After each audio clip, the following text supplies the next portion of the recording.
it's actually fulfilling to society and makes society a better place. What about the selfish part? The walking on the beach and the waves are coming and the sun is, and Pippa Pat, all's right with the world.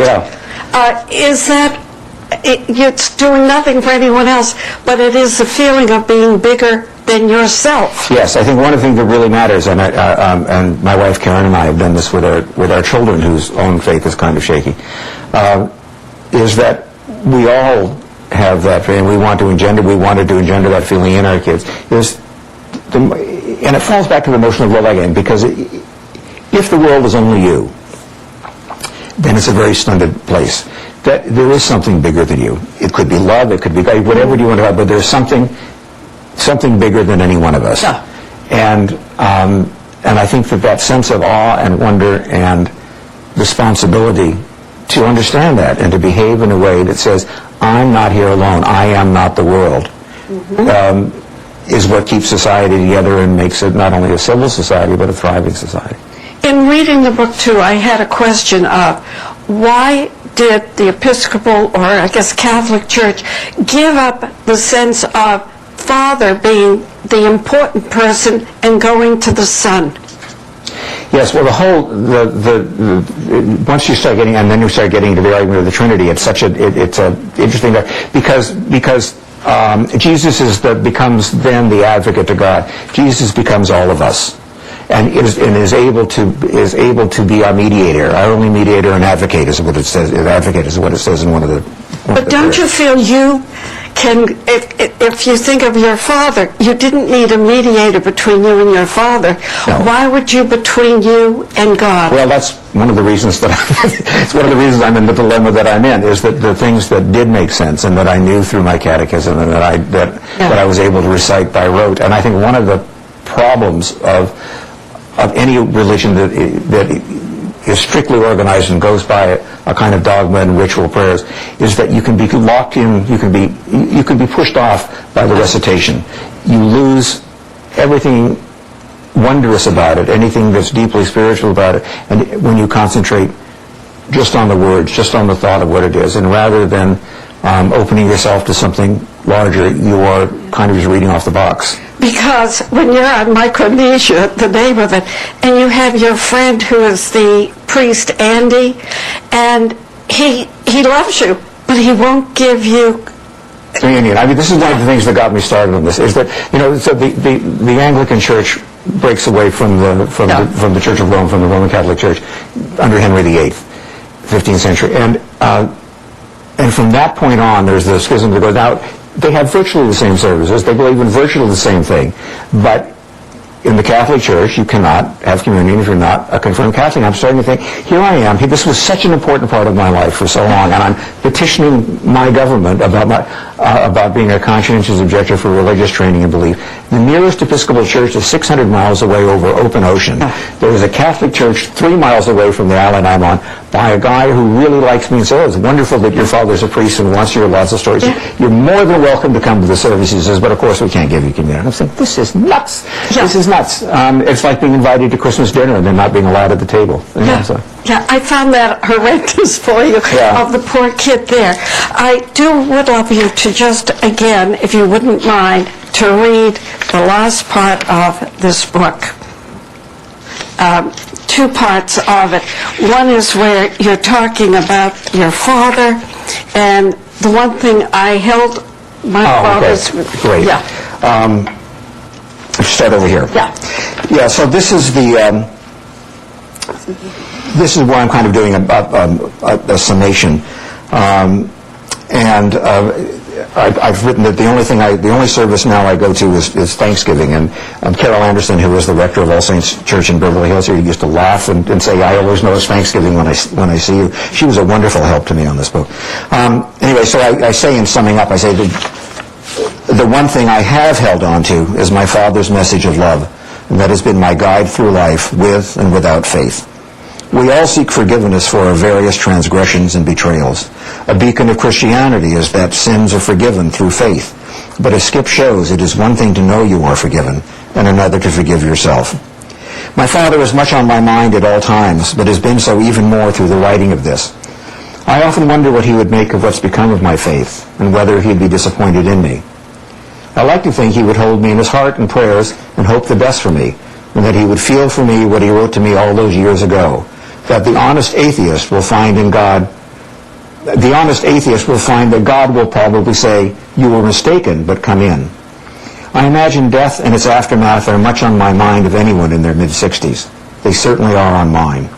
I don't know whether I found the right answer or ever will, but I like to think that the search itself is valuable. If I am wrong, and my father was right about what happens after death, maybe I'll get to see him again. Scott, will you autograph Oh, your the greatest book pleasure. for me, Thank you so Eric? much. Thank you. And if you'd like to know what else we've been reading, visit me on the web at www.conniemartinson.com or write to me. What are your thinkings of Faith Interrupted? Talksbooks at lycos.com.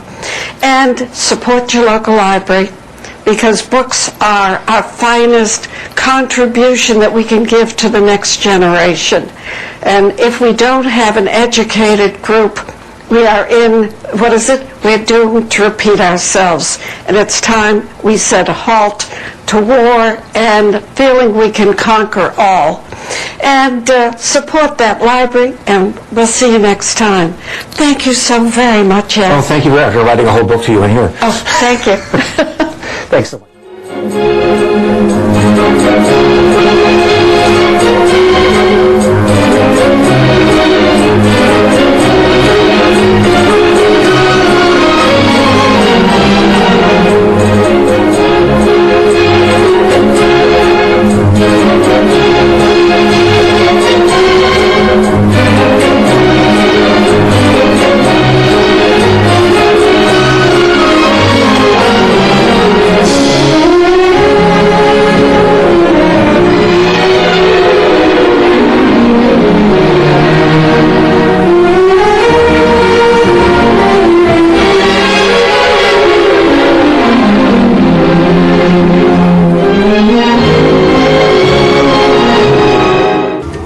In the case of a disaster, you need to be able to communicate with emergency personnel and your support network, as well as to stay current with the latest information.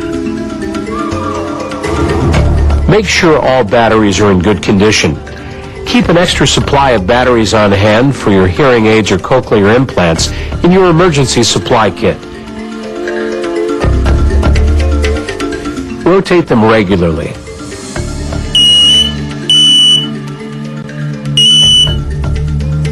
Install both audible and visual smoke alarms, where at least one should be battery operated.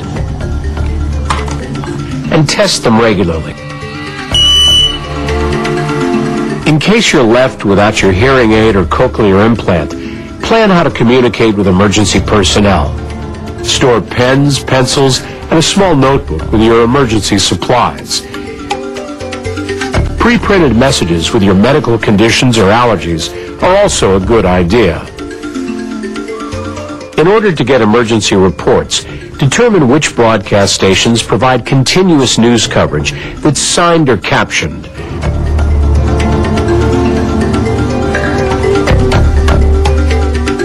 Only you know what can prepare and assist you and your family in case of a disaster.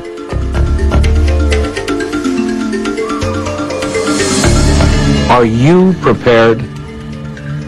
For additional information, please contact the Department on Disability or the Emergency Management Department by calling the numbers on the screen or by dialing 311.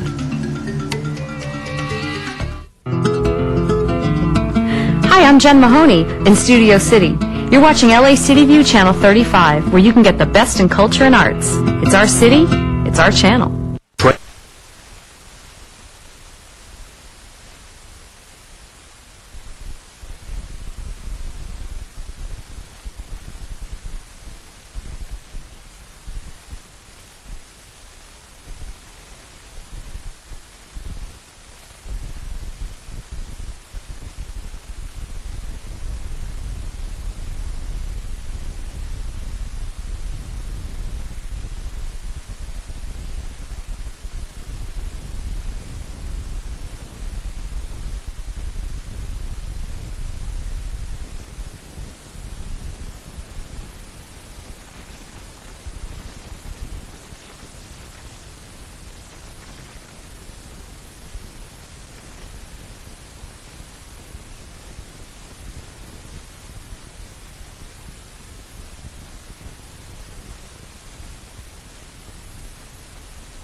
afternoon. This is the special meeting of the Budget and Finance Committee. We have a quorum, Mr. Rezar, Mr. Zine, Mr. Smith, Mr. Rosenthal, myself, Bernard Parks, and we're expecting Ms. Perry shortly. We also, just for everyone to be aware that's not followed the meeting, anyone that has interest in speaking, if you fill out a speaker card, public comment is for items within the purview of the Budget and Finance Committee but may not be on the agenda today, or you could fill out a card as we go through alphabetically within the departments.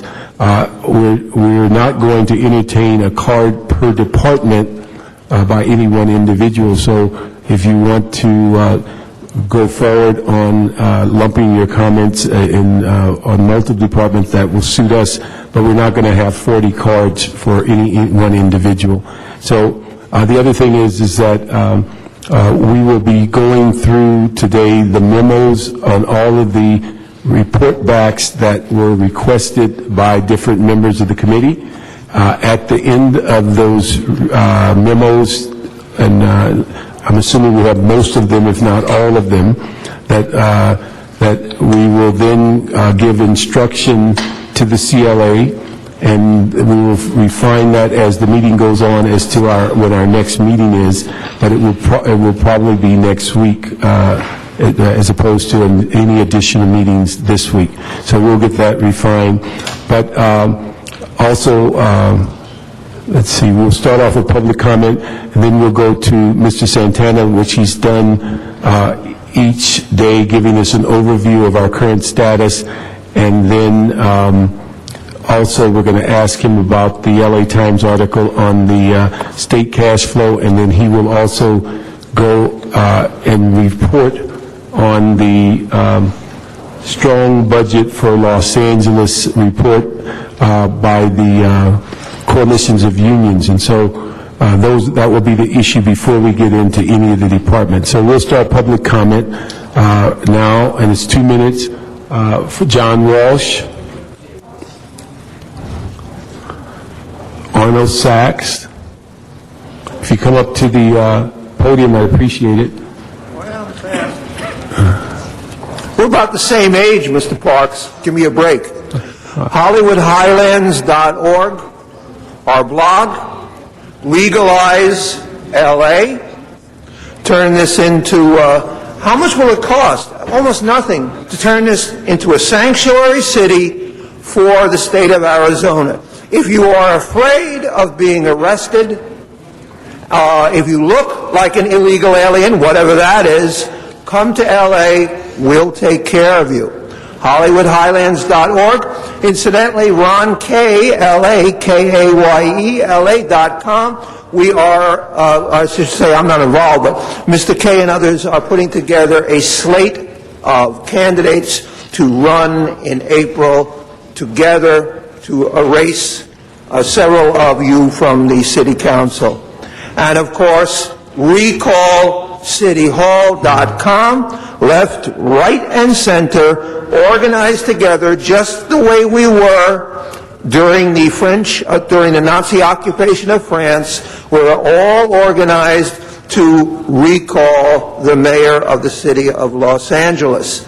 And we'd like to point out, as far as DWP is concerned, HollywoodHighlands.org, that there was an excellent David Goldstein expose. Apparently these people at DWP are going to strip clubs, and I don't know what you do in a strip club. I have a feeling when they are actually on the payroll, when they're supposed to be working at DWP. And incidentally, they weren't fired. They're put on a special full leave where they can go to strip clubs on their own. HollywoodHighlands.org, 500,000 visitors since 8 months ago. Legalize LA. Anyone want to wear it? I'm the only one. Thank you. Thank you. Thank you. Good afternoon. I'm going to try and make some serious comments here, because we don't want to take away from the seriousness of this committee's meeting and the actions they're about to take. Although they've been aware of the city council has been aware of this budget deficit for 2 years now. And the deadline to balance the books is only less than a month away. 2 months, excuse me.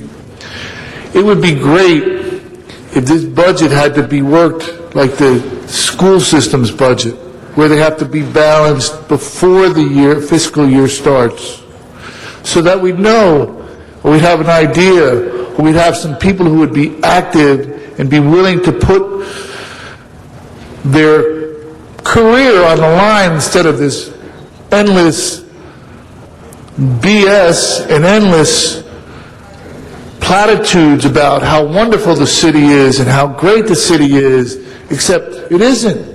It's sinking like a rock. And it's been sinking for 24 months. And this budget deficit that you're talking about, and these budget discussions are talking about, well, for this fiscal year, I believe.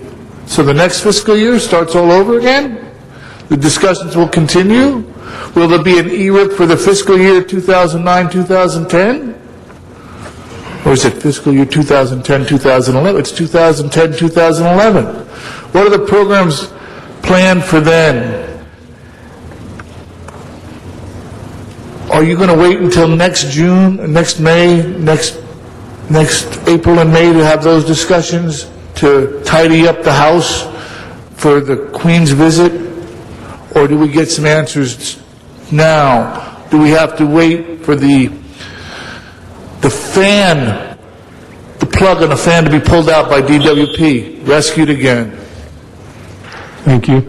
Those are the two public comments. We can get Miguel.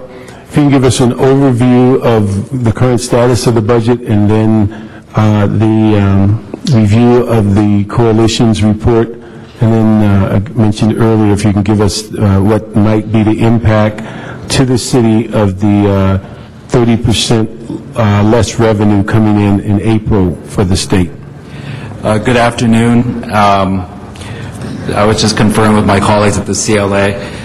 We're still approximately about $80 to $90 million of a target to identify when we reconcile based on a number of different questions that were asked by your committee upon further examination as referenced in some of the budget memos, and we'll go through those within the next few hours. So at the end of the day, the reconciliation is going to be approximately 80 to 90 millions beyond the deficit that we've already identified.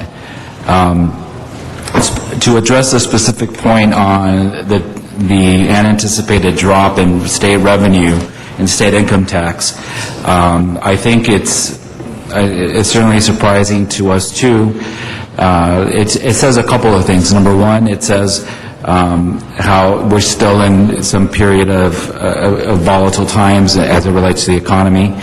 But what was clear in the article, and we're trying to get more information on it, is that that the state, through the various shifting of the Schedule 4 taxes, saw that drop occur in this particular year. From our perspective, the state has pretty much managed to take any funding they can from cities. So there really isn't much left for them to take. They're certainly talking about what they're going to do on gas tax, and that's a very specific area. And I wouldn't be surprised if they move forward in that direction. But as it relates to the impact on the general fund, unless they find another way of being able to take some of our revenue, I don't see a significant impact on the general fund. So it's more of how they close their gap, right, as opposed to what revenues they're I think counties are really the most vulnerable at this point because so much of what's remaining are in services that are provided by the counties and social services. And obviously to the extent that that impacts on employment in the region, that impacts everything from our sales tax to just across the board. I got an article this morning from the Whittier Daily News regarding the loss of the CRA lawsuit, which came as a big surprise because we wanted. Does that include the 1290 money as well, or just? It's my understanding that it may impact the 1290 money. Correct. Yeah, we lost. So where we had won that in the last 2 years, we lost it this year. I presume we'll appeal it, but in the meantime, the whole thing's up in the air. If that includes the 1290 money, then that's another $10 million hole, or added to the hole. Well, I believe what it is, and maybe Jerry, you could go further on this, but this was the appeal. Well, the 1290 money is actually different. There was a separate lawsuit on the allocation of funding to the county that dealt with 1290. The last CRA estimates were about 20%, up to about 20% of the 1290 money may be impacted. So on an annual basis, that's about $2 million. Okay. But that's in jeopardy? This is separate. This is the grand grab of actual tax increment money rather than the 1290. This was, what, in the 70 million area? Yes, it was 70 million last year, and I don't recall what it is this year. The CRA has been setting this money aside in anticipation of this, however. So the 70 million, we won that appeal, and that money is back, or has never left CRA. But the current decision affects this year, which then, if the appeal is against us, I assume, as the CRA manager said the other day, he has to write a check by mid-May. He does. My understanding is that they do intend to, I believe this was a panel, and they do intend to appeal to the full Supreme Court on it. But yeah, if ultimately it's unsuccessful, he'll have to write the check. But they have been setting money aside for this. Okay. Because he gave us a date of something, excuse me, going to happen in mid-May, depending on the decision of the courts. Correct. I would assume that if there was a decision to appeal, they'll get a TRO, or I guess that's what it would be called, to prevent the change of money until it's resolved. So. Okay, thank you. Okay, any questions? The initial budget deficit that we identified, which was near $500 million, whatever that was, of the money we're using to address that deficit, how much is one-time money and how much is ongoing money? Do we know that? As proposed by the mayor's budget? Yes, and we have our own $80 million that we've now identified additionally because we didn't agree with some of the assumptions in his budget. So of the $500 million or so deficit, how much of, because, well, we haven't adopted our own, but in the mayor's budget, how much is on time and how much, one time, and how much is ongoing? Well, there were two major pieces for the budget itself, so sort of separate, apart from the reserve, that were one time. One was the approximate $53 million from the improved use of our various assets in the area of parking, and then the furloughs, which is about $63 million. So we didn't accept the 53, but we accepted the 63 furloughs. We did accept the committee has not. Our deliberations started assuming that was right. The committee has not taken out furloughs as part of the overall solution, but it has taken out the $53 million as it pertains to the use of parking assets. And those were the only one-time monies that were identified there? Those are the two principal ones. Yeah. Oh, okay. The remainder, if you recall, there's a large amount going towards the reserve as proposed through the securitization of our parking meters and the long-term lease of our garages. And that is one-time money, and it's if those two things occur as planned, then it's an appropriate use to, the reserve would be an appropriate place to park them because it's in a one-time area. Okay, thank you. Mr. Santana, just for clarity, although the 53 was considered one time, I think the biggest issue was it had not basically come to fruition as to real revenue. I think that was our biggest concern of moving that. Okay, any other questions? Yeah, I just want to make sure I understand what you said in the very beginning. This budget fear rises as tax flows drops. You're basically saying what? What I'm saying is that the city doesn't receive any of the state income tax. So the biggest drop that they're anticipating is in that area. Obviously, if people have less money to spend, it's an impact, has a secondary impact. Right. And in terms of, as the state tries to mitigate for that shortfall that's been created, they've pretty much have been able to identify all ways to borrow, take, steal from local governments and from cities in particular. So the impact on the city, we're not really anticipating to be significant. The greater impact is really to counties because that's where they provide direct services and a tremendous amount of the state revenue goes towards. So I think to the extent that there's a higher unemployment rate, where there's less services in the social services area and how it impacts our population, there will be a secondary impact on our revenues in that way. Okay, well, I'm happy to hear that. And I know there was another article in today's Wall Street Journal by our former mayor, Richard Reardon, who made some comments, and you're analyzing his op-ed piece, and you'll get back to us with your response to that? Yeah, we're preparing a response now, and our look at it, it's filled with a number of inaccuracies, just factual inaccuracies about the state of our pension system and the overall cost, and certainly to allege that the city is on the verge of bankruptcy is something that both your council and the mayor has indicated is not going to happen. So we're preparing a document that should be done by today that clearly goes point by point, clarifying the facts on the pension issues. We're working closely with LACERS and the police and fire pension systems to ensure that it's factual. While there's certainly a need for pension reform, and we've been strongly arguing for that, and I think there's support for that among your council and the mayor, the allegations being made by former Mayor Reardon were simply inaccurate. Thank you. Any questions? $73.5 million from Water and Power that was approved for transfer. Does that go to the reserve fund, the general fund, or what fund? That is earmarked for the reserve fund, and so that would allow us to close the year with a reserve fund of $121 million. And the court decision on the CRA, the money was already taken, or do we now have to pay additional dollars to the state? There was a brief discussion of it earlier. I think what was reported that the CRA has been socking away those dollars in the event of not having a successful outcome in the lawsuit. So that won't impact our general fund? No, it doesn't impact the general fund. And is there any possibility of receiving any additional compensation from the Department of Water and Power into our general fund to help balance the budget? Not that I am aware of for this fiscal year. Has there been a request? Has there been any inquiry into that?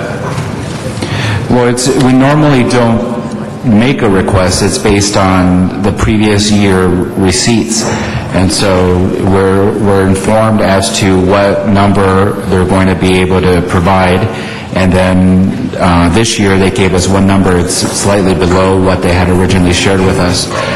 What we did notice in the budget that they submitted to you, or the framework of a budget that they submitted to you when they presented earlier this week, they did include in there the complete transfer of $256 million for fiscal year 10-11, which is what we assume to be in the budget.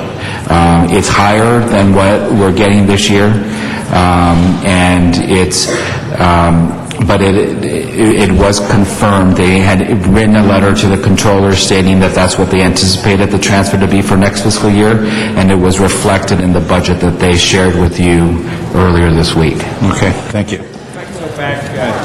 One more second to the Mayor Reardon op-ed piece in today's Wall Street Journal. You mentioned that there were inaccuracies in it. When you do your response to it, can we get the Wall Street Journal to publish it on behalf of whatever blessing we might give as a committee or as a council or the mayor, and both, so that the public that reads the Wall Street Journal here's a rebuttal to what that is? Because right now it is a story out there by our former mayor that people are asking me about. Can we do that? I know the mayor's office is working on exactly that point, and we're working in concert with the office to clear the record on the points that are being made. Okay, but we want the Wall Street Journal to publish it. I understand. They publish this one. Right.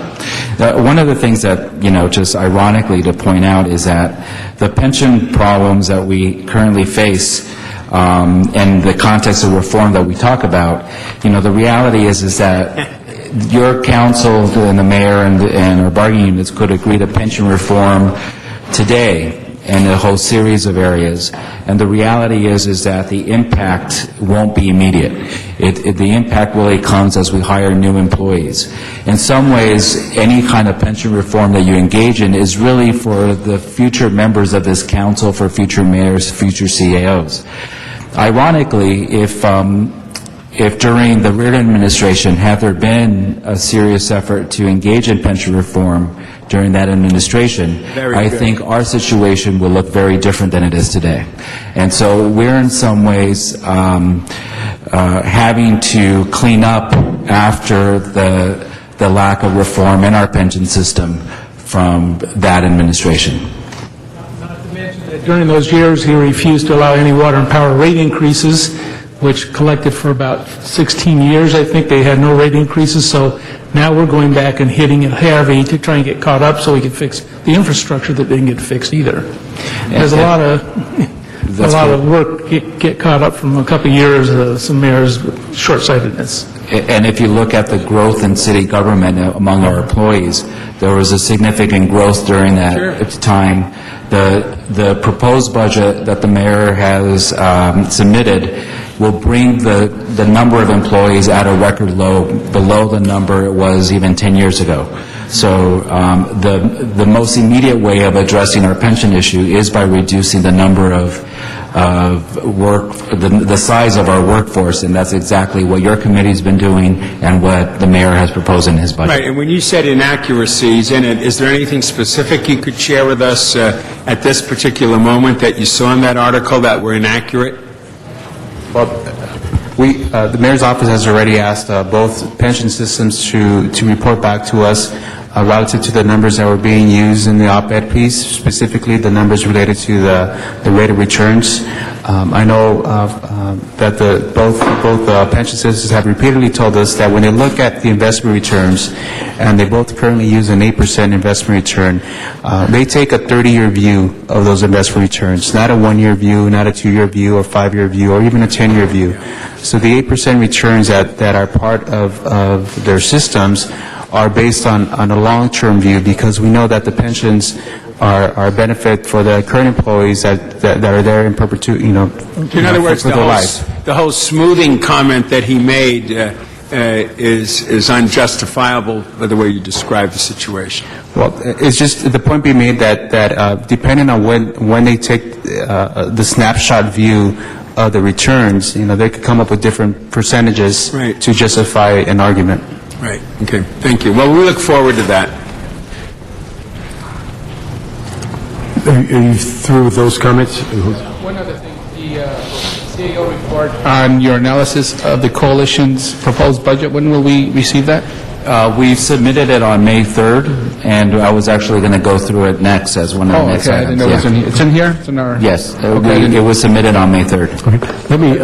I didn't see this earlier, but we have a card in for Cheryl Parisi, Julie Butcher, and Victor Gordo. You can come up at this time, and then you can, if there's some comments they make, they'll be at the podium there, but if there's some comments they make that the CEO can respond to as he does the report on the coalition's budget document. And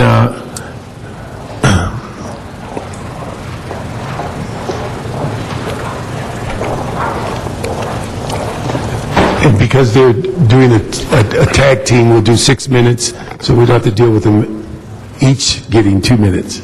So however you discipline your time. Well, we're union folks, so discipline it. The workers of Los Angeles worked very hard. Natural. The workers of Los Angeles worked very hard to offer an alternative budget that seeks to keep everybody working, to avoid layoffs. We did that because this is a city that we love and care about.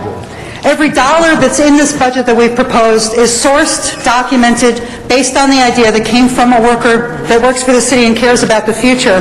And it deserves to be given real consideration. We were guided by a couple of principles. One is that we sought to the greatest extent possible to best preserve frontline services. We urge this city to act like it's all one city, particularly as it faces a crisis, and to act like we're all in this together. and to keep our eyes on the collective future. We have specifics we'd like to offer.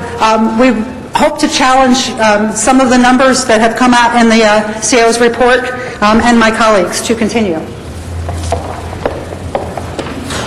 Thank you very much.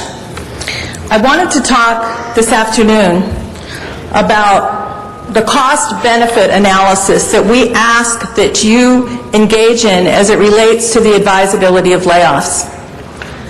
This budget contains 551 coalition union layoffs. Based on our discussions with departments, we think on a practical level this number will be significantly less. Many of these workers are already anticipated to be placed in other positions, so we believe that the 551 number is not the real number. We think it will be a lesser number. Having said that, though, when you do the analysis, you will uncover that it will literally cost less than $1 million difference to retain these jobs and to retain these services. What are the savings of the layoff? The layoff will save $20 million in wages. The layoff will save the layoff will save medical benefits. The layoff will save Medicare contributions. The layoff will save approximately $36 million. However, the layoff will cost almost $36 million. $27 million in a trigger for cost of living increases across the board, and that's a general fund number only. That number becomes increased by about $20 million if you apply it to the general fund, so a $47 million cost. A $6.4 million cost in unemployment and benefits that must be paid, and a potentially $3.8 million cost in payouts of vacation and overtime. We tally that it will cost the City of Los Angeles $37 million to lay off this year. What's more egregious is that when we negotiated our agreement, we negotiated for long-term sustainability. We understood the long-term impact of the wage deferrals and the ultimate savings.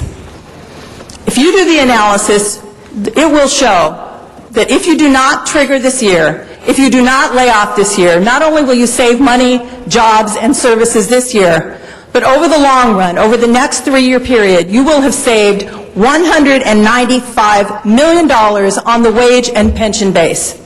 We implore you to adhere to the coalition agreement, do the analysis, don't engage in layoff. Let's protect services and let's protect jobs. Thank you. Mr. Chairman, members of the council, I'd like to address specifically the issue of furloughs.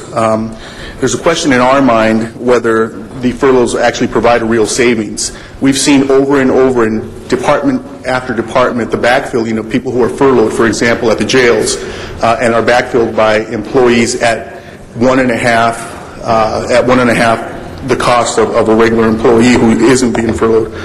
So it's actually costing you money in the jails. We'd also like to draw to your attention the fact that departments have complained with regard to the flexibility when you do employ furloughs of them being able to run their department.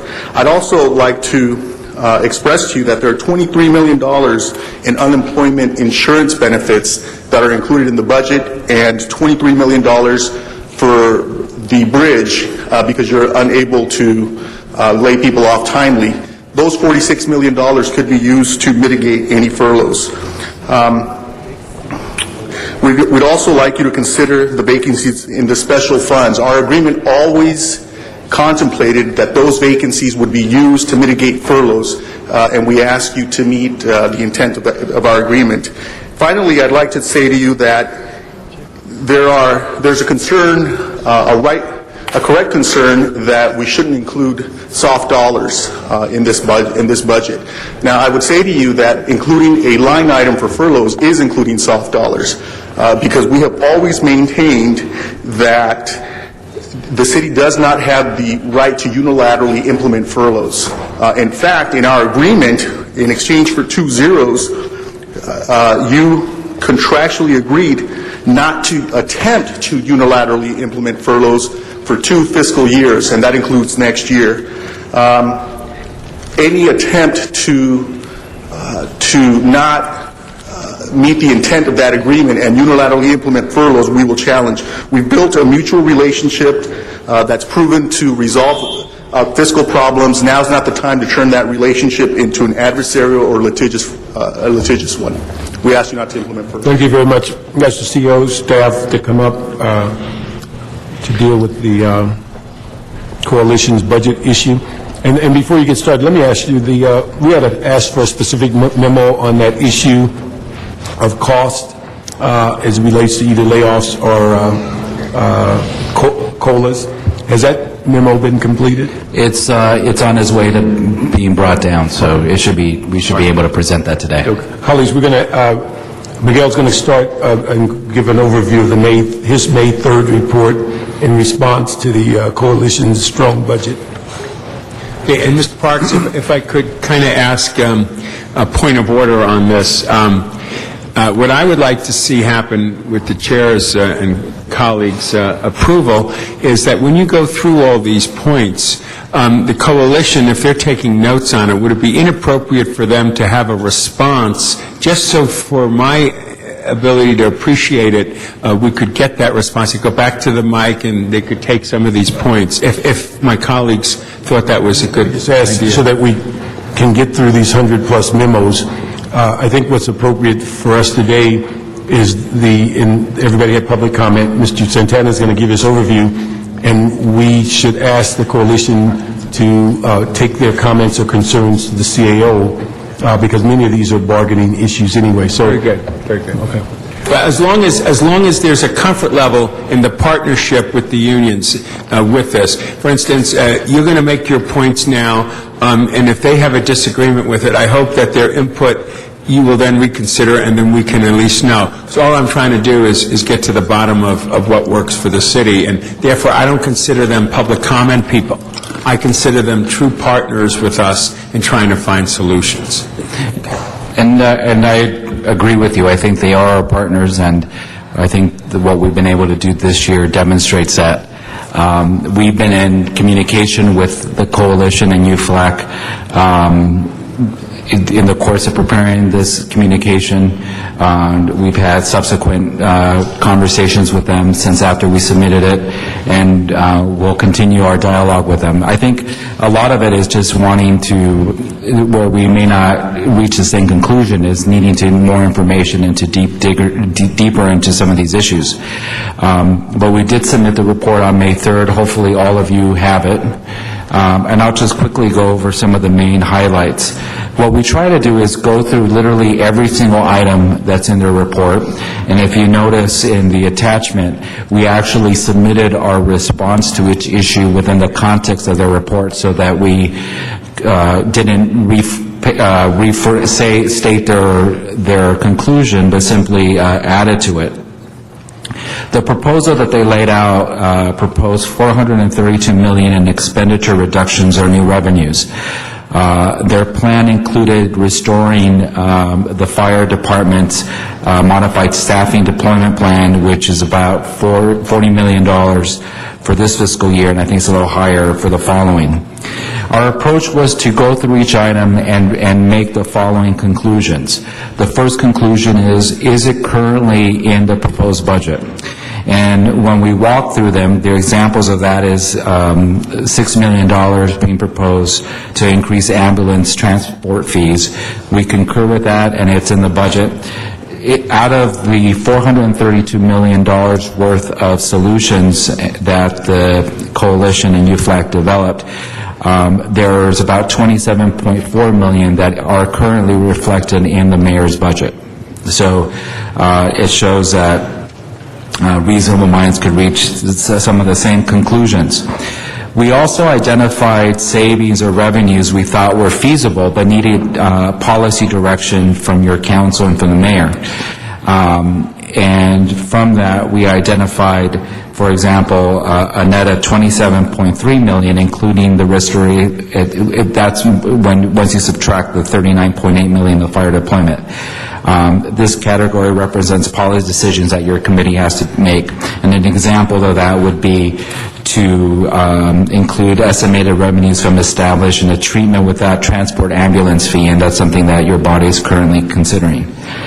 The third area that we looked at was... one more point. Again.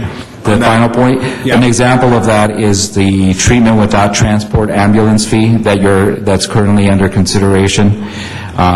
So this category are basically areas in which your body has the ability to make a policy decision in.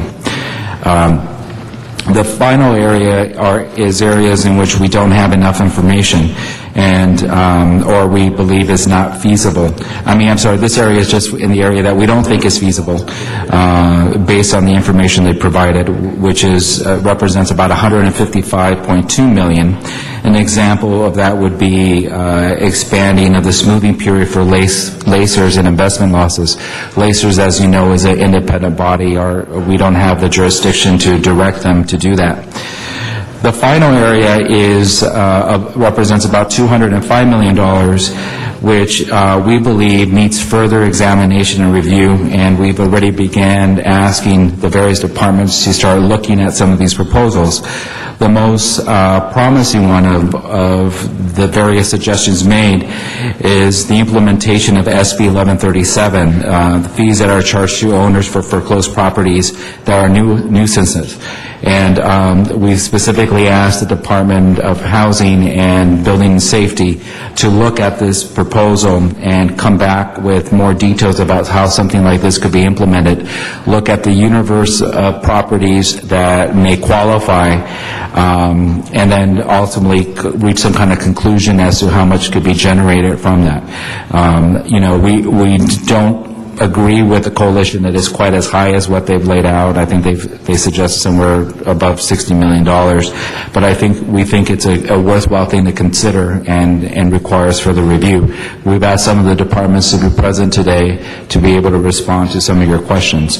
But overall, I think what our report does is capture the various proposals in one of those four categories that I talked about. Either it's already in the budget, it requires policy direction from your body, it's not feasible, or we simply need more information. And so with that, we will be happy to respond to more specific questions. If there's any specific questions related to the foreclosure, I welcome my partners in the CLA as well as the other departments to be here as well. Colleagues, any questions on the report? I do. Okay. My first question is, their total dollar figure of what they say could be savings is what? 400 and something, right? They provide us $432 million worth of reductions and new revenues. Okay, when you scrub those numbers, you've said that there was a $27.4 million that is in the mayor's budget and it is theirs. What about the rest of their stuff? It's not feasible, it doesn't make sense, can't be done, or requires policy decisions, or all? All four of those categories. 27.3, we think, it requires a policy directive from your body. 155, we believe, is simply not feasible, and 205 requires more research. Good, thank you. Let me ask you, Gail, on those that require a policy to 20-some-odd million, is that pretty much within the purview of the Budget and Finance Committee, or is that spread through several committees within the council? It would be the various policy committees would have to be engaged in some of these. Some of them your own committee. One of the proposals is the issue of police hiring. That's obviously a policy issue that your council has dealt with, and I assume will continue dealing with. And it's both a consideration for the Public Safety Committee as well as this committee. Other areas would include any new fees to look at the impact that would have on services and establishing the appropriate amount.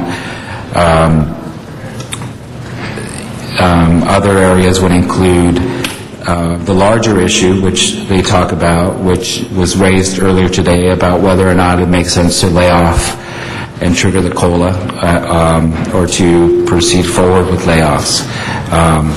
So those are all policy decisions that your body would consider. Some of them should go to various committees, some of them you could. Are you referencing this particular page in your report? There's a summary in Attachment A.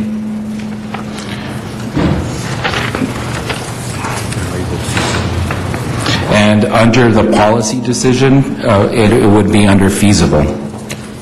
And it's certainly within the purview of this committee to look at some of those and either to refer them to committee or to consider some of these, like the fee increases. Those could be something that can be looked at, and if necessary, refer to the appropriate policy committee and to Budget and Finance, and to bring those back.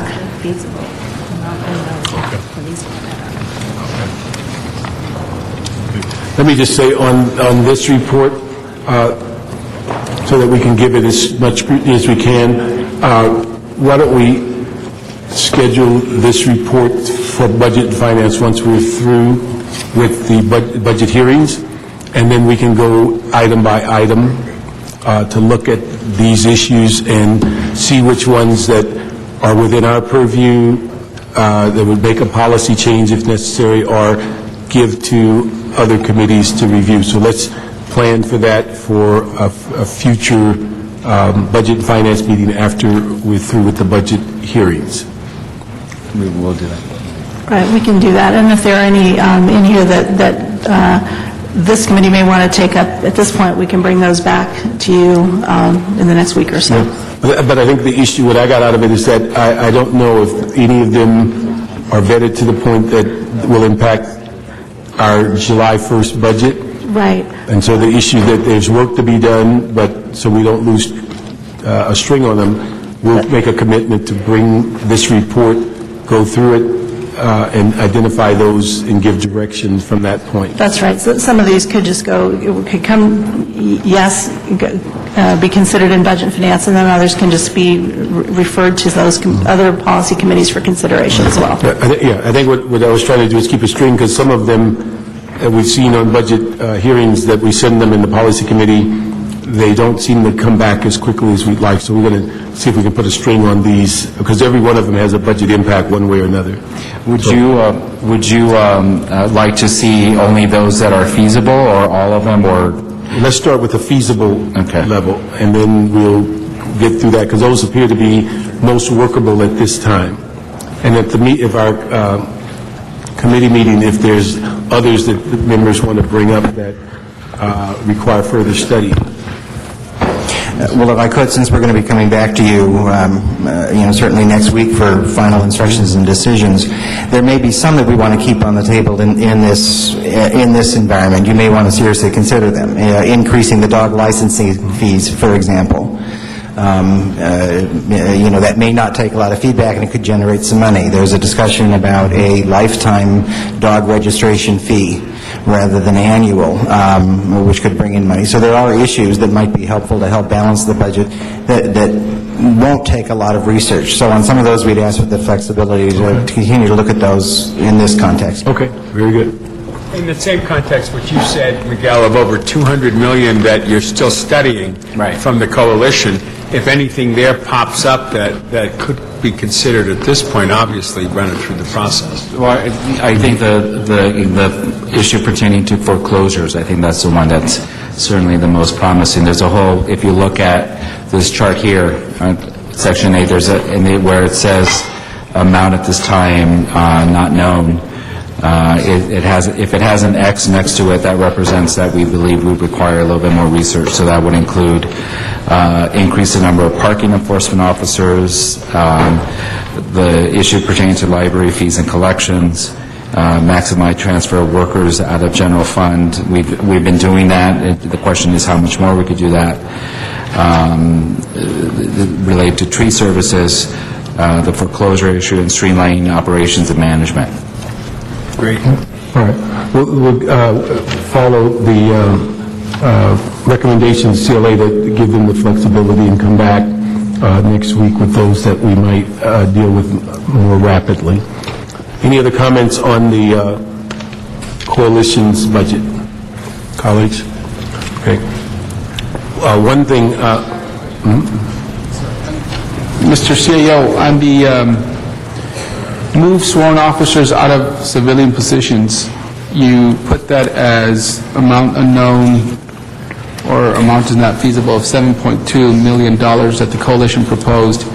The response or the comments is that we cannot achieve both deferring police hiring or this transition, but you do not discuss whether those numbers are accurate or not. When we had the police department up here, they mentioned the number of actual sworn officers who are doing civilian jobs was much lower than both the controller's report and the coalition stated. So did you look at those numbers, and who is correct? Is it the department or is it the controller's report? Because your response here as to why it's not feasible, it's just that they're asking for both and we can't do both. So. Right. We haven't reconciled what the department shared and what the controller said in terms of what the universe is, in terms of how many officers could be put out in the field and replaced by civilians, and we could certainly do that. The number that the chief shared with us was the first time I heard it, and one of the things when I meet with him monthly, I want to dive into that, because I think we need to have a good base to start from as we look at that issue. The issue is that you need additional money to be able to buy the civilians to allow those officers to go out. But that's something we could report back on, what the actual universe looks like, because I think it's a good basis for any future discussions. Yeah. Yes, we need those numbers. There's a huge discrepancy between what those numbers were between the controller and the department. And if we are going to either at a policy level, because we believe more sworn officers should be on the street, or for a financial reason, whatever it is, we need to get the accurate numbers so we could at least decide what direction, if any, we're going to move in. We'll report back on that. Okay. Colleagues, if we can be orderly and go through the book by department alphabetical as you set it up. It's a little different this year. In the past, we've had just memos that ran the gamut, but here it appears that the memos are based by a department and the numerical order is by department. Right. Mr. Chairman, did you want us to walk through the issue pertaining to layoffs and versus... I think we could do that on citywide. Citywide? Okay. So when we get to that towards the end, is that... Yes. Okay.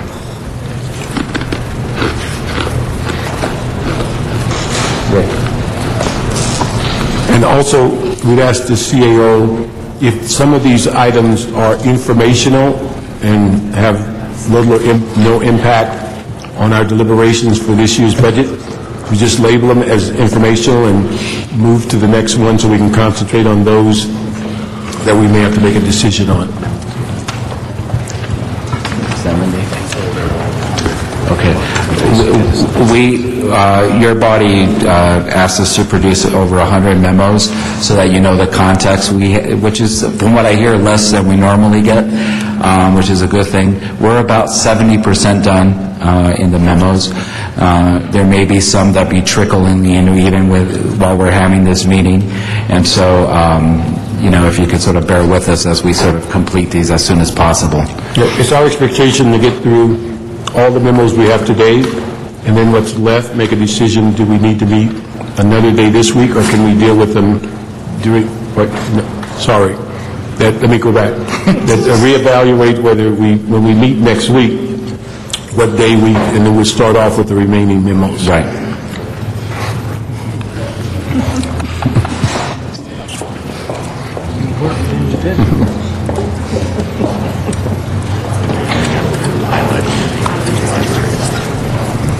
You're going to have to help me through the rest. Tuesday with those minutes. This is financial, obviously. Skip this one. I've got my instructions here. When the memos that are remaining, we'll ask the CLA to look at them, and when we come back for a review of their document, they will make an assessment as to those that are informational or those that we should be evaluating on the continued budget hearings. So we can start off with Animal Services, I think, is the first memo. The first item relates to a question regarding the security cost related to the closure of the Northeast shelter. Based on our working with the department, the first-year cost to secure the Northeast shelter is approximately $190,546. It consists of $10,161 in one-time cost and $185,000 in ongoing costs, and then breaks it down from custodial, moving, and building maintenance and security. One thing I had, just one quick question. On this 24/7 security, is that something that could be less costly, particularly since one of the other costs is we're fencing and boarding it up, that there be alarm systems and cameras as opposed to having a 24/7 armed security on premise? Is there something that requires that? I believe that based on the questions you're raising, it would reduce the security costs by nearly $100,000. Okay, so if we can look at that as an option, again, we're boarding it up, we're fencing it, and if we use cameras and alarm systems, if we save $100,000, that's a significant reduction. Okay.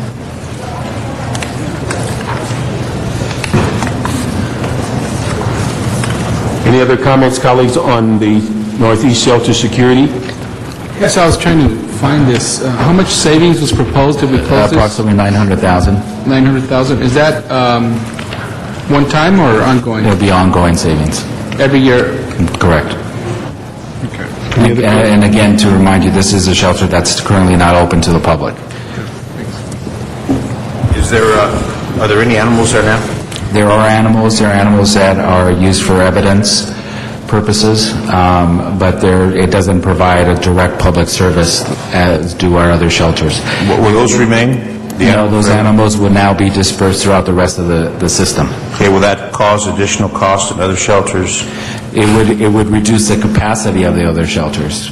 What about additional cost to personnel for the additional animals? Is there any? No, because some of the personnel would be laid off, and so there would be a reduction in the overall personnel in the department. Okay. Any other questions on that item? Okay, we'll move to the next one. The next item, I believe, was regarding the budget report on the spay and neuter funds.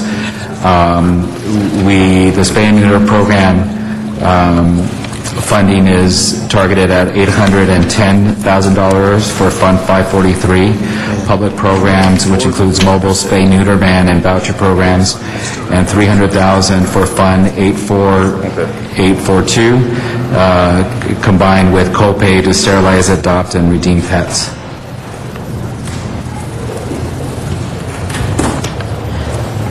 And if you note, this memo also addresses the dog license fee. Mr. Smith, this was your memo. Do you have any questions? I have a question. Yes. I got a question regarding the Northeast facility. Will that cause any additional animals euthanasia?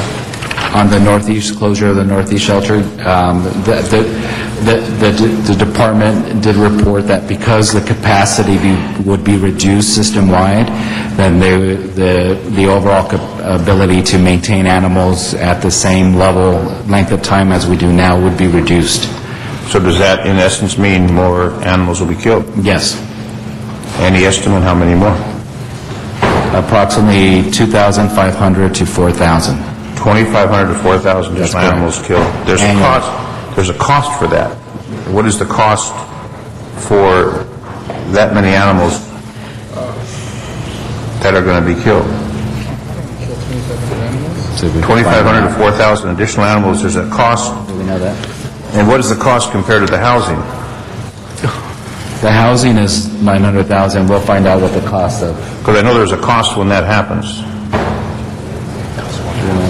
And what, are we talking about just cats, or are we talking about cats and dogs?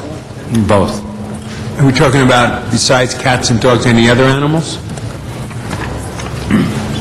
I'm not aware of that. So in other words, the capacity will be limited, and because of limited capacity... That's right. More animals that are brought in... The animals that are currently at the Northeast shelter, we have to maintain, because they're evidence, or there's a reason why they have to be in our care.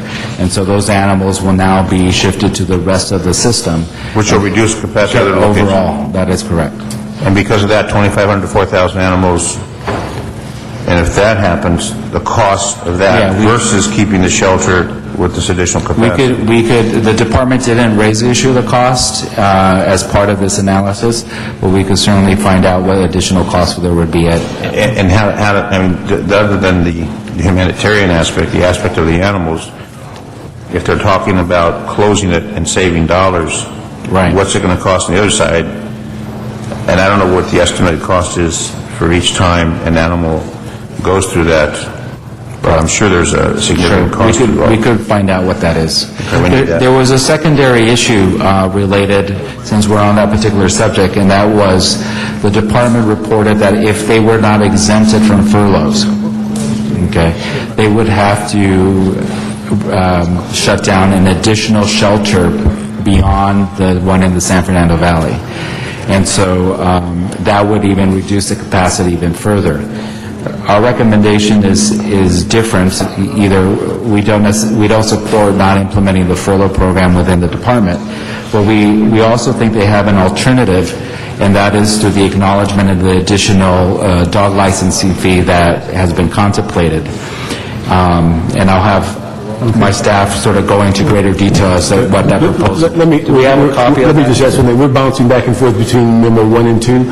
Did we clarify all the issues on 1? I believe we're going to get a report back on the cost? We have one more question to follow up on. Okay, let me just ask one thing, and I have no idea if I'm accurate, but it just seemed quite high in the sense of saying by capacity you're at 25 to 4,000 animals because one facility that's not open to the public is no longer accepting animals. And then just have them double check those figures. We will do that. Okay. And also on that issue of these animals, I'd like to see a strategy to do some kind of an outreach so we don't have to kill them, and see if we can make an effort to find places for them. Even to the degree I put in a motion, right now the law says you can have 3 cats. Well, I want to switch that to 5 cats. And therefore any cat that could be saved in this process, and if there are people interested in saving them, I'd be very interested. If they're dogs, I'd like to know more about this story. Somebody's got to fight for the animals, and that's what I think Mr. Zine and I and others are very concerned about. Well, on that particular point, we recently were approached, and I think you helped introduce us to this individual. That's right, I did. The organization is called Found Pets, I believe, and it's a local foundation that has engaged in media campaign in other parts of the country, investing significant dollars on their own to basically educate the public about adoption and to educate the public about the need to license your animal. And when I sat down with them, and they're interested in doing the same thing here in Los Angeles at no cost to the city, the number of adoptions significantly increased, and the number of people voluntarily licensing their animal increases because they're better educated as to the value of doing that. And so ultimately, I think that's probably the most effective way of engaging in making sure that as many animals as possible are salvaged and found a better home.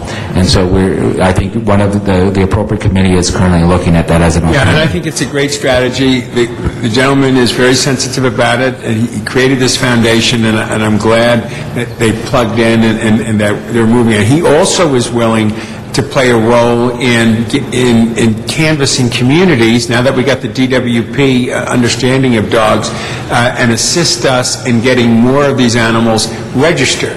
Obviously, there's a revenue stream, that we could get from it, but also it puts more responsibility in the dog owner on it. But they're willing to help assist us in that program. Let's make sure that we keep that interest going. Let me ask Miguel, we had a couple of calls recently. Have we considered at all the whole issue of outsourcing the adoption part of our process? I'm not aware we have. I could certainly look into that. We could look into that because that would save a great deal of not only capacity, but if there are organizations that took that over to find homes, it would be a major plus for us. Okay, so we've moved from Memo 1 to Memo 2 that deals with the fees.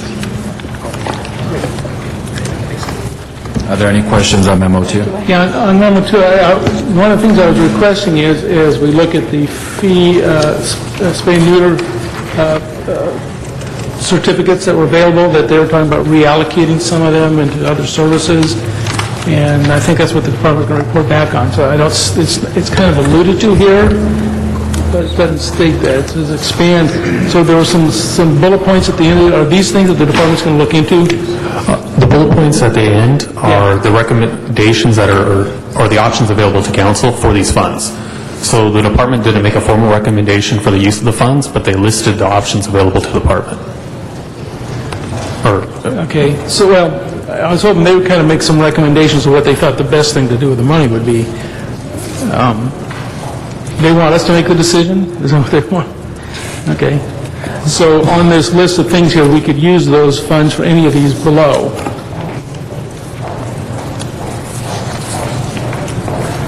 Using more vans.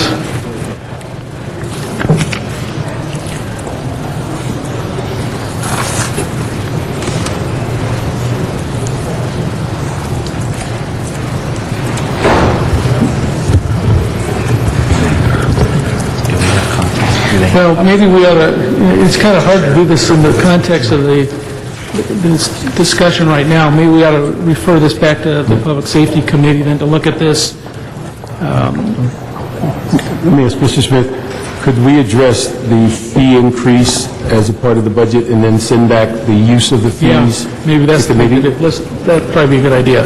Yes. So let's approve the fee increase portion of it and then send it back to the Public Safety Committee to look at the policy, how we're going to go about doing it using this checklist of options. All right. Okay, we will help facilitate that. So should we go through? So this would address. Okay. Do they have it? We just finalized the third memo. I don't know if you have it. It's regarding the impact of the 26 furlough workday that I Animal referenced. services, no. You have it? Is that for animal services? Yes, that's correct. Be number 3. Okay, but on memo. Do we have it? Okay. On memo 2. We don't have it memo. On memo 2, we're resolving one of the items that. So, Miguel? Yes. On memo 2, if we approve the fee and send back the options to the Public Safety Committee, we're in effect addressing one of the issues that you reported on earlier, the coalition's recommendations. That was very good. Thank you. I appreciate Right, the dog license fee was on one of the coalition recommendations. That's incorporated into memo 2. Okay, so in effect, we're dealing with two different recommendations. So we'll move forward on the fee increase and ask the city attorney for ordinances. That will be effective July 1st or sooner, but no later than July. So we'll get a full year of recovery, and then the Public Safety Committee will deal with the options on usage. Which would include saving positions as well. So we could take a look at if there's some recommended positions that could be saved by the fee increase. That should be part of the discussion as well, which obviously is what the coalition wanted to see first. But so I think we want to look at program saving as well as reallocation of the money. What's the best use of the money? So we'll look at all that then. Right. We have a recommendation for that in the memo that we just submitted. I'll have my office talk about that. Yeah, since we haven't read it, tell us what it is. Jason Clean, Office of the CAO. We've submitted an additional budget memo to address the 26 working day reduction for the Animal Services Department. The Animal Services Department originally stated that they would have to close a small shelter if they had to take this budget cut. In addition to Northeast? In addition to Northeast, they would have to close another small operating shelter. We've identified approximately $1.1 million in additional revenue that would allow us to offset the layoffs targeted for Northeast, and then we would transition those employees, if approved, there were 6 remaining shelters to offset the furlough impact to save us from having to close a smaller shelter. So then we wouldn't be looking at the recommendation in 2, that list then becomes irrelevant. The list for the excess feral cat sterilization fees is still available to council. So these are two, so the 1.5 million They're two is- separate things. Okay, the 1.5 million came from where? 600,000, we make a recommendation to increase the dog licensing fee from $15 to $20. That is anticipated to bring in an additional $600,000. We've had preliminary discussions with the city attorney's office in how long it would take to implement that, and that time frame is listed in the budget memo, and we anticipate that if everything gets acted on immediately, by mid-July, we'll be able to enact those fees. In addition, Assembly Bill... While you're looking at that, has the city attorney agreed to get us that done by then? The city attorney we emailed them back and forth. They've already issued an ordinance to address other fees, so we're just going to incorporate this fee change in that ordinance. And they have said that they could do that. Okay. Assembly Bill number 2689 revises the state's law on rabies vaccinations. What it is it's going to change the wording from a dog owner must have the rabies vaccination on hand in order to license their animal, to allowing local jurisdictions to dictate how they prove that. If we have the ability to dictate how we verify the rabies vaccine, that will allow us to open up the online licensing program as well as start doing multi-year licensing. We anticipate that the revenue from that program and the passage of that Assembly Bill will bring in an additional $500,000. Revenue for both of these things were not included in the proposed budget. The revenue from the Assembly Bill was not included in the proposed budget because at the time we did not know that the Assembly Bill was going to be passed. The original wording for that would have required pet owners to register puppies as well as vaccinate for rabies on an annual basis. So a lot of pet owners and agencies were against that. The wording was changed just to allow for the local jurisdictions to dictate the rabies vaccination certification. So they removed the puppies as well as the annual rabies vaccinations.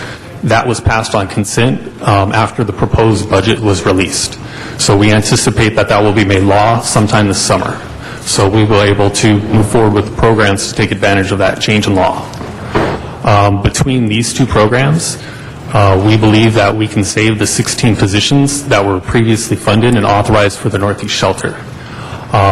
If the department's concern is that the furloughs are going to reduce services at the operating shelters, our recommendation would be to transition the staff we could save at the Northeast Shelter to the operating shelters to mitigate that furlough impact. Thereby, we wouldn't lose any revenue associated with closing an operating shelter. In addition to that, we've made some recommendations to clean up some of the position changes that have happened over the last few years for the Animal Services Department. A number of positions were originally added when the Prop F facilities were expanded, and those were deleted in the 08-09 and then restored as substitute authorities. So we're just making recommendations to clean that up. Let me just make sure we're clear. We're still talking about keeping the facility closed, but the 16 people, you found enough funding for this year to move, and then also to keep them on the payroll, but move them to other shelters so that they can handle the workload that is caused by the furloughs.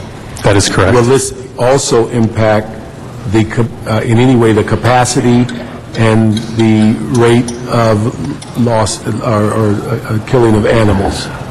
Capacities at each of the shelter vary. By law, we're required to hold animals for 5 days.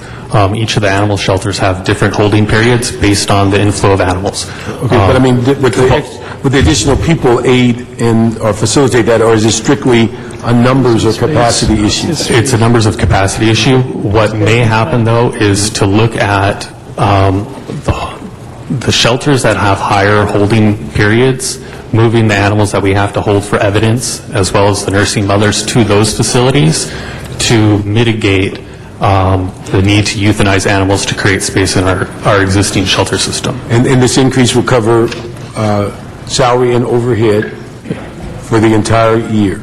Correct. So we'd have to come back next year and figure out a source? Or will that fee increase be a perpetual use for these 16? It would be a perpetual use of the fee increase for these, the staff. Okay. That's not how our budget works. Yeah. But the thing is that, and then, well, we'll figure it out next year. But I'm just saying, it will go in the general fund, and we'll figure out whether we can afford the 16 next year. Yes. What, in the proposal, we recommended authorizing the positions and placing funding in the department for 6 months, because we know that by increasing the dog license fee from $15 to $20, that will bring in the $600,000. The other funding from the online program, as well as any administrative citation program or anything else, is speculative at the current time. So what we recommended doing was placing 6 months funding in the unappropriated balance, and to track the revenue through the first 6 months of the fiscal year. And if our revenue numbers are on target, then transfer the remaining funding for those positions back into the department. If not, we would move forward with the appropriate cuts. Okay, but let me make sure I'm clear. These are people that are existing employees now. So when they start July 1st, there's got to be funding in their behalf. So you're saying that if these funding resources do not come available, you're going to reconsider their layoff at mid-year? 10 of the 16 positions for the Northeast Shelter are filled. The remaining positions have either been vacated through ERIP or through other management reductions. But only 10 of the 16 positions that are deleted as part of the Northeast Shelter reduction were actually filled. So we're only talking about a little over half of the positions being filled. So funding would be available to pay for all the people we have currently on payroll. Okay, so the six will be managed, hired until more revenue comes in? Correct. Okay, I got you now. All right. Thank you. Any other questions? Okay, thank you. Now you're going to go to memo 3, dealing with the... That is memo 3. Okay, I mean, so that covers everything? That covers all the requests for animal services. Okay, so we're through. Any questions on animal services before we move to another department?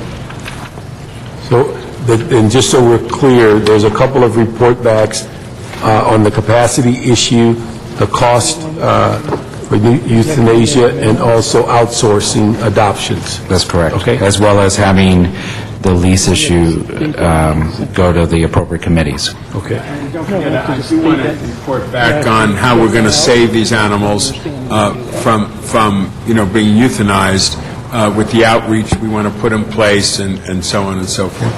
Mr. Rosa, I think we'll include that in the issue of looking for if outsourcing adoptions is one of the options that may be available. So, okay, let's go to, is it building safety?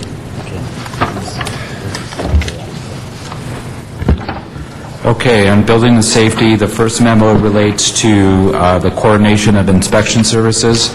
There was a request that we direct the department to identify if there's any overlap between Department of Building and Safety, Fire Department, and Housing Department. They submitted their response, which is you should have, and they basically conclude that there is an opportunity for the fire inspection services that can be absorbed with building and safety, or vice versa, specifically as it relates to plan check services. But they did identify that there are a bulk of areas that they are separate. This is more of an informational memo. There isn't a budgetary impact at this point. Let me just ask, has fire department bought off on their recommendation of the movement of those 4 employees?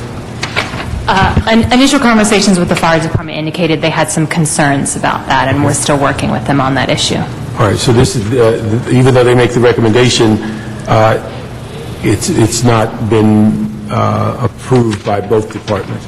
Let me just ask, one thing I was unclear on is that although they separated one part of the inspections and said it's more appropriate for the fire department, what was unclear was that in all likelihood if not civilian city employees, outside civilian employees install this equipment. And I didn't quite understand why, once it's installed, that only sworn people can evaluate whether it's operational. That's the second half of the question. We could go back and respond to Okay, that. if we could look at specific those two items, and because neither one of these will get resolved before budget, if we can look at those two items and get these to the appropriate policy committees, which I assume would be what, fire or public safety, and is that building safety goes where, to planning, to Plum? Plum, yes, correct. Okay, public safety and Plum. So we can ask them to resolve those two issues on number one. Any questions on number one?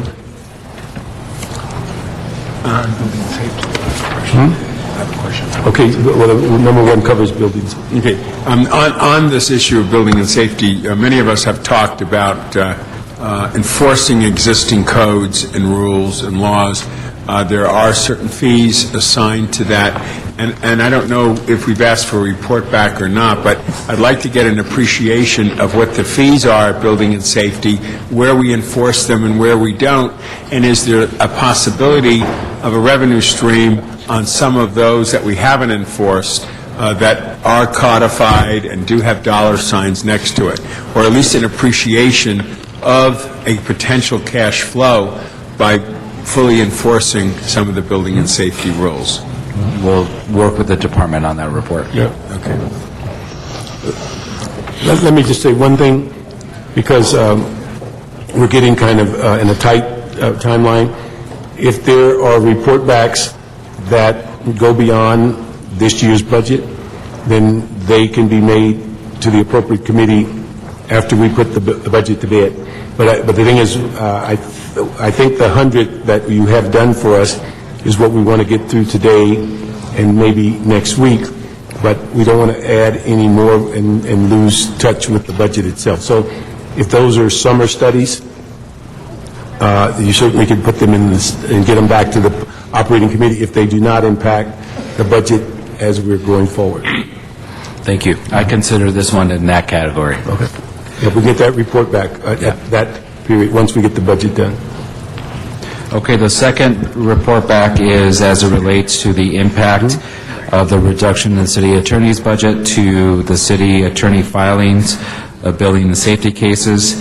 The city attorney did submit, the department did submit a report on that. If there's any questions, I will refer to the department on this issue. Let me just ask if, and maybe I just didn't understand it, on page 2 of their first chart, it was very difficult for me to quite understand as you went across the line and showed the percentage of change from one year to the next, and then it seemed to be conflicting on the next chart. So if somebody can just kind of explain what the chart represents so we have a clear understanding. There's a representative from the department here. Maybe they could come forward to discuss All this. right, thank you. If we can get building safety up, just to explain chart on page 2 of memo number 2.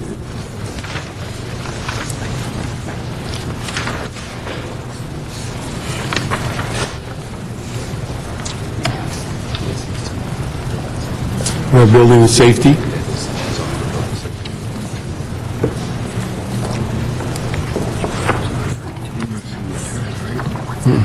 This chart, I couldn't follow it.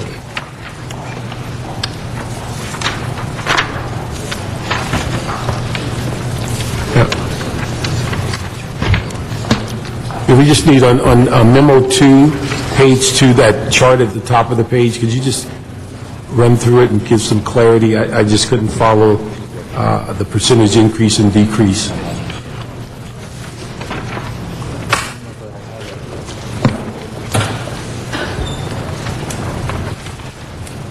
What was your question? I'm sorry. Frank Bush. Page 2 of memo 2. I couldn't follow how to read that chart on page 2. And the one that, and if I'm reading it wrong, let me know. The one that threw me was the very last line where it says, general fund budget is 7.7. It reflects a 3% drop. And then it goes to 4,800,000 and general fund money, and yet the money just above it for the previous year shows 3.6 million. So I'm just trying to figure out what those numbers represent, and am I reading it properly?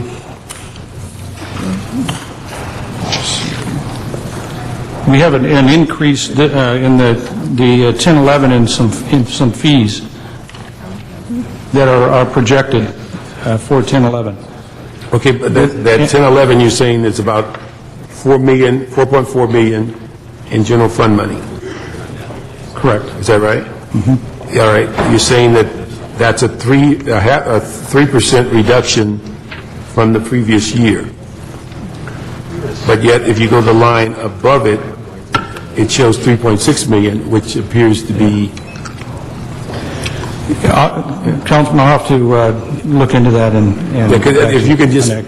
Because I don't quite understand going across what the reading is, so we can get some clarity. It's not something that's going to hold up the train, but just so we understand. I see what you're talking about. I believe, I apologize, Councilmember, I believe the 3% reduction is referring to the general fund budget in the first column, so it went from 7.9 million to 7.7 million, roughly a 3% reduction. However, the revenue that the department is bringing in is increasing. They're demonstrating by 21% over the previous year. I think what threw me was that when we said general fund revenue, as opposed to the special fund revenue. Correct.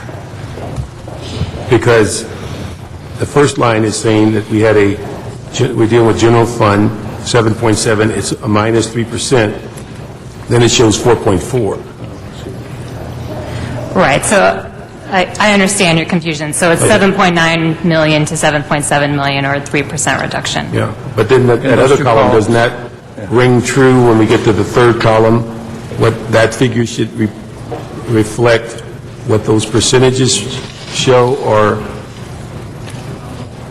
let me just say, I'm confused, and so if we can just get it clarified, and so we can move on. Thank you. Yes. There's nothing for the CAO. Next would be the city attorney, I believe. The city attorney, there were a total of 7 memos. You have 3 of them. The rest are on their way down. May I recommend that we skip the city attorney, go back to them so we could go through all of them once they get here? Very good.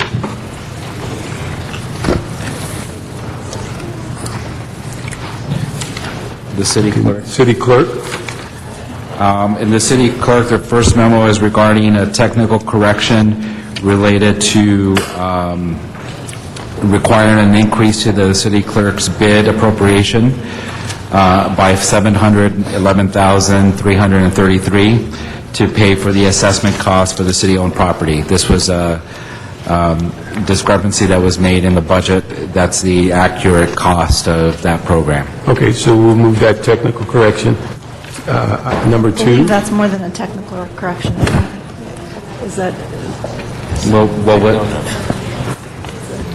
no, it was inadvertently. Right. Yeah. This is actually a $700,000 cost, so it's more than a technical correction, so we'll need to work on that and bring that back next week as well. Let me go over it again. The technical correction... It's not a technical correction. It's an increase? Yes, it isn't. The number is inaccurate in the budget, so it actually will increase our overall problem in the city clerk's department. Okay. All right, so then this just adds to our deficit? Yeah. Okay. That is correct. Then, I was just going to say, then we should hold this, rather than increase the deficit, then we should hold this to evaluate it in our reconciliation? Well, maybe I can help with this. What this represents is the funding that's required to pay for the city's portion of their assessments for business improvement districts. The budget did not include the $700,000 that would pay for those. So this would add to the deficit, but it's something that would need to be addressed. But these are mandated in order to keep the bids running? These are required payments on the city's part. Okay. I was going to suggest that maybe we could request of those bids where those dollars are due, if they would be willing to take it in the way of services instead of cash. And that would be a street project, some street lighting project, whatever those bids are doing, if we could ask them to waive the cash and take it as an in lieu payment of a service that we're going to provide for them, that they maybe go out to contract with anyway or whatever, but that would reduce then the cash cost to the budget. It's a good idea. Any other question?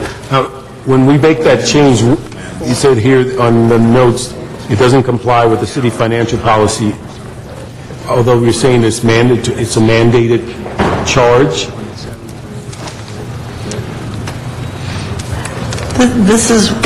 These are the payments that every single property owner in a business improvement district is required to pay assessments on their property. These are the assessments that would be placed on city-owned property. So yes, they would be required to be paid in some form. Now, there'll probably need to be a little more discussion about the previous suggestion, because that would affect the budgets of those business improvement districts. They assume a certain amount of cash for the services that they provide. Okay, but how does it conflict with the city's financial policy? You want to respond? You have to $20.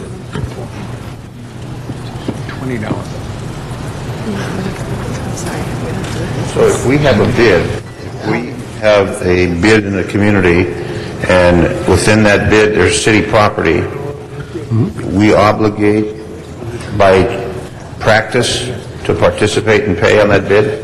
By policy, the city participates in the business improvement districts for the properties that are located within those And boundaries. that costs us $711,000 annually? It's probably a little bit more than that. It's about $800,000, and just a portion of this was included in the budget, so the $700,000 would be an additional amount. Do we have an option to participate in the bid, correct? I'm not saying it's a bad idea, but the people in that area vote whether they want to support that bid or not. Right. And there's some bids that are successful, some bids that aren't. Mr. Smith, I think that's an idea of providing services, street services, whatever, in lieu of the financial commitment, because they use those dollars to hire to improve that particular area. Yeah, it's something to look at. And it keeps our people employed. And it keeps the city crews working. And it saves us money, but the city crews are already on the payroll, so whatever the maintenance would be, if we had the city crews do that, since they're already paid, instead of giving this to a bid that would hire an outside contractor, because I don't think they hire city folks to maintain the quality in that particular bid. That's a good idea. Mr. Smith, congratulations. On your point, sir, on the Is that just policy, a typo? it's a typo. It should not say. If you could just scratch out It not. complies. It does comply because it's mandatory. It is mandatory, okay. So can we save $711,000 with that movement? We could. We could, but I think Mr. Smith is asking, is there an alternative? But until that alternative has been put in place, it's our portion of our commitment. We could always say we're not going to pay it in cash this year, and you either take it in a credit, or we will, and then we'll have to go back mid-year and then find the money, I guess, but... But I think in any case, that's something that you probably should look at and have the city attorney look at that too, because these are governed by state law, and there may be some restrictions on that, but it bears looking at. But I think your point is that we could certainly sit down with them and negotiate that, while we may be required to provide cash. If we just gave could waive. The other day, we just gave the bid down here, trash bags, which were...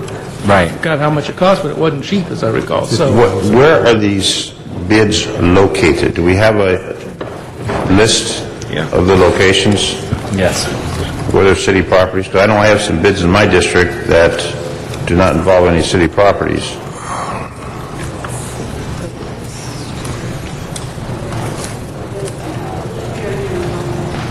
All of them? all of them. Yeah, this is- Citywide? Yeah, citywide, fine. There's about All that are left. 38 established bids. There's about 38 you want me to go through all 38? Can you just, are they each council district, or is it limited to a few council districts? Yes, throughout the city, from Chatsworth, Chinatown, East Could we just Hollywood. No, there's bids, but the ones that involve city property is what I'm looking at. That's correct, yes. Well, All 38 involve city property. what city properties in Chatsworth? It's not on this list, we could report back on that. Train depot? Could we just get a copy for each committee member as to the roster that basically is impacted by the 700,000? But it is mandatory and it's within policy. That's correct. All right, so we can go to number 2.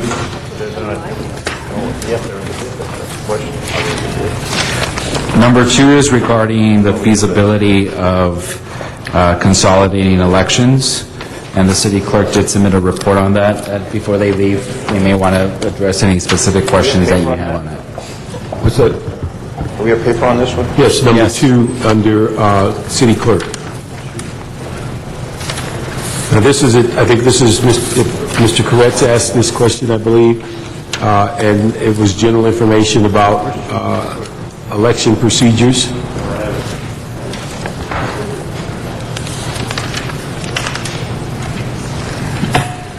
Okay, so as general information, we can go to item 3. I don't have it for you. In fact, on this one, we just sent, what is it, rules and elections? That would be the appropriate committee, yes. We just do rules and elections as information.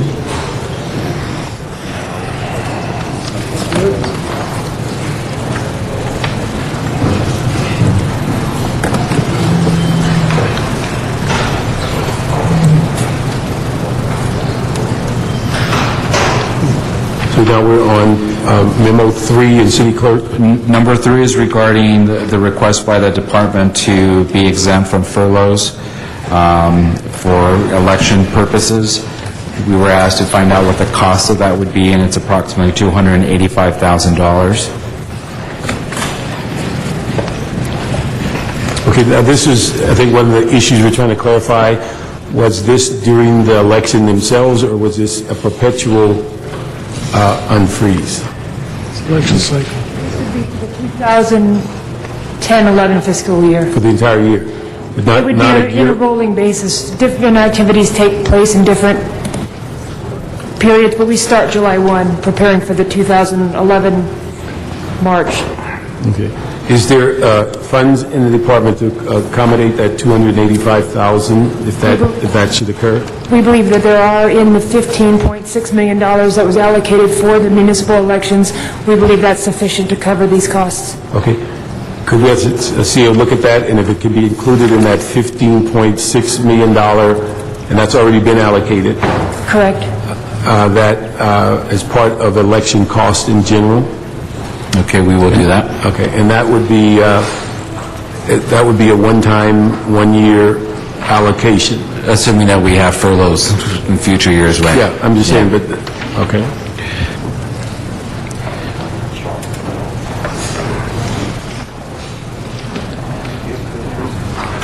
Yeah. Okay. And then any questions on 3? Number 4? Number 4 is regarding clarification on what would be required to transfer the city clerk's land records function to Public Works Bureau of Engineering. There was a request for additional information. In consulting with the city attorney, the conclusion is that an ordinance should be established that would transfer the land records function from the clerk to BOE. So we recommend that that be part of, added to Exhibit H, if it's not already. Okay. I think did we address this in a prior discussion that we moved, as the budget stated, to move those items in? We weren't sure whether we required our charter change or ordinance, and so now it's clear that it only requires an ordinance. Okay. We discussed it, we just didn't act on it. So Right. This is the action now. So we're recommending that there now be a corresponding ordinance change that moves that function for the city clerk to BOE. Okay. Now, recently when we dealt with it, we approved the move of the positions. Now, this is the cleanup ordinance? This is to allow the function to actually be moved as it relates to our charter and to the various codes. Okay. We asked the city attorney if we can get that ordinance done by the July 1st.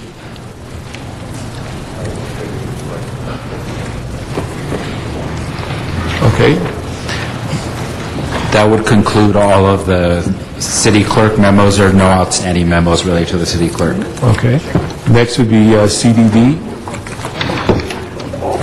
The first memo is regarding the impact of any reductions to the day labor program, and CDD has indicated that they have found additional funding to ensure that that program continues. The three areas would include Canoga Park, Chesterfield Square, and Harbor City.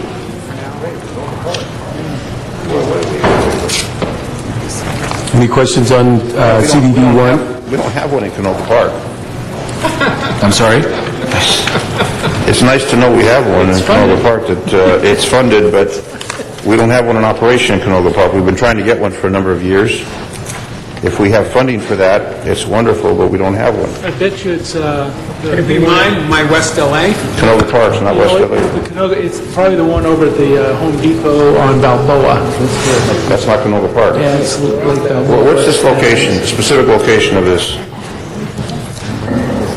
I do support these. We're on CDD. But on they're saying the West LA.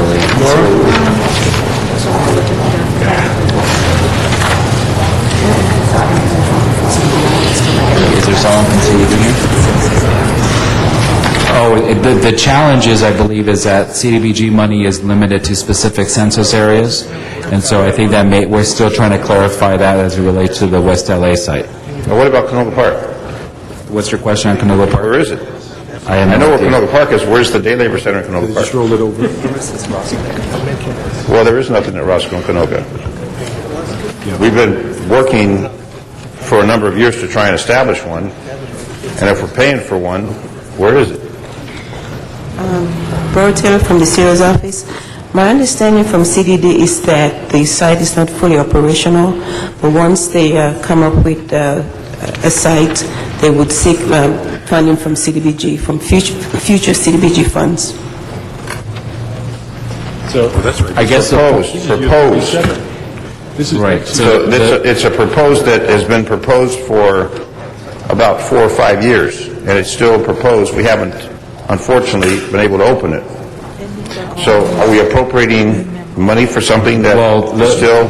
I think the point is that the CDBG dollars that have been identified, Canoga Park would be eligible for that should that come to fruition. There are, restrictions to the use of CDBG dollars. Well, I've got a concern are they real dollars, and is it in this year's budget or going in next year's? In other words, if they're allocating money for something that is proposed and it's not in operation, that's my question. So do they have funding for that is there funding for this current fiscal year? Yeah, they said it's a 36 year. That's the one we just approved. No, why don't you clarify? Well, I'm trying to see if we can save some money, if let's be real with it. In other words, is there funding right now for a Canoga Park day labor site at Roscoe and Canoga? No. My understanding is there's a minimum amount allocated, and I think it's about $6,000. So what are they doing with it? There's nothing there. We've been trying to get one, and if we allocated money for one, I'd like to know what we're doing with the money if there's nothing there. Maybe it's time for an audit by the controller. Dennis, I think there's no real money in that item, because what they're saying is that they'll reprogram money during the 36th year, or they will seek money in the 37th year if upon selection of a site. So, yeah. But now they just said there's $6,000 this year. Yeah, well, what's the $6,000 for? I have no idea. The issue is they're saying dealing with reprogramming. We could ask the department to clarify that. Please do.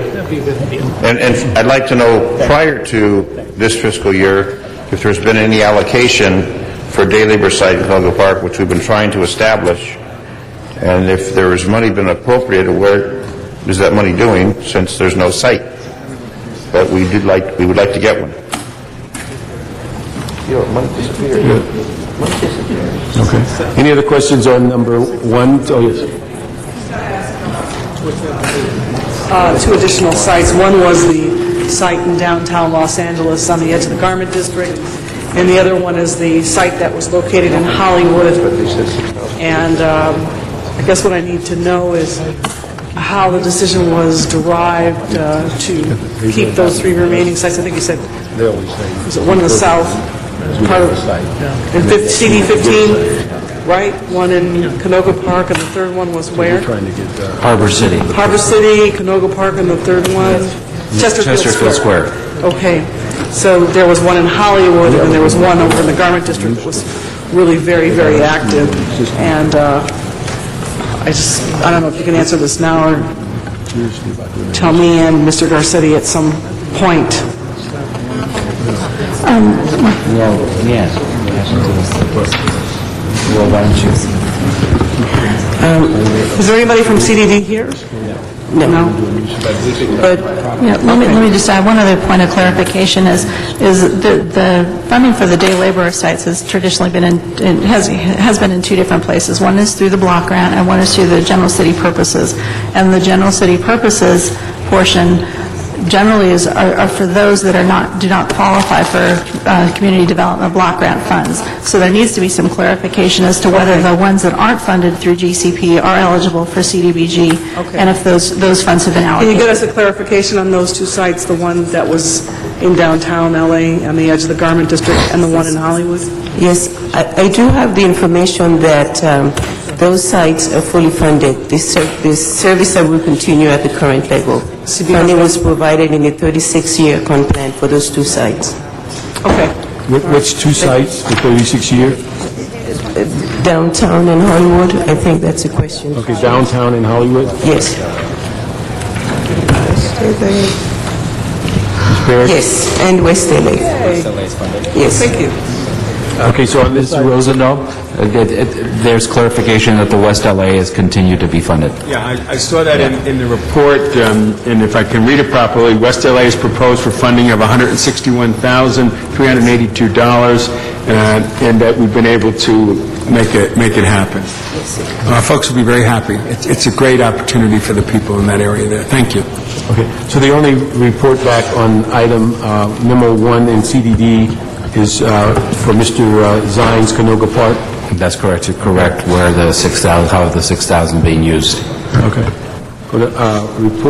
Memo 2?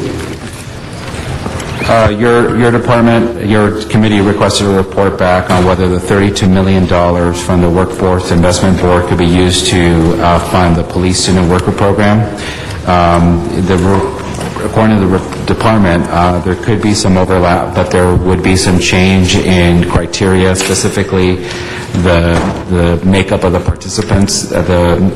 The dollars from the Workforce Investment Act does have specific requirements regarding the eligibility of the participants who engage in that program. The average yearly cost for individual participating in the Workforce Development Program is $4,500. I just add, I think it'd be important for them to sit down with the police department and get some clear definition on what the program is to see where it might fit, because it doesn't sound to me like they really did much of an analysis here. It's kind of just a quick pass over. So ask them to sit down with the LAPD and talk about the program and see if it can somehow fit the criteria.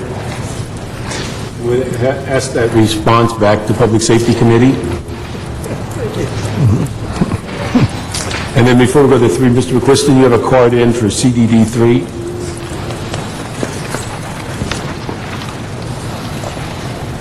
Jim McQuiston, I'll be real quick. I thought you wanted them all on CDD, so I didn't put any more in. But let me say CD1. Let me say immediately, the Hollywood one has never been used. It's dead. The people hang out at Home Depot instead, which is about 50 feet away, and they don't go there. Jackie Goldberg put it in a long time ago when she was on the council, and it's always been dead meat. On number 2, I wanted to say, too, last night, Chief Perez came before us at the CPAB. He's the head of this particular area, and he said that the chief is going out to businesses to raise his money for this particular program. So you may want to check with the police department on their outside solicitations. On the number 3, I want to say, you notice the list there. What the neighborhood councils are supposed to do is to monitor the delivery of services in their areas. You'll notice none of the training tells them to monitor the delivery of services. In other words, they're being trained to do the wrong thing. I would certainly not want the budget extended to train them if they're not being trained to do what the charter and the ordinance says they're required to do. Okay, thank you. We go to CD number 3. Memo 3 is regarding, there was a question on the impact of the reduction of training dollars for the Community Empowerment Program from $100,000 to $16,147. The department, the CDD, will now be overseeing that program, and they do indicate that this reduction would reduce their capacity to provide the same level of education and training that Dunn currently does. The added cost would be $83,853. The different program training involves issues related to the Brown Act, Robert's Rules of Order, budget development, ethics, and a few others. So if there were to be any interest to fully restore the training, it would be an additional $83,853. I think when we discussed this during the hearings, that thought it was most appropriate that it come within their existing funds rather than tap the general fund. I believe the department hasn't been able to find existing funds for it. Yeah, we'd hope with well over $100 million worth of funds, I'd hope they be able to find $83,000.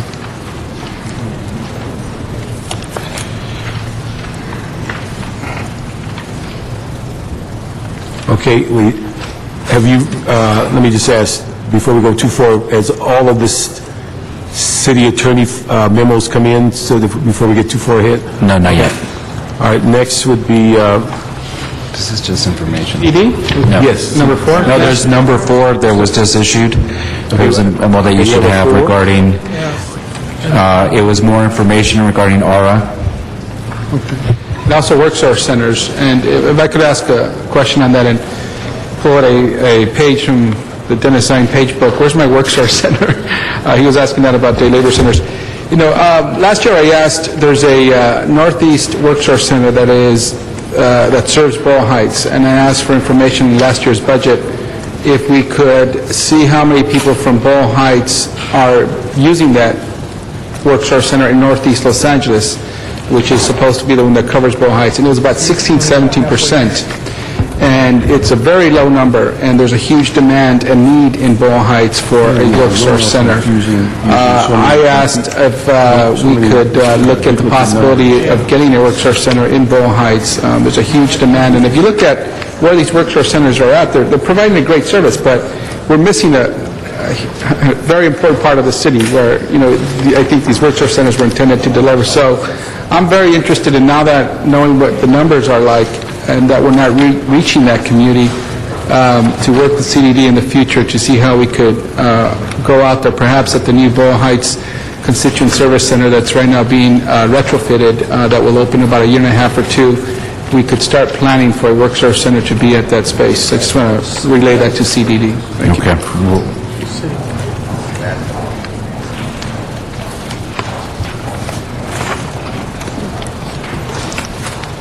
Just hold on one second. I'm still trying to find number 4.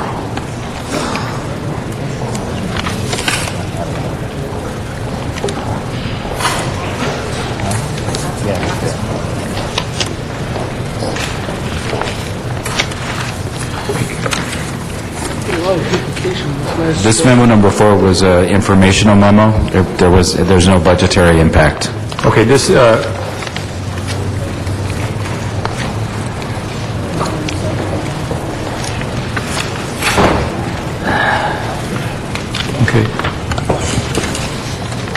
Any questions on CDD number 4?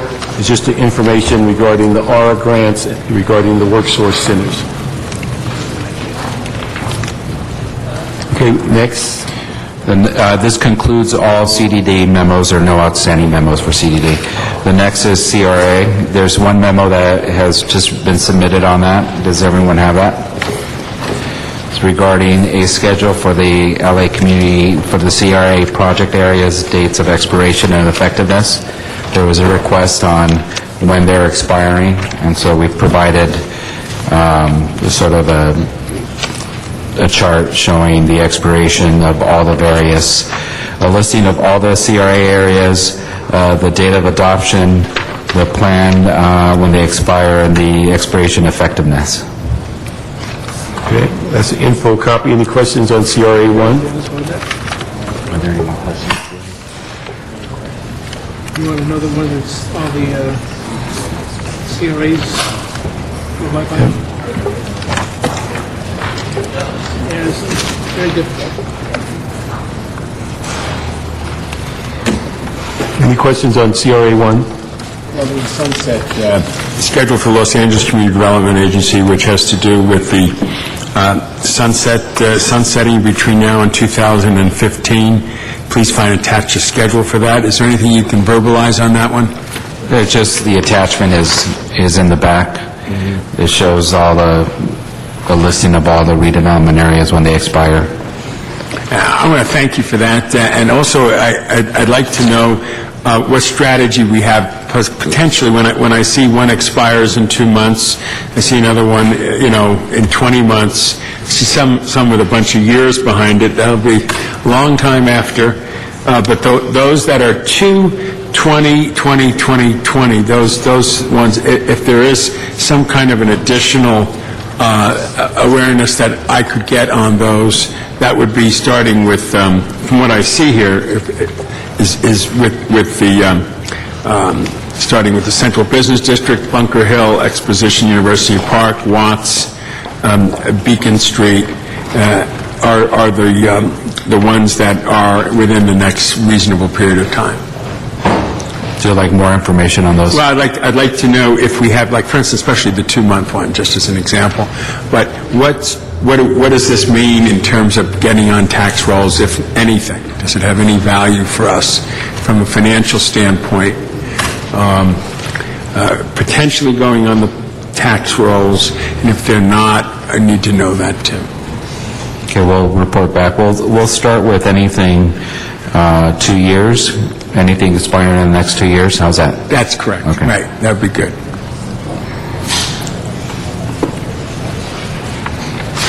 Next is...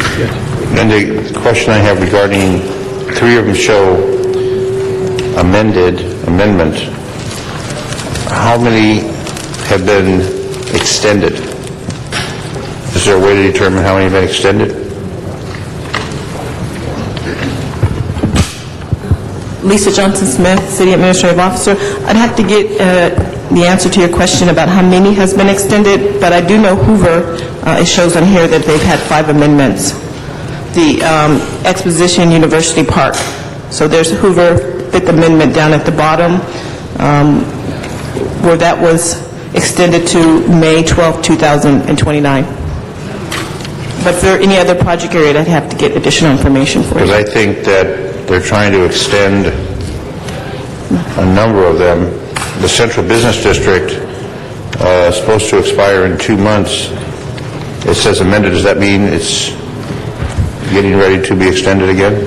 Well, the Central Business District, originally, there were 2 new project areas that were created at the bottom of the list, City Center and City Industrial. And pieces of those project areas, originally when they were proposed them, had included pieces of the boundaries of the Central Business District. However, the county had filed a lawsuit, and so those project areas were amended. That particular area was amended, and these project areas were created. Okay. Well, I know that there's some that, like it says 2 months, 20 months, 2 years, 3 years, 4 or 5, and then there's some 10 up to 22 years. But I'd like to know how often they've been extended. Okay. Thank you. And I think many of those that came about after the riot, early 90s, this is their first renewal period, I believe. came with 92, I think, this would be, I think it was 15 years. The Crenshaw, Broadway, Manchester, Wilshire, Koreatown, those in the mid-'90s. Yeah, I think this is their first renewal.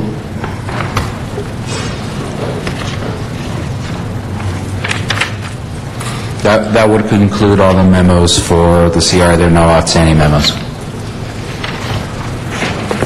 Okay. Next would be the controller. There should be one memo. You should have received it.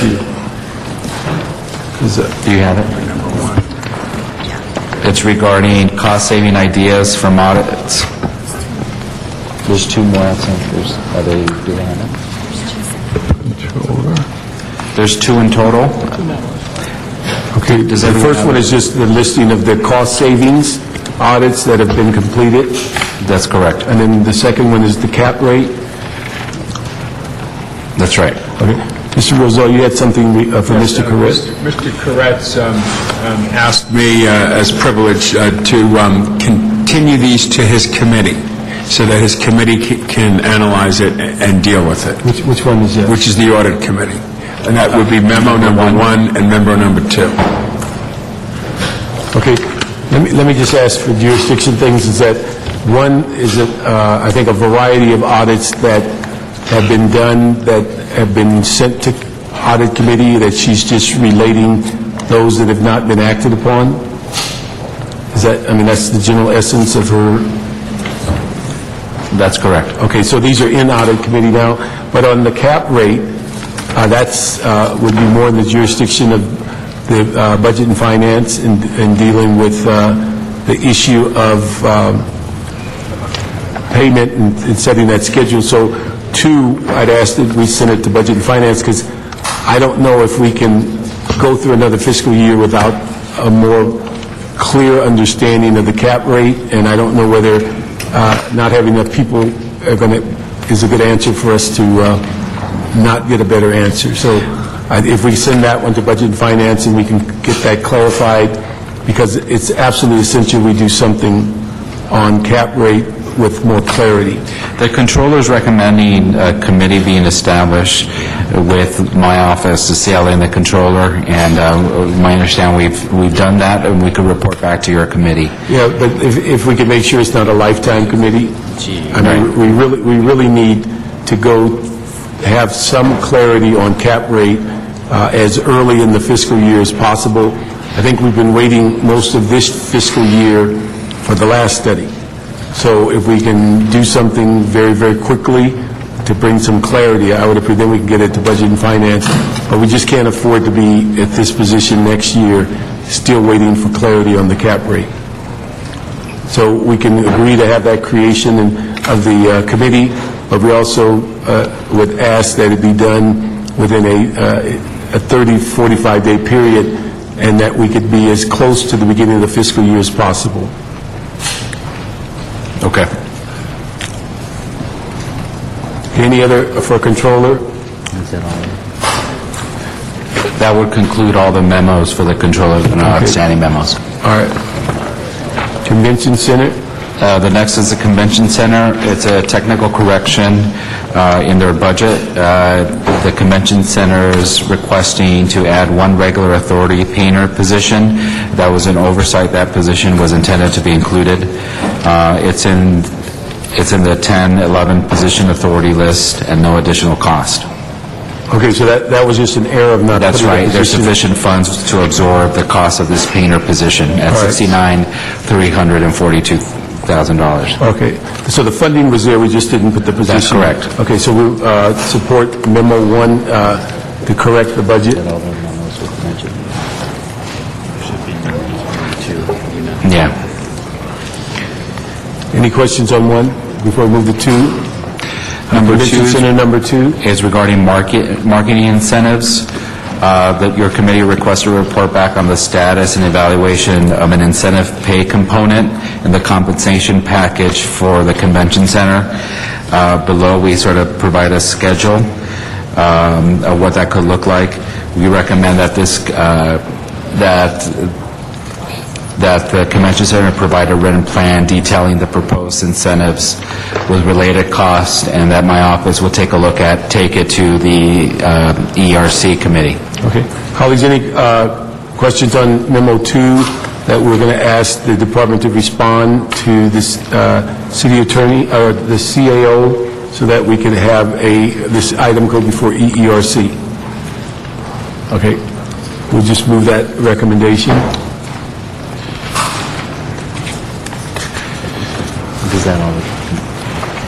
That concludes all convention center memos. There's no outstanding. Okay. Next. The update on the comic business? On the what? The comics, the convention coming here? I don't have one. Oh, it's a big deal.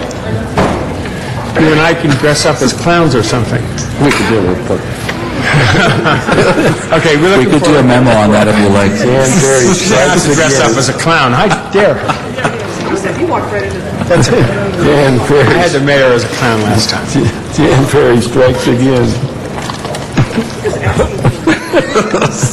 Okay, next would be, Are you referring to Comic-Con? Because it's my understanding that it is being booked.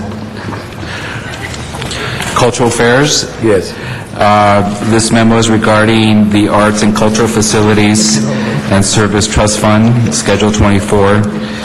The fund receives, it lists out as what exactly consists of the fund. I believe this is an informational memo. okay, and that this issue of this funding that's laid out on this number 1 is a part of the CLA evaluating GCP funds that we requested last meeting. Is she not here? That's right. right? This will be part of that, and then there's some additional information I think Cultural Affairs is providing to the CAO, and we want to look at that and reconcile that as well. Okay, so we'll wait for that report next week. Next, Memo 2. This is requesting the department to report back on identifying alternative proposals for reducing or deleting reductions made in the grants program. The department has requested a restoration of $415,000 in the grant programs in response to your request. Okay, this also is something that we asked CLA to look at, and we'll get that response for next week. Okay, we go to, any questions on Cultural Affairs 2? Go to Cultural Affairs 3. Which is 3. Number 3 is regarding issues pertaining to the nonprofit leasing policy and how it impacts the department's exploration of partnering with nonprofits for existing venues. They state in their memo that the absence of a standardized policy which has been adopted by the council, that they're still at a loss how to move forward. So they recommend that the policy be adopted as soon as possible so that it could inform how they issue an RFP for those venues that we're looking at handing off to a nonprofit provider. So I think we clarified for them that people weren't being thrown out of their buildings July 1st, but it's a process that we're expected to... There's a process, and there was over $300,000 earmarked for transitional. So they need the council to work on that policy so that they then can create their RFPs. That is correct. Okay. And as we said in committee, when we looked at the master list of it all, those that have in place a lease that has happened in the most recent period of time, those issues don't apply to that. Is that correct? Yes. Okay, thank you. Let me ask, could we, Lorraine, is it possible on this report memo number 3, that we could put it in council file attached to the nonprofit policy, so when it comes through that it's part of that package? Okay, thank you.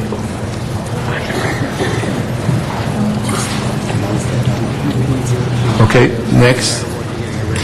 Okay, that concludes all cultural affairs and no outstanding memos for cultural affairs. Okay. Disabilities, we just submitted one, you should have it. It's regarding the block grant money and HIV testing. Okay, this is disabilities? Yes. Do you all have that? Yep. Just 1 second. Memo number 1? That's correct. So how many memos with disability? There's only one memo for disabilities. Okay, good shape. Okay, this is just clarity On the use of the CDBG dollars for the AIDS work being done by the department. Thank you. I think the block grant was a lifesaver for that program. Any Yeah, and I questions on that? appreciate the additional money that you made sure was there for the HIV testing initiative and the AIDS prevention program. Steve Simon, are you happy on this or not? The fairly short answer is the block grant funding that was approved by HCED and this committee, which was $200,000 on the prevention side, and it was supposed to be $98,000. It was actually a technical error there. It was about $50,000 on the policy side. The majority has not been made available in this budget for us to use for testing and programming currently. I couldn't hear that The last majority of that money has not been available for us to use for programming in the current recommended budget. So what are you going to do? I'd probably ask the CAO maybe to clarify for us how that money's been reallocated. Could somebody respond to that? It's of concern to me if they don't have monies to do their mission, which is obviously AIDS prevention and intervention and testing. I thought the general manager commented that they were going to go through a process to reallocate. Jackie Vernon Wagner with Office of the CAO. The monies are available. They're there. There is a contract that is pending that needs to be executed. Okay. But the monies are there for this year. So there are two sets of funds. There's the block grant dollars. I think you're referring to the $75,000. That's actually general fund dollars from the GCP, and the money is there. Okay, so the $75,000 was funding that was allocated explicitly for some expanded testing in South LA. So there was perhaps some confusion. We thought the contract did not come out of the CAO's office. We were trying to execute that contract. That money is for this current fiscal year, right? Yes, sir, and it is still there. So that contract will be let before the end of the fiscal year? Yes, sir. Okay. Okay, so we have authority to execute that? Yeah, I think we got to get the contract, but I think that's on its path to be done before June 30th. Yes, sir. Okay. Now, the next year's budget with the block grant money. And then the block grant money, there was a request for $40,000 we were asked to allocate to ensure that Bienestar could keep their South LA office open. I believe that came out of your office, Mr. Parks. And we also had $51,000 for research and special projects, which we have used solely in the last 2 years for pilot projects to expand HIV testing. That was Bienestar, JWCH, and Bienestar and Common Ground. Let me just clarify one thing.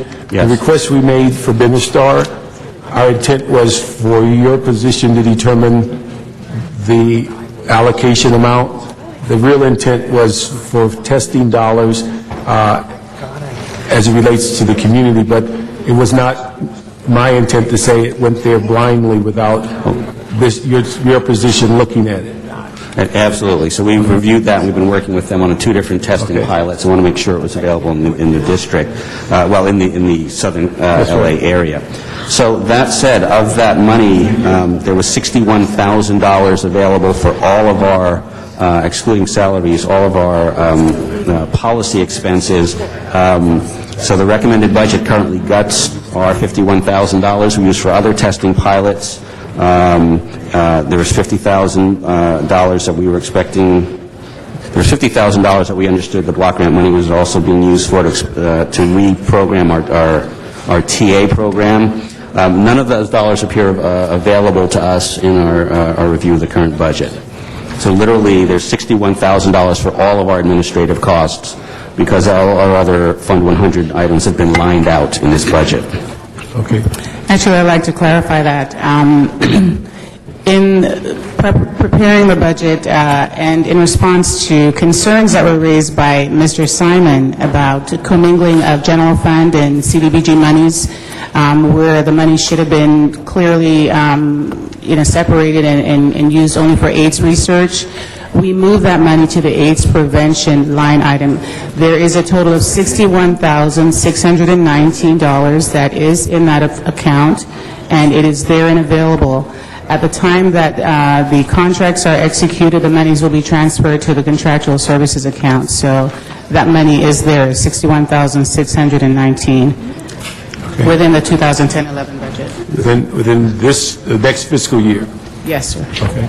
There was $63,534 in that budget this current fiscal year, so all of our other administrative costs, aside from salaries, have been lined out and zeroed out, which wipes out a lot of my core testing.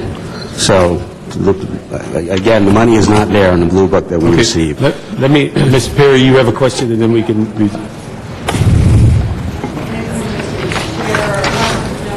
And how much is the county putting in for HIV prevention, AIDS prevention, HIV testing, and treatment? Does anybody know? I'm sorry, say it again? The county of Los Angeles. To the city or in general? No, into this effort. I don't... Not necessarily. I'm looking here because I thought I actually just had that on here. I don't have their total budget in front of me. The county does about... Can we get a report back? Because I'd really like to see, I mean, you know, they administer the health programs anyway, primarily, and we just sort of had to do this by default because we needed the coverage. I can easily get you that number by close of business today. I appreciate it. Okay. And to Mr. Rosendahl, too. Any other questions? Let me just ask, and I'm going back a little ways on a couple of meetings.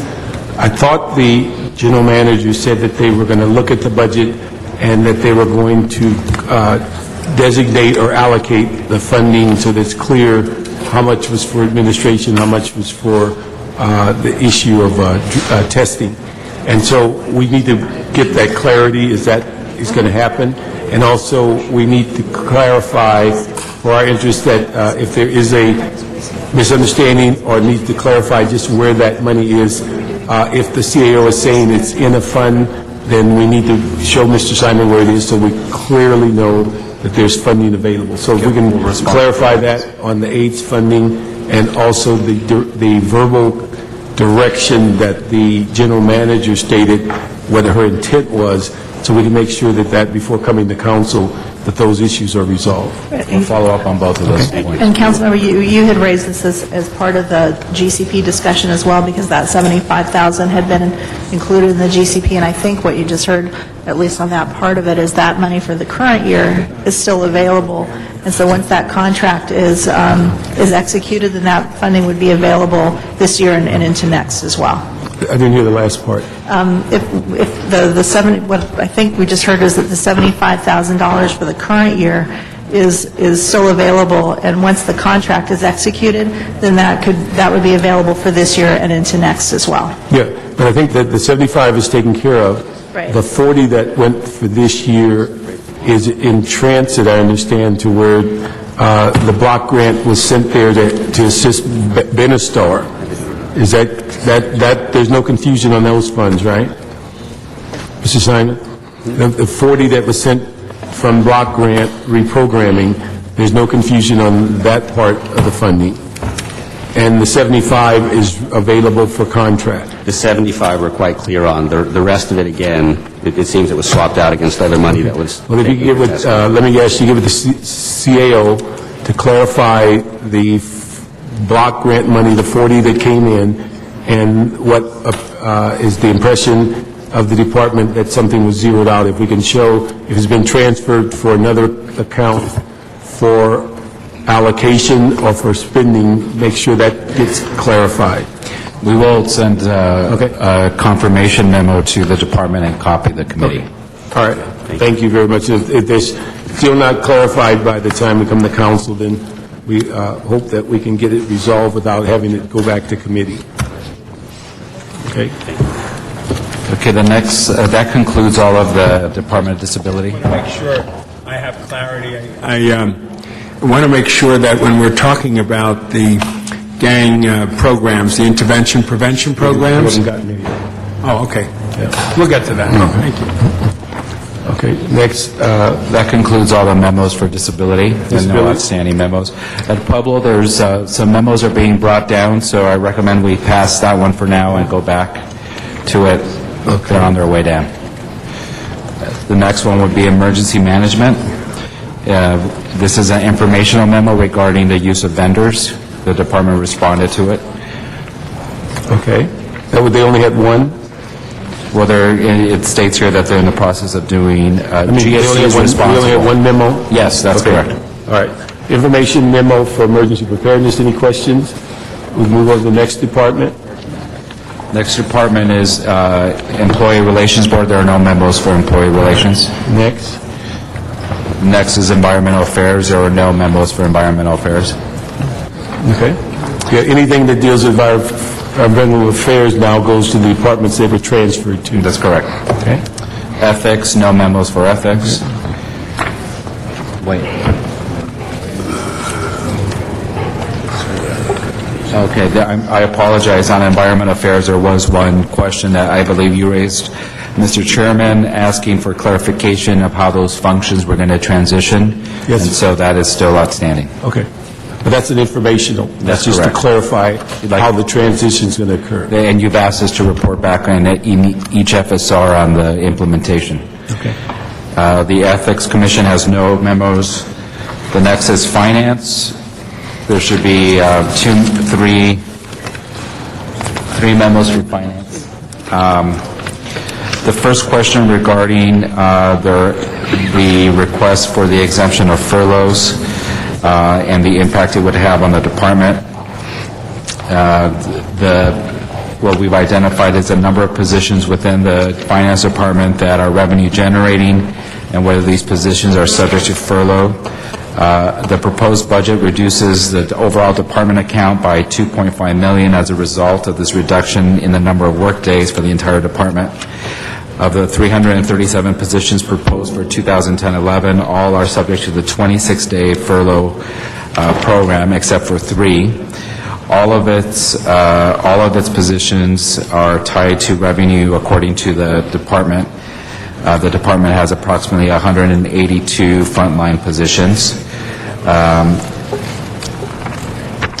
They estimate that each frontline individual, fully trained, generates as much as $400,000 of general fund revenue per employee. The department believes that it could still meet its target, even with the furlough program, because the majority of the workforce is currently on the 980 schedule. So the 980 schedule is essentially mirrors what a furlough program will look like. So that at the end of the day, there shouldn't be a significant impact on the So this department's issue is ability. resolved by a change in schedule versus a request to That's correct. be relieved from the furloughs? That's correct. All right. Any questions on finance number 1? If not, then we can go to finance number 2. The second memo is regarding the status of issuing police permits for valet businesses. The department submitted a status report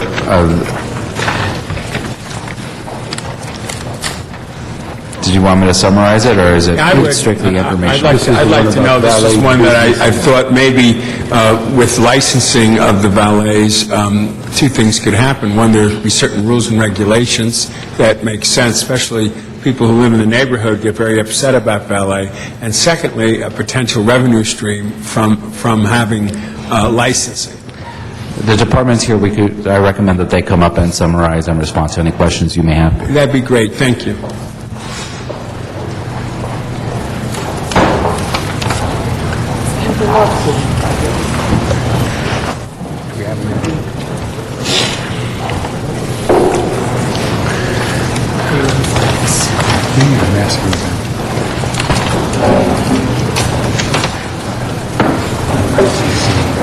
Oh, it's Garcetti's. It was my idea.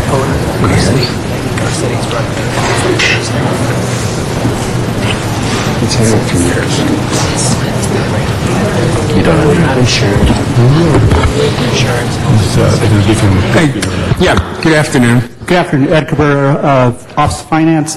The Office of Finance has been working as part of a work group with City Attorney, Commission Investigation Division, the CLA, as well as the Department of Transportation to develop an ordinance that would license the valet industry. We met as recently as February with this work group. At that meeting, the city attorney liaison to the Commission Investigation Division was tasked with drafting a proposed ordinance. That ordinance, the initial version has been prepared by the city attorney. It is currently under review. We will be meeting once again with the work group to follow up on the progress of that. At this particular point, we don't have a revenue estimate as we're looking at the regulatory aspects of the proposed ordinance. First of all, I want to thank Eric Garcetti, our president, who's provided leadership on this over the years. I've been interested in it for a couple of years, and this is the time we need to make an ordinance, and we need to get a revenue stream. There's no more critical moment than the moment. And so, since they met in February, when do they intend to have a proposed ordinance and policy and an understanding of a potential revenue stream? Have they looked at places that have it in place? I know that Beverly Hills has one. I think Santa Monica does. But I'm interested very much in getting it into our next fiscal year's revenue stream. Can we get there?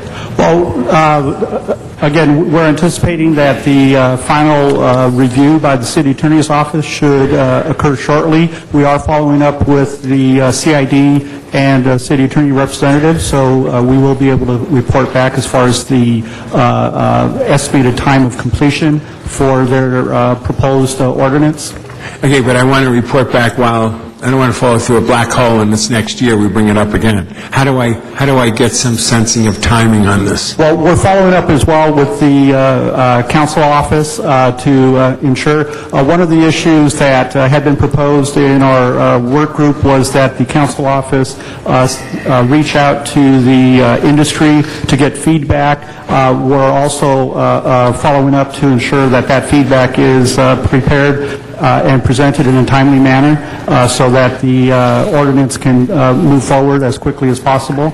But our intent, as far as on the finance side, is to work with the other parties to move it forward as quickly as possible. Who's playing the lead on this?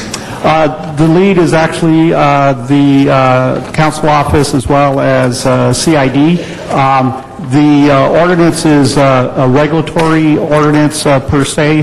Finance's role is limited to the actual collection and processing of the permits. Right. So it's more of a regulatory ordinance, and there are some issues that are being reviewed currently.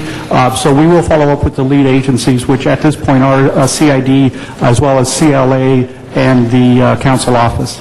All right, which council office? Councilman Garcetti's office. Right, but we also want to make sure, I'd like to have it in play by July 1. How about that? Actually get something through the process, get our colleagues to approve it, and so that we have something in place in 60 days or 70 days that could also have a revenue stream clearly understood besides the regulatory needs of community people there. I don't want to, February is 2 and 3 months ago, 2 years ago, a year ago. We need a revenue stream now. So who can take leadership in getting back to us so we could get something before our council in this fiscal year that could impact next fiscal year? Well, Finance will convey your request to the rest of the work group, and we will push forward on that, and we will report along with the rest of the work group back to this committee. Okay, I would love to report back if we could while we're still in this budget process to keep your feet to the fire. Yes, okay, thank you. Thank you.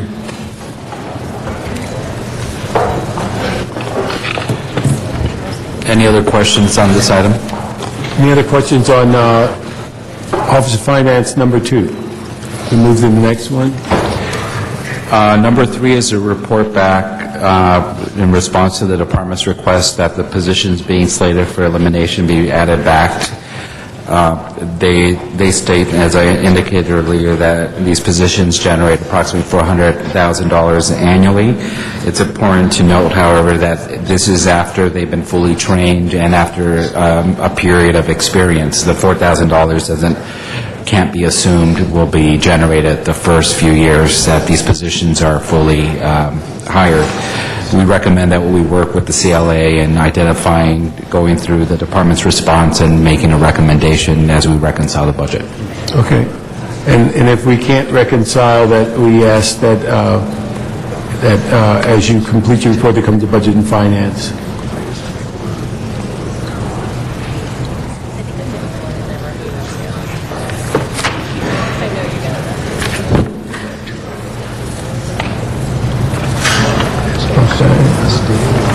Next would be, before we move on from that, on finance, Mr. Pizzillo. Thank you, council members. I am Benjamin Pizzillo from the Engineers and Architects Association, and I would like to respond to the statement regarding the 980 work schedule change in response to your request for a report regarding the impact of furloughs. The 980 schedule change was unilaterally implemented when furloughs were unilaterally implemented in FY 09-10. So in other words, the schedule change has already been put into place, and with an accounting for that schedule change, the department is still deferring $11 million a year in revenue by implementing furloughs. That's the figure you heard here last Thursday morning when the director reported to you. That's $11 million in revenue the Office of Finance is not collecting because you are furloughing the EAA positions for 26 days this year. Just want to make that clear that you already received that report, that $11 million will not be collected for the general fund because you're going to furlough the employees in this department. Again, the 980 schedule that was already discussed as a solution was implemented in FY 09-10. That has not alleviated the deferred revenue figure and estimate that you were provided last Thursday morning of $11 million. That's $11 million that is not going to be collected for the general fund this year because you're going to furlough EAA. Thank you very much. Thank you. On Office of Finance, any other memos? Can you respond to that? There is one outstanding memo that I think is going to... Let me ask you if you could respond to the comments that was at the podium regarding the positions and the lost revenue. Well, again, the issue is that the majority of the workforce is currently on that schedule. So if there was consideration to going to a regular schedule for all the workforce, then it would obviously be a way of reconciling that lost day. Wasn't the discussion we've had repeatedly here wasn't the discussion we repeatedly had here if there were tax revenue generating positions that they would be exempt? So they're saying those are revenue generating positions. Your memo seems to indicate they are revenue generating positions.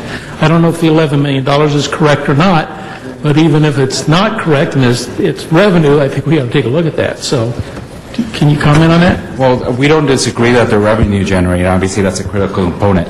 But the issue is, essentially, the majority of the workforce is already on the 580 schedule. So by not getting paid the day that they normally take off anyway, then there's really no impact on their ability, on their productivity. If the majority of the workforce was on a regular schedule, then there would be an impact because now they would be working only 4 days. But currently, while they don't, currently there's the majority only work on that different schedule. The modified schedule. Right. So for them to be correct in their $11 million, we'd have to put them on a 540 plan. That's correct. Otherwise, we don't realize that real dollar amount because they weren't working those days anyway. That's right.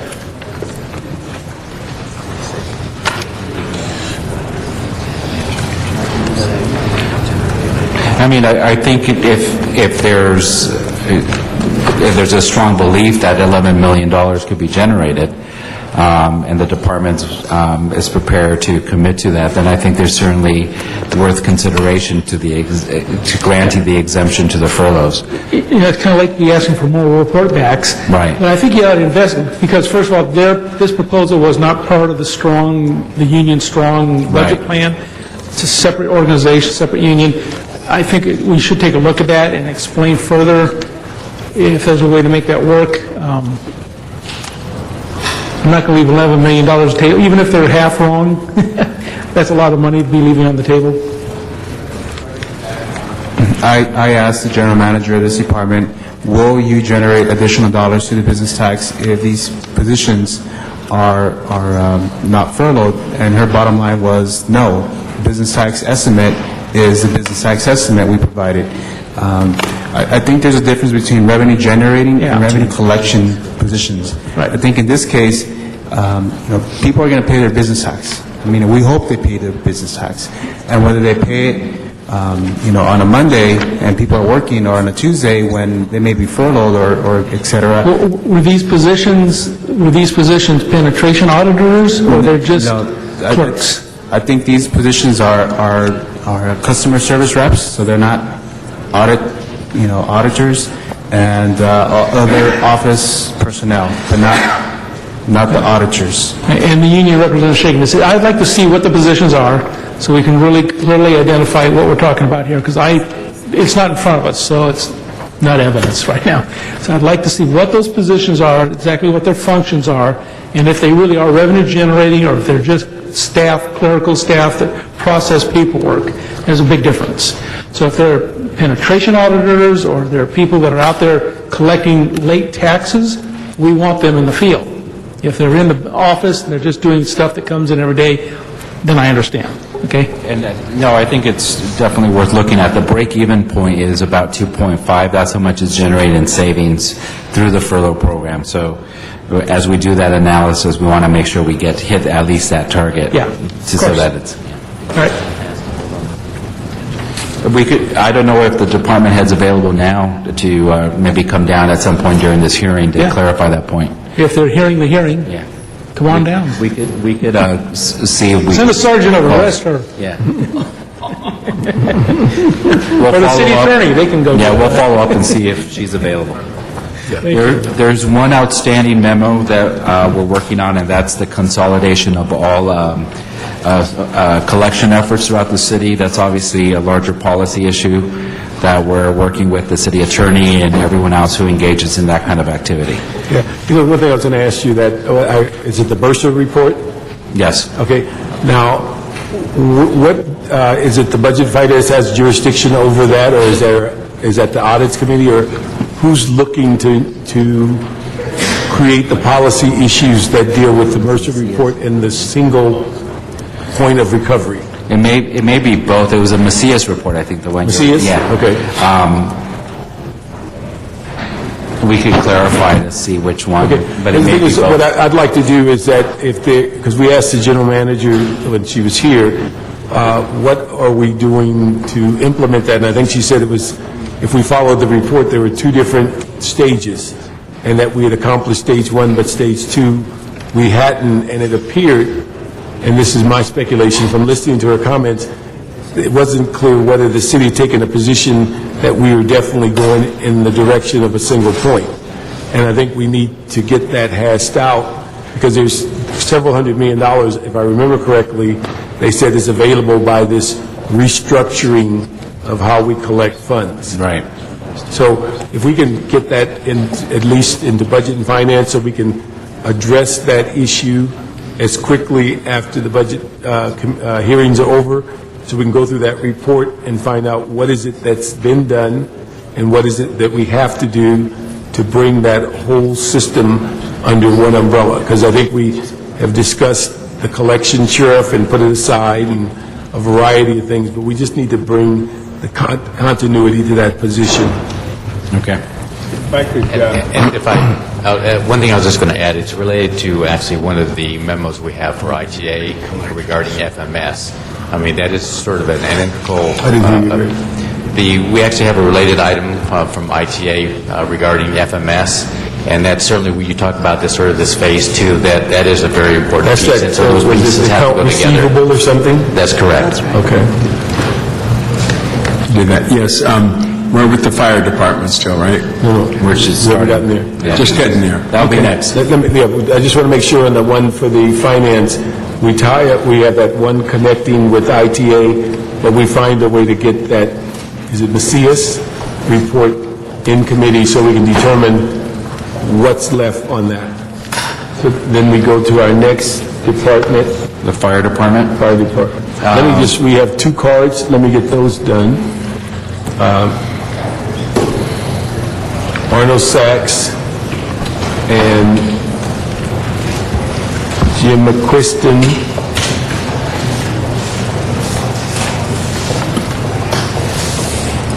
I know it's here.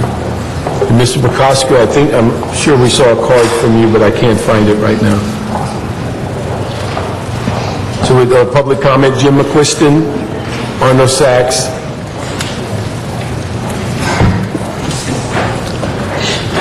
Jim McQuiston. As I look through the budgets, I am particularly concerned about the fire department because the fire department people are the most under fire, literally. And also our people depend on the fire department, actually more than the police department, because if you need an emergency answered fast, it's probably a fire or a health problem. And if it's a police problem, like somebody broke into your car or something like that, at least you can wait a while. But there's nothing that you can wait for on the fire department. And I think the fire department's been a little bit too meek in resisting these cutbacks. I think we got to readjust a little bit on maybe the police department and give the fire department a little bit more breathing room. They don't have equipment, they don't have personnel, they're shifting people around and around and around. That takes gasoline and everything else and wear and tear. We've got to readjust our priorities, I think, a little bit on that. So as far as memo number 3, I think maybe that's going in the right direction. Is Mr. Sachs here? Okay. All right, we're on fire.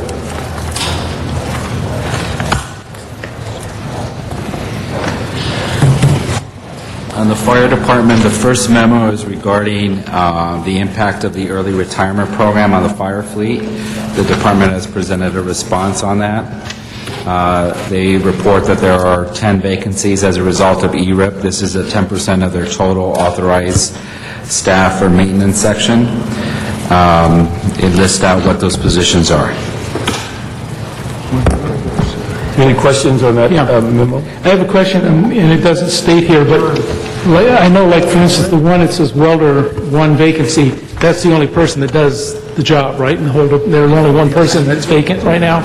Are there any other positions like that on this list? Daniel McCarty, Battalion Chief. That's correct, sir. We have 1 welder position in the fire department. With that position vacant, we have no welders in the fire department. Welders are critical for us, in particular because repairs of aerial ladders need a welder that's certified to a certain level and has a certain amount of training. We don't have a welder available that can do that work for us, so we have to send it out. Yeah, and it's a big concern to me, but I was asking, are there any other of these positions you've identified in the same category, whether it's only 1 person and they're gone, there's no one else to do the work? We do have, of the other positions here, we do have some redundancy, but we're in a position now where we're basically at or beyond a breaking point. And the proposal that we're looking at, that I'd like to take a moment of your time to explain, is we're looking to give up a number of our vacancies to delete regular authority positions from our budget in exchange for filling some of the vacancies in our supply and maintenance division. Some of our people that are critical to the repair to keep our fire apparatus rolling on the road. What we're looking to fill is 10 positions.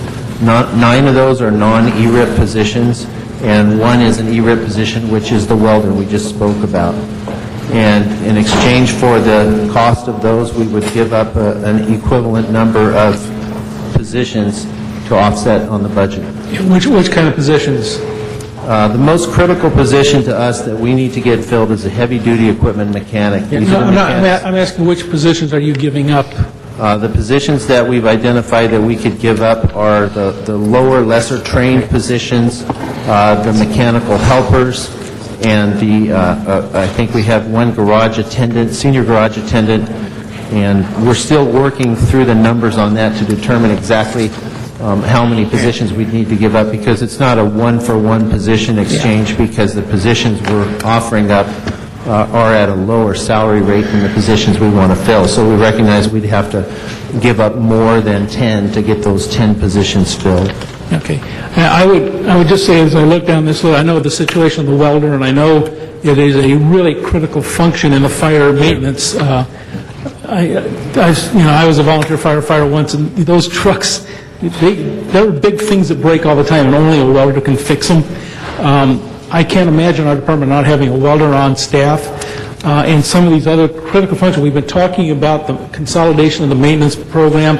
That hasn't gotten done. So I think we need to do whatever we can do in this budget to maintain these positions, at least some. I would like to ask the fire department to kind of rank these by priority. So as we go down the list, and then you identify funds to reinstate them, that we can see if you run out of money somewhere down the line, how far we can go.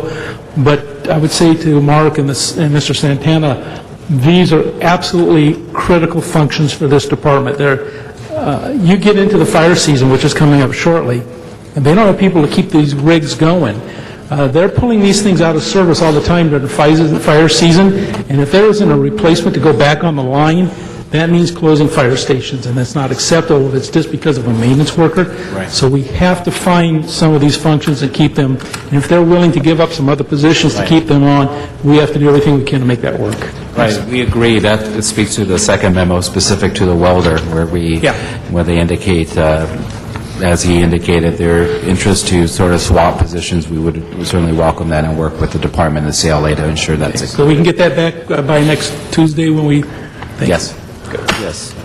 Okay. Also, from my end, we had asked, and I know you've sent a letter out, but I just want to make sure we're clear about it, that we would like both LAWA and the Harbor to tell us how they're going to fund completely the hazmat squads at both their locations, rather than any kind of paring down or eliminating. We haven't received them yet, but I'd be very interested to see what LAWA and the Harbor say about the hazmat squads. Yes, that's an outstanding memo that we still owe you. Yeah, and we look forward to that. And the other one is, in a meeting with Chief Peaks yesterday, he said to me, and I'd like to hear a response, that to delete positions from his authorities is not what he would like. What he would like is leave them unfilled, but as we move forward to have the opportunity, be it a year from now or 2 or 3, not to have to get them reauthorized, but have them because they're a basic part of their mission. Do you want to enlarge on that,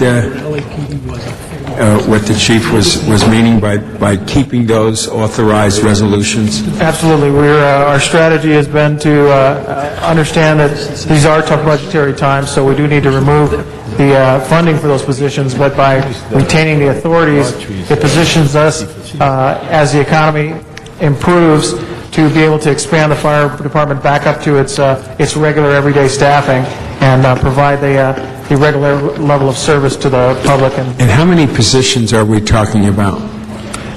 Currently,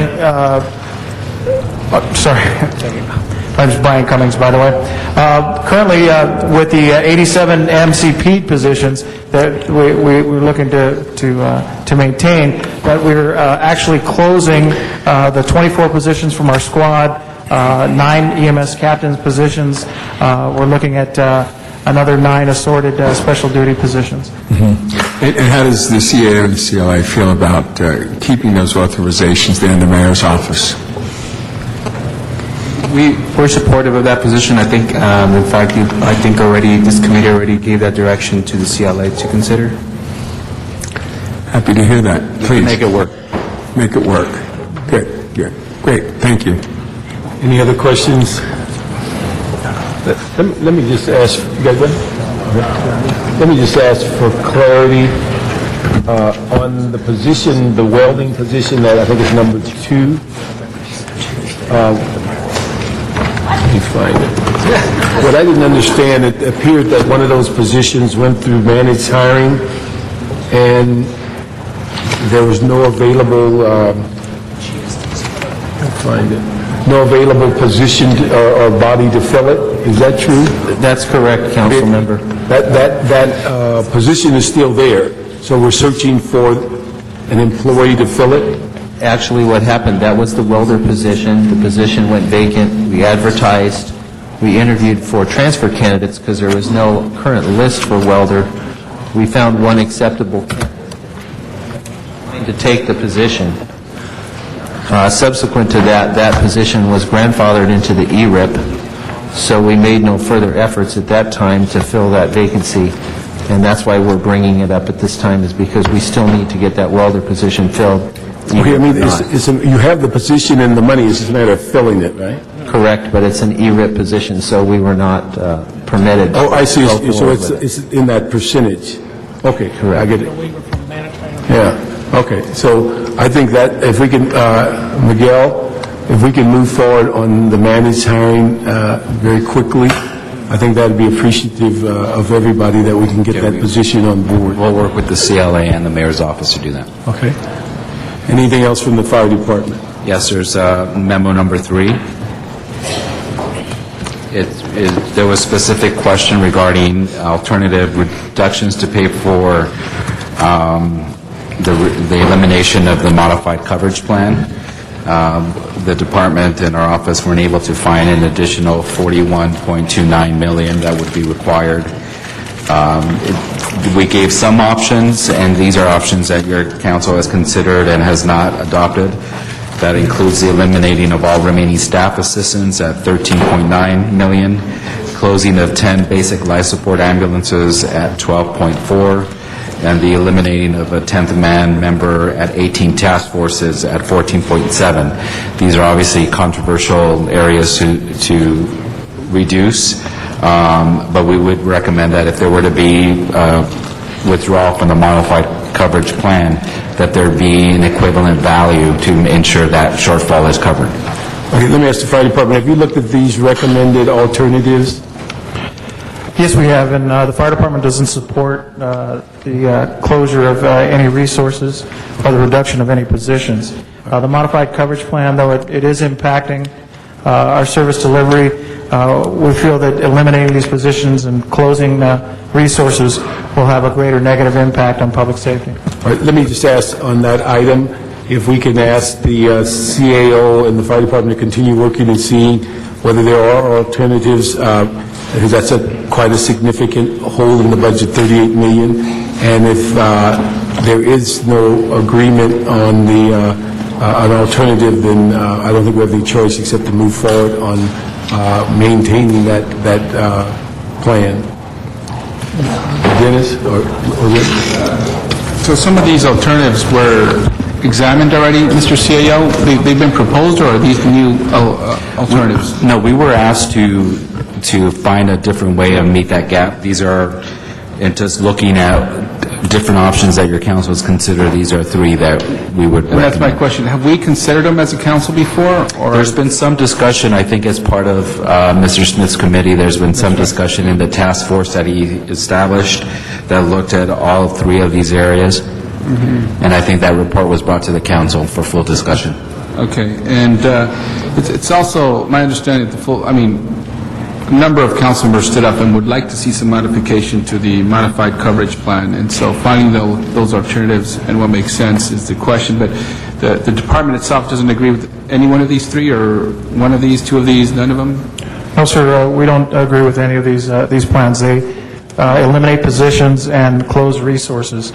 And the modified coverage plan allows us some flexibility for For instance, for high-hazard times when we need to expand back up to that 1,104 members on duty each day. None of these proposals is going to allow us that flexibility to provide for public safety.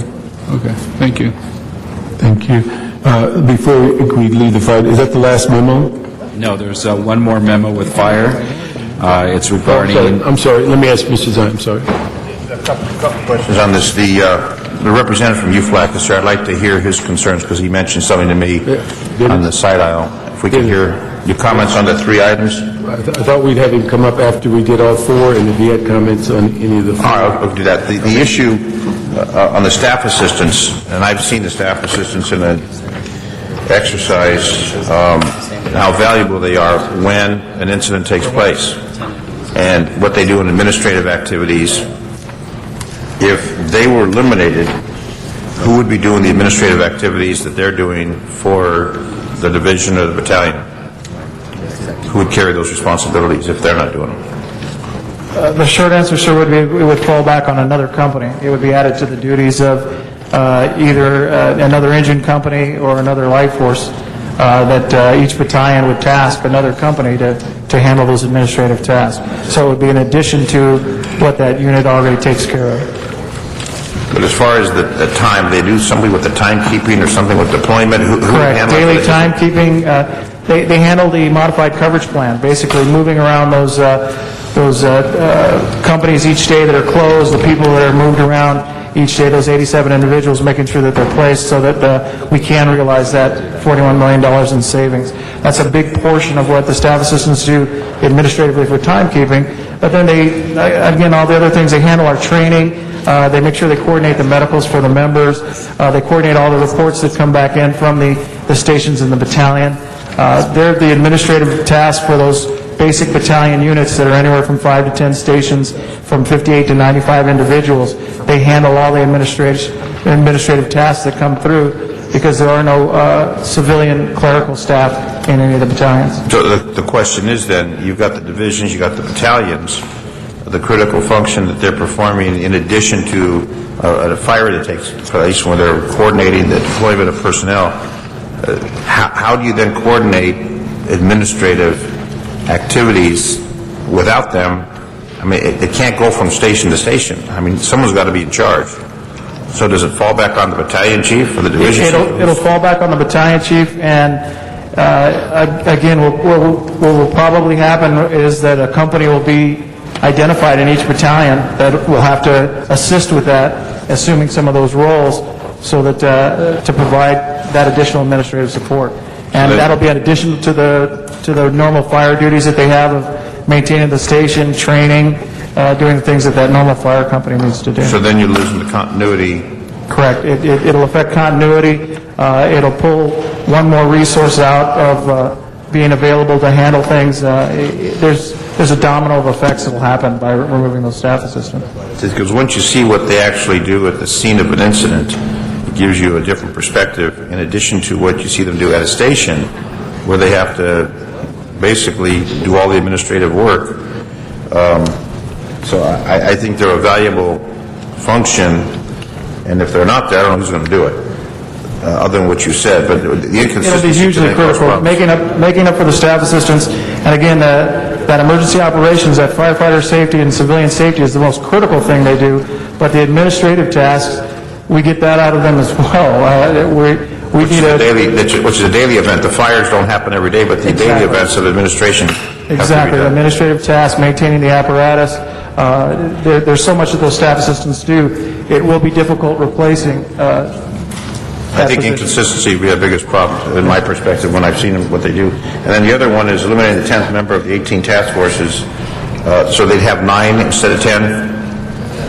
Correct. Would that be that critical if they were short that one on the 18 task forces?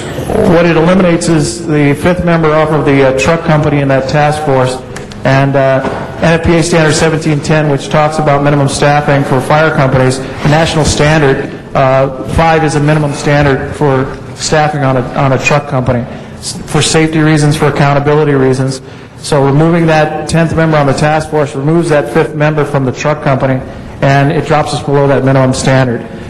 There's there's ramifications from that. That's a reduction of 20% of the staffing, so that truck company that gets on scene will be able to accomplish 20% less when it gets there, and those are critical functions on scene in any emergency that are going to impact, again, public safety and firefighter safety. So the department's position is not to support those 3 bullet points, but to continue supporting for the reduction that's required. What plan?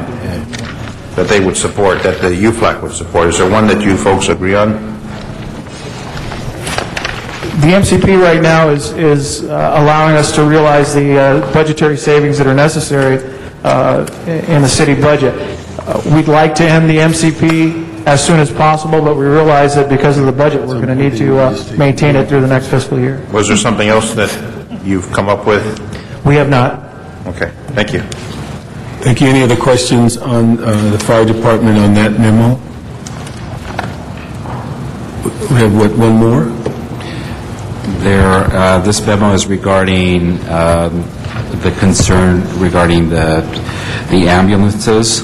The primary measurement for emergency response fleet replacement is based on years of service. Mileage considerations also factor into the decision-making process. The department currently has 94 ambulances that are between 7 to 9 years of service, aging over 100,000 miles per vehicle. This year's budget proposes 42 new ambulances using NICLA as a financing source.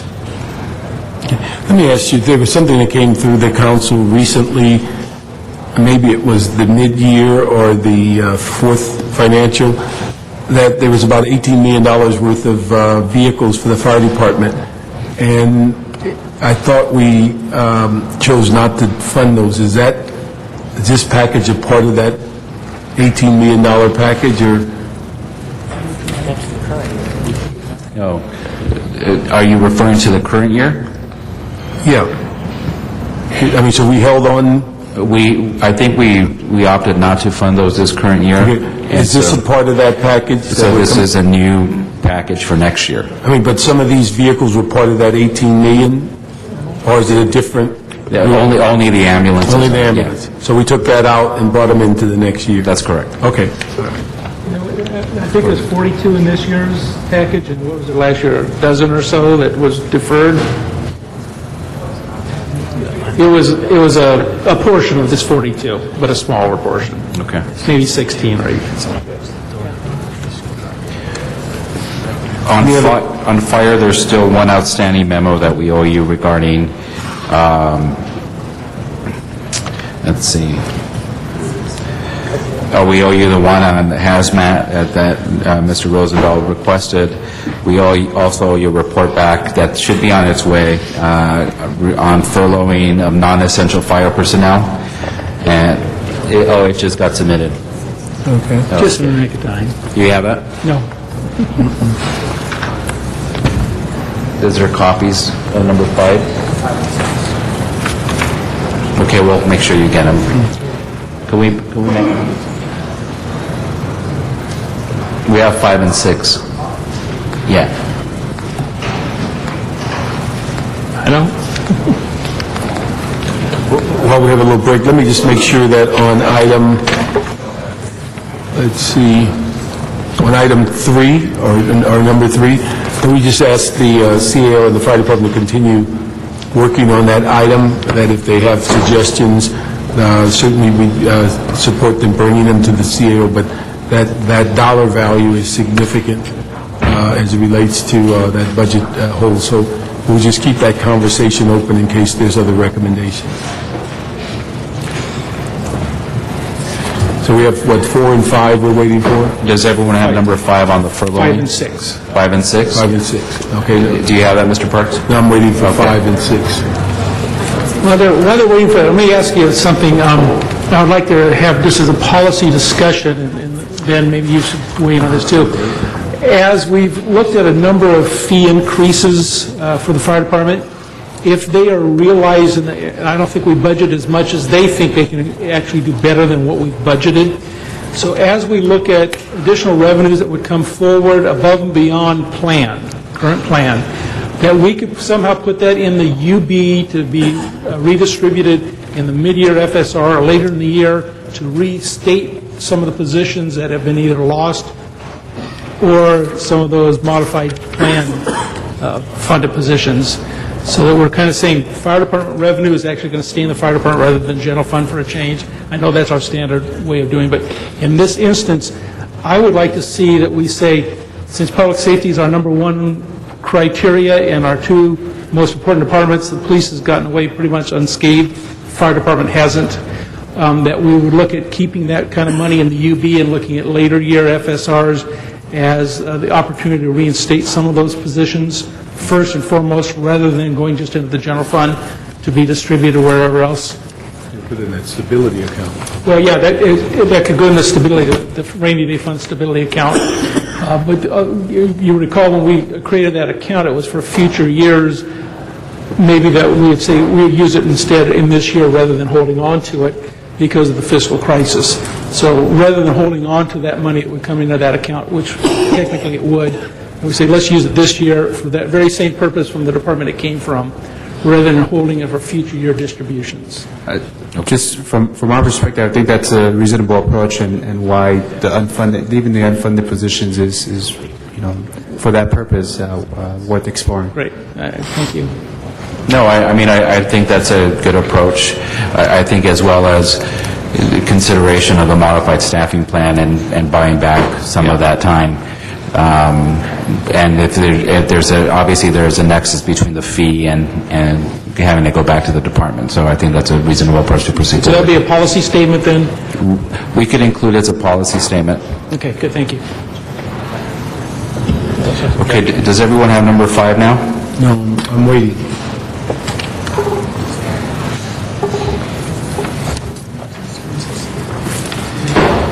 I'd like to report back on this new system of memo backs. It's not working as well as it used to. Yeah, isn't there a machine? No, okay, thanks. Too many ones. Too many ones. It's all about time. It's their memo, they can do it next. Okay, we go to 5. Okay, this number 5 is regarding a question regarding the impact of furloughing non-essential fire personnel and the impact of the early retirement program on the dispatch unit. The fire department submitted a report on that issue. I recommend if there's any questions, the fire department could summarize their report.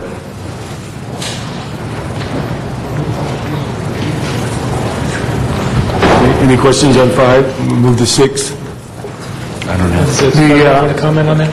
Looking at the questions on the furloughing of non-essential fire department personnel, it was not included as part of the Blue Book. It will require meet and confer with our related labor unions. And then as far as non-essential special duty personnel, we've had 11.3% reduction in positions in our special duty personnel, and 139 of those special duty positions are revenue generating positions. So implementing a furlough will definitely impact revenue collection and providing administrative oversight for the department. On the effect of ERIP on the dispatch unit, the new budget provides funding and a resolution authority for one senior systems analyst, position that was required to provide technical support for the 911 system. Similar 90-day contract will be used at the start of next fiscal year until the position can be processed through managed hiring. I got them.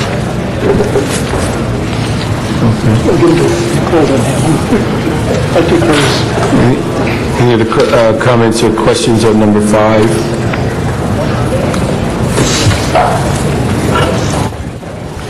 Okay, number 6 is regarding the consideration of partnering with the county to have private ambulances be the secondary transport. As I indicated, when this item came up during discussion, we're currently having preliminary conversations with the county. This is obviously something that's not going to get resolved within this budget season overnight, so it's going to be something we'll report on a more consistent basis. Let me ask, on the front face sheet, it says Department Response attached, but it didn't come with it. The last item on their report is it's the same one, it's the same report as the previous one. It's part of number 5? Yeah, number 5. It's the last item. Okay. It says, you see it? And this is a complex issue that needs full evaluation. Okay. All right, so the CAO is going to do that evaluation? That's correct. All right. Okay, that concludes all the memos on the fire department. Let's continue this Let one. me ask Mr. McCosker to come up, comment on the fire. Excuse me, Councilman Parks, can I make one last comment? During the building and safety, it came up that the fire department is working with the Department of Building and Safety on looking at the plans check, and we'll continue that conversation with them. We've had several with them, and we're looking at that consolidation. On that issue, from my perspective, there was, again, I have no clue what all this means. It says one was looking at plan check and the other was looking at it from another angle. And what was unclear is why there was that distinction, that they felt that they, as civilians, could handle the plan check part, but that sworn fire personnel had to handle the other part. And that's what was unclear as to that separation. And so that's what I'd like to see, some clarity as to, I don't know if it's a fine line or a broad line or whatever, but it just wasn't clear as to why that distinction was made. Okay, and we continue to have conversations and And just from a novice view of it, it appeared that the systems that they're saying that the uniformed fire have to inspect are the systems that either civilians on the outside or the inside have implemented. And so if they've installed them, then it was unclear why sworn had to inspect them. That's what I was trying to figure out. We'll provide that clarity. All right. Yes, sir. Thank you, Mr. Chairman, and appreciate very much Councilmember Zine asking for my thoughts on this, and I really appreciate Councilmember Huizar asking the question that led to memo number 3. You know, you've already heard me speak very passionately about the dangers that closing 28 fire companies and ambulances cause to firefighters every day. I wish you'd heard the fire chief speak on it yesterday in Fire Commission, because he really laid out how dangerous it is. Not just in terms of increased responses to fire emergencies, but in terms of training, company continuity, all those things. For almost a year now, we've been moving people around this way. This proposal right here, I notice one thing, and that is we'd be reopening 28 companies if we did it that way, and only losing one. In other words, right now we're closing 9 ambulances every day, and the proposal is closing 10 ambulances, but in the bargain, you get to reopen those 9. So we ought to look at some way. We've got to do that. Preserving the core services that those ambulances and fire companies offer you right now has to be the top priority. There has to be a plan. My preference, obviously, would be to use new revenue to reopen those companies rather than trading positions for companies. But the highest priority has to be reopening those companies. I'm glad that Chief Cummings referenced NFPA 1710. I actually sit on that national committee. I know that standard very well. That has to be the document we point to in justifying the staffing we have. But we should look at it, because we should first start with new sources of revenue, and then if we have to lose some staffing in certain areas, it ought to be with the knowledge that we're meeting the standard in NFPA 1710. So this is a good starting point for looking at how we reopen those companies, and I'd like to work with all of you and with the fire department on a plan to do just that. Thank you. Okay. Let me just get one thing clarified. When we talk about the standard, although sometimes I think we have it, some people will say it's mandatory. Is it a mandatory or is it suggested? No, it's a recommended standard, and different municipalities adopt it as their standard, but it is a national standard. Thank you. Any other questions of the fire department on those 6 memos? Okay, next department. Thank you very much. There's no memos from fire and police pension. The next would be general services. The first one is regarding request from the department to consider proposing an implementation of a $4 visitor parking fee. They recommend proceeding forward with that to restore 10 parking positions. They would need also an additional $180,500 to be able to purchase some equipment, handheld reservation and revenue control system for that. The department is here if you have any questions regarding this item. Yes, if they can come up. Are these recommended in the sense of within their own resources, plus the parking issue, or? I believe they're saying that it would pay, the $4 would pay for the positions and the equipment. Yeah, Melody McCormick from GSD, yes. The revenue that would be generated by this, the $640,000, would cover the cost of the restoration of the 10 positions and the initial one-time cost of the equipment. Okay, and that 10 positions would be salary and overhead? So I believe it's salary Could we verify? that's placed in our budget. Yeah, it's salary. It's over 300, and let's see, I believe the figure listed here was 323,880, but there is also additional revenue that we would not be utilizing, especially next fiscal year, because we wouldn't have to purchase the equipment that could be utilized for overhead. Okay. We just need to verify what does it pay for, and this is only for direct costs. Right. Okay. But there is extra revenue in here from the 640,000 to take a look at covering the overhead. Could we ask CEO to look at that to get a clarity that if we're buying the one-time equipment and then that would roll over for next year as it relates to overhead? So to identify how much of it would be covered for the following year. Yeah, and also what, if any, is recovered for this year, and what would, if none, then what is the cost of the general fund? That's the big issues. What are we pushing into the general fund for the next, when will we implement this? Is that? We could implement it July 1st. Okay, so there's no general, excuse me? Okay. We could implement it July 1st manually with manual tickets, and then obviously if the funding arrives with that new budget to purchase the equipment, then we would operate it with the equipment. Is there a way the department would consider raising the fee to $5 and to generate an additional amount? Yes, we I mean, could. is there a cap on the floor? We could raise it to $5 and still be well below what parking is charged for So we could work in with this the area. department to find what the right charge is to make it 100% self-sufficient. If I can resurrect that thing, since it's not gold in the gutter, it's gold in the parking lot, you see? Correct. Which is real gold. I would like us to go to $7. I think 7 is a lucky number. There's nothing in the neighborhood that's at $7 for the day. 7 brings you good luck. But more importantly, it gives us a lot more money that maybe we can also deal with some of the officers that provide security for us here, and that notion. I would like to do that. I don't think there'll be a problem with anyone to come up with $7. And if they can't, then that'll be a problem for them individually. But there's not a single parking area around the city that you can get an all-day parking for $7. So it is a bargain, and it'll give them luck. Okay.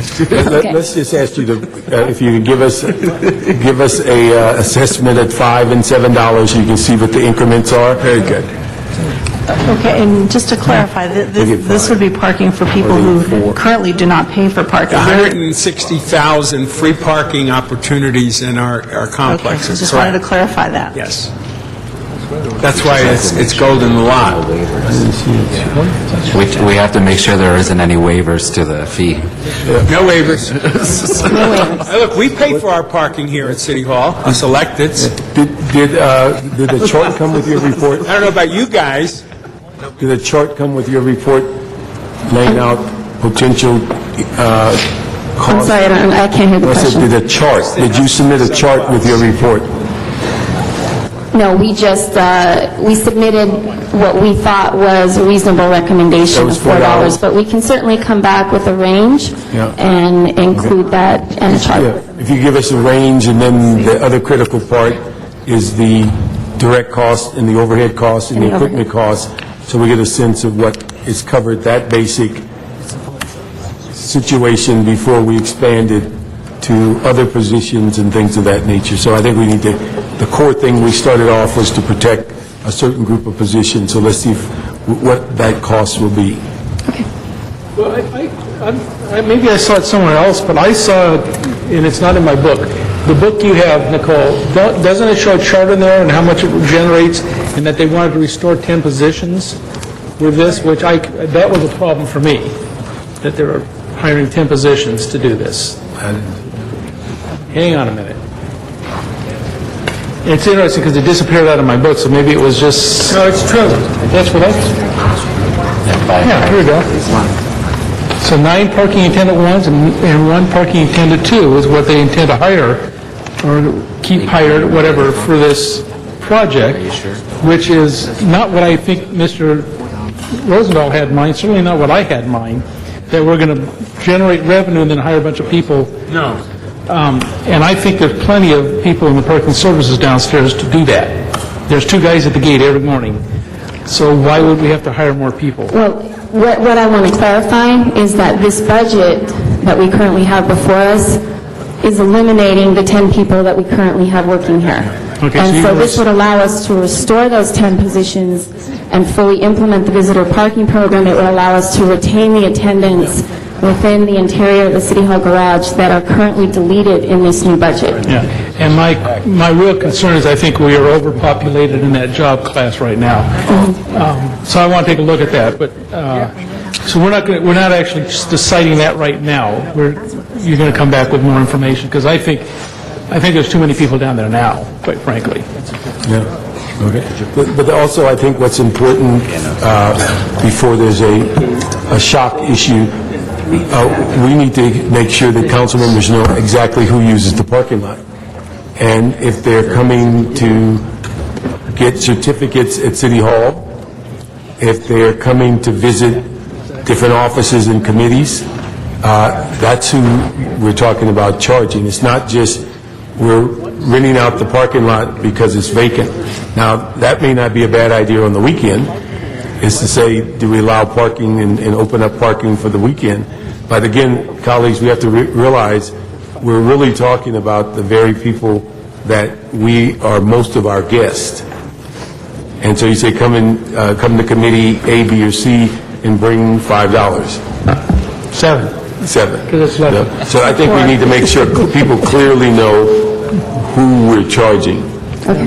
And then because, as Miguel said, what we'll end up with is we're charging except we waive, and then you'll end up with a charge and no money. The way to do it is like Congress does with passes to the White House. You get so many a month, and if you use them up, that's your problem. Or you go to your fellow councilman and say, can I borrow some of yours if you got extra? Just give everybody $5 or so a month, and then everybody else pays. Right. At the moment, it's currently unlimited. Yeah. But just again, just remember who these people are. Your wife. Yeah, my wife and a few other people. Yeah, you try to charge Barbie. Okay, but if we get that back, but in there somewhere, just explain to people who these souls are that we're charging. We'll highlight that in the memo. Okay. Item number 2 is regarding a request directing the department to report back on funding options to restore 16 general services police officers positions. The department has reported back that the cost of restoring these positions is $1.2 million. They indicate that they will utilize salary savings of just under $1 million from the anticipated attrition of 2.2 employees per month to offset the funding of these positions, and the remainder they would identify within their budget. Okay. That's another one I think we got to get a better cost figure, that you're cutting 16 from salary, pensions, workers' comp, and medical. And we're saying we're going to return them on salary savings. Now, and these are not related costs. These does not include this is sorry, but the other side is, and this is just being cynical, if they have that kind of money, that they could do that, then you didn't cut their budget sufficiently. I was thinking the same thing. So that's just a thought. But the key is, I think we need to have that staffed out a little bit more to determine what the actual cost. And again, I don't think we can afford to hire anybody back at just salary and not overhead. And if it's only for 1 year, we really are just kicking that can down to 1112. And this department's already facing a significant cut of 25%. So, I assume that they're going to realize these salary savings to mitigate some of that. And I think that security is going to impact us outside of City Hall also now, because our parks and our field offices and all of that are going to be impacted. So it's not done without some serious consideration, but I don't know whether there's, with the kinds of cuts that you've taken, I don't know whether there's other positions to trade or whatever, but I just don't believe without a revenue source that we can hire back the 16 and say we'll do it in salary savings. I don't think that it matches. We have a related memo in the police department. Oh, yeah, that was the other one, that whether they can absorb them. Right.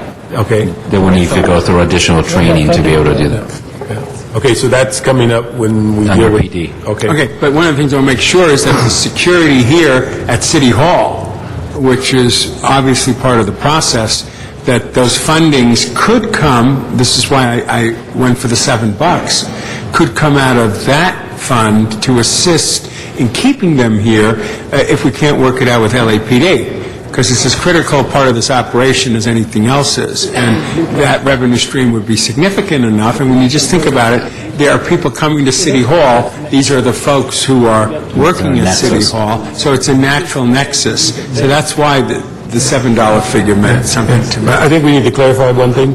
The people that work here pay parking already. It comes out of their check. That's right. So the key factor is who are we charging?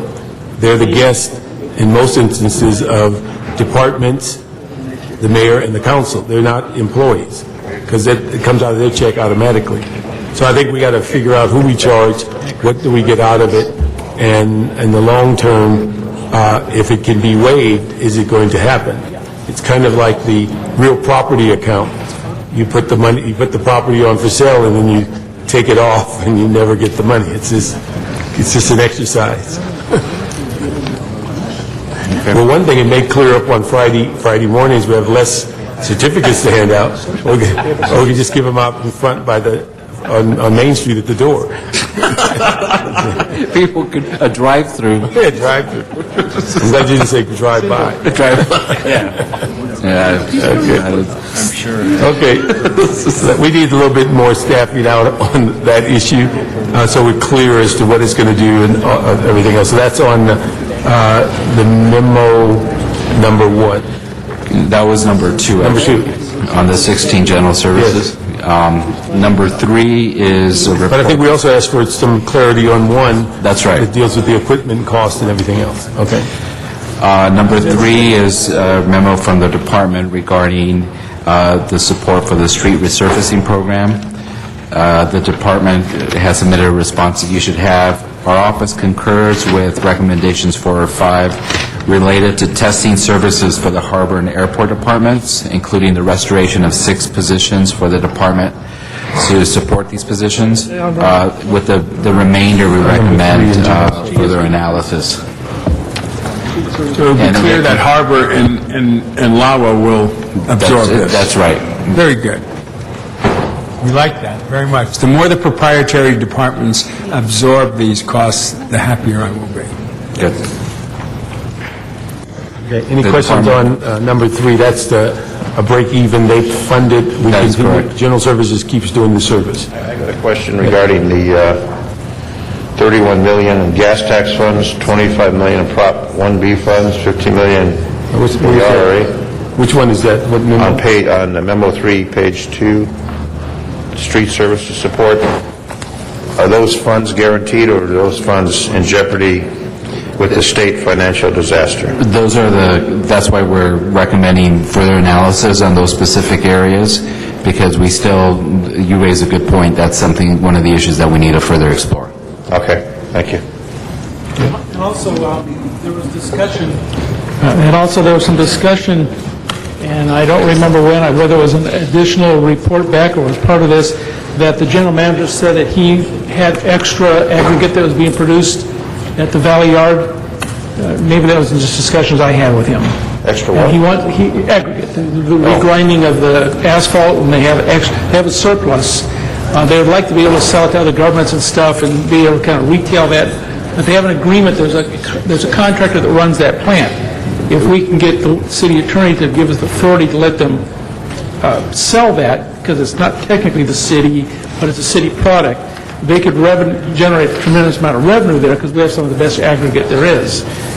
So I don't know if you're familiar with that was a street services question. Yeah. Isn't that what? Nora, I'm sorry, general this is a services. servicing program. Yeah. All right. Sorry, I knew there was a discussion somewhere. It's getting late. I don't see a memo. Okay. Any questions on General Services 3? Okay. That concludes all of the general services. There are no outstanding memos for that department. Is there no questions for Harbor? Next up on the calendar? No questions for Harbor. The next item is the Homeless Services Agency, LAHSA. The committee requested additional information relative to the proposed use of AB 1290 tax increment revenues and other sources to fund homeless shelter programs and to identify potential impacts. The proposed 10-11 budget swaps out general fund and establishes an alternative funding program, as you know, through the Neighborhood Community Services Trust Fund that the mayor proposes, providing $10 million of those dollars. If that fund were to move forward, then the corresponding ordinances would allow the use of those dollars for that purpose. Okay. But that's a response we're going to get back next week from the CLA on this. That's correct. Okay. This is one of the reconciliation. Right. Okay. But in terms of finding an additional source, they would be reconciled through that process. But the key factor is that it can be used. Yes. That was the question. Okay. Okay. Jan? Okay, no other questions, memos for that item? Sorry. Okay. Okay. Of course, I want the GCP money. I'm sorry? Of course, I want the money. Yes. Yeah. GCP money. And just a couple of quick questions and a comment. In the 2 previous years, how was this funded? It was funded through the general fund. And why did it change? It's part of the recommendation in the mayor's proposed budget to create the special fund using the SB 1290 dollars. Okay.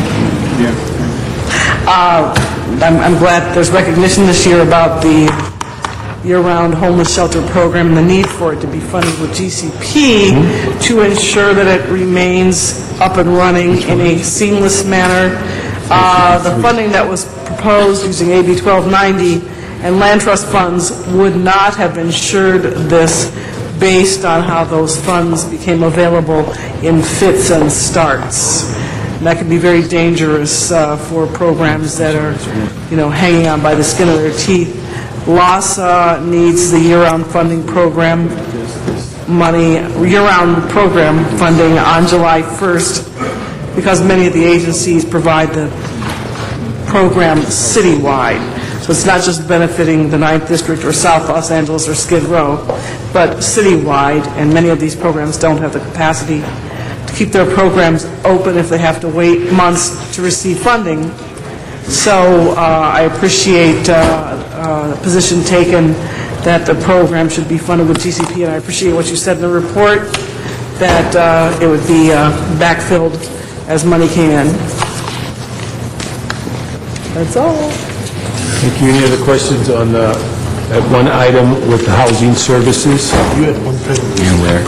Okay, next. That's what it became. Anything for? There's no questions for the housing authority? We have. The Did they give us one? The housing department? Did they give us one on 12.9 on their pilot? Oh, excuse me, on the housing authority, there are several department memos that are outstanding. One both on the homeless services, on LAHSA, they have. So on housing authority, we come back to it? Right, well, I'm going back to LAHSA. There's a number of memos that are still outstanding for LASA. Okay. That are being worked on. There's about 5 of them that are remaining. Oh, okay, they're being copied right now as part of that same Boudreaux that's carrying the memos. They're all informational. The Housing Authority, there are 2 questions, and those should be coming shortly as well. One on the proposed use of the WAVE pilot fees, and the other on the protect affordable low-income housing for Holiday Venice. So, are those on the way too? Okay, I'm interested in the Neighborhood Trust Fund. We were supposed to get an analysis of that to help us deal with the whole LASA issue, and when we go forward, the mayor took the money out of that particular general fund and put it in a special fund. Right. Councilmember, that'll be reconciled as part of our report next week. Great, thank you.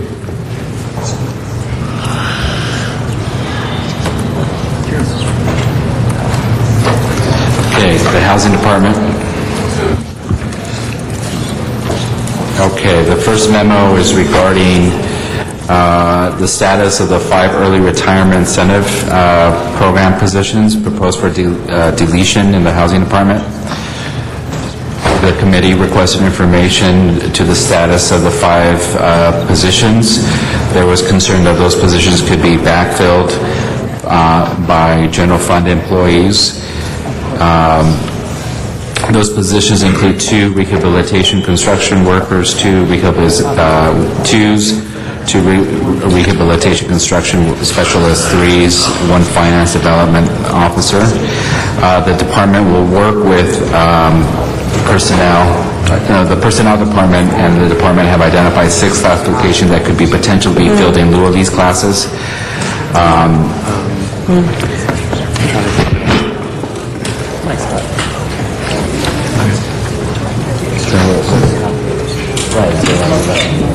They're all on special funds, so... They're special fund. If they're restored, then certainly, there's no impact to the general fund. So they will work with personnel department to find positions, find people. Right. So, those positions could be restored, and to the extent that we have people on the layoff list that could potentially be moved into those positions, that would be a good thing.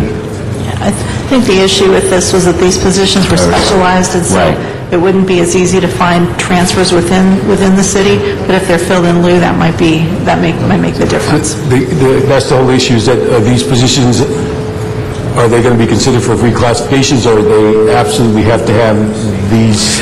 Well, the department, personnel department has identified 6 classifications that are similar, and so if they're able to find a match, then we recommend restoring them.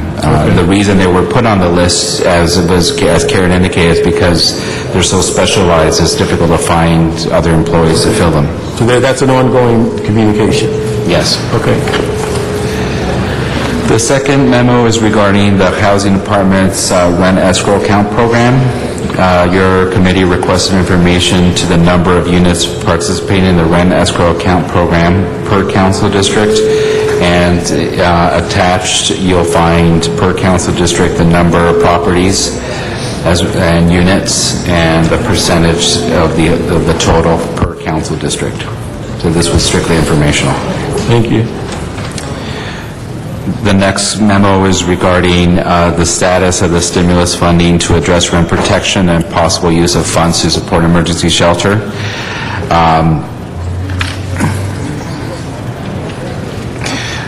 We're in the process of preparing a report. According to the federal regulations, the homeless program dollars in the stimulus HPRP funds may not be used for shelter operations. However, funds may be used for reasonable and appropriate motel and hotel vouchers up to 30 days if no appropriate shelter beds are available and subsequent rental housing has been identified but is not immediately available for move-in by the program participant. So the issue is they cannot use them as shelter funds, but they can use them for vouchers? For vouchers, for 30-day vouchers, correct. So this was an informational memo, not a budgetary one. When I brought this question up, this is the report back that answers that housing. Could somebody just paraphrase it real quickly for folks who watch this? The stimulus, the ARA homeless component is very restrictive. The only way we could utilize those dollars are to house homeless individuals into hotels through vouchers. It can't be used for shelter operations. Okay. I just want to make sure that the groups in the community that deal with this issue get this information, because they've been the ones most concerned about it, and I'm sure that we have a list of some of the major groups that deal with this issue, and the vouchers are obviously the number one way they get their revenue streams going. So if we could, when we finish all this process, not now, notify them all of what the reality is and what they're dealing with. Thank you. We will be happy to do that. Thank you. Okay, that concludes all the memos for the Housing Department. Okay, there are no memos for the Human Services Department. Before we go to the next book, did we get city attorney or anything that we passed, or El Pueblo? We still don't have at Pueblo. I think we're still missing one for the city attorney. We're missing one for finance, but that's ongoing. There has been one added for aging. There's one memo for aging if you want to go to aging. Okay. We did get it. I haven't got it earlier. There should be two. Okay. Do we have the Oklahoma ones? That's the right thing. And this is the entire, that issue of the cap rate? The aging is, again, regarding the related cost. Yeah. How the department aging-related cost is calculated and how the cap rate is determined. It's an informational memo. We do recommend that the department meet with the controller's office to review its current cap rate and determine if there is a need for adjustment based on most current information. Should you go to that task force? We'll fold it into the other task force. Okay. So we're still missing, like I indicated, there's two for El Pueblo. I think one is done down here, one outstanding for the city attorney. Okay. So I recommend moving forward to ITA. There are three memos for ITA. The first one is regarding the cost and feasibility of incorporating an accounts receivable component into the financial management system.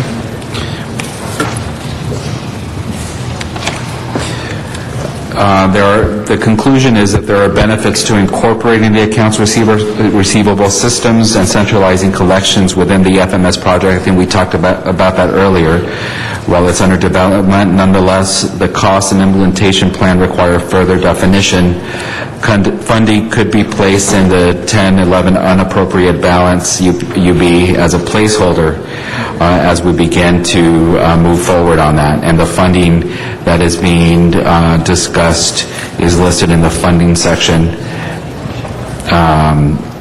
Would be approximately $480,000 to $560,000 to increase the overall cost of the project. In finance would be $270,000, and changes to the accounts receivable system would be $154,000 to about $200,000. Yeah, I just want to be clear, because I don't have a report back here, and I'd like a report back. It is of great interest to cable customers who write out a check every month for a total of $25 million that goes to the ITA, of which $20 million was for operating issues, of which previous council said that 60% of it should go to the general fund because it was an alleged excess, and 40% would stay in the department, which came down to $8 million. I believe that's a separate issue, sir. Do we have a report back on what the 40% is being, or because I was told we don't even get the full 40%, and we get about maybe 20. You get 40, but it's a very short term. like a minute and a half. And what we'd like to know is more about that, because I'm still holding firm that it was not excess money to begin with, laying off 8 people that should not have been laid off. It was part of Channel 36 and Channel 35, and there's no report back giving any kind of justification for what I'm saying is not surplus money. It was money by a cable customer. And remember, not everybody's a cable customer. Less than 50% are. And just to put it all in the general fund is a special tax for cable customers for cops and fire and everything else. And I'm okay with a percentage of it, but I'm not okay with taking as much that can destroy the effectiveness of Channel 35 and 36. 35, doing us talking heads here is one thing, but going into the community with community forums, community meetings, and Channel 36, another interconnected channel of great value in 750,000 homes, could have and could continue to have quality product. And I'm just not going to let those 8 workers that were canned, who were working there 10 years or whatever it was, because we allegedly had a surplus when we didn't have a surplus. So I like to see in a report back the monies they take in, the part that was 60%, and what the history was of what council approved that, and how we're going forward with the 40% and why it's now really 20%. And I just want a clarity picture that I don't have in front of me right now. And I got to tell you, cable customers had no idea that their service was being cut back, the quality of their 35 and 36, because this is special money that comes from the cable customer. Is that clear enough for a report back? I think when doing the budget hearings, when we got to ITA, we basically encapsulated your concerns, and we're going to be dealing with a review of the budget during this coming year to propose for next year how that should be dealt with differently. That's right. There was a request for a longer view on Yeah, I know, but I don't want to go through all of 2010 and not keep Channel 36 vigorous and alive, and I still don't want to see general fund usage of special funded fees, so I don't want to wait another year, and I'd like to know where we are so we can take action on it, not a year from now. Yeah. I disagree with the chair on that point, as you can see. Well, and I am the old cable guy, so I ain't going to give up on my cable history. And I do schedule the agenda. That's true. So the thing is, we've asked for that. We'll get that back after the deal, and we'll do I it. think this was in the summer study category. Not too far down the road, though. No, we'll get that And I back. want to be here for it, not when I'm on vacation. No, we'll get that back so that we can respond to those issues. Mr. Smith said if we don't respond, he did not want to hear those comments again, so we're going to respond very, very quickly. Very good. Thank you. Okay. I look forward to that. Okay. Any other questions on item number 1? That's item 1. Okay, item number 2, there was a question regarding the implementation. Well, let me ask you one thing. We talked about this earlier, was tied to something else when we dealt with Office of Finance. Which number 2? No, 1. I just wanted that just... This was the accounts receivable Right. issue. Okay, but what was it that we tied to when we dealt with finance? What was tied to it was the component of the FMS system that would address accounts receivable, and I believe the instruction from the discussion was to do that separately and to report back on that, if I recall correctly. Okay. So the thing is that we asked for that to come back to Budget and Finance? Okay. Budget and Finance and most likely ITGA. Right. Okay, all right. Okay.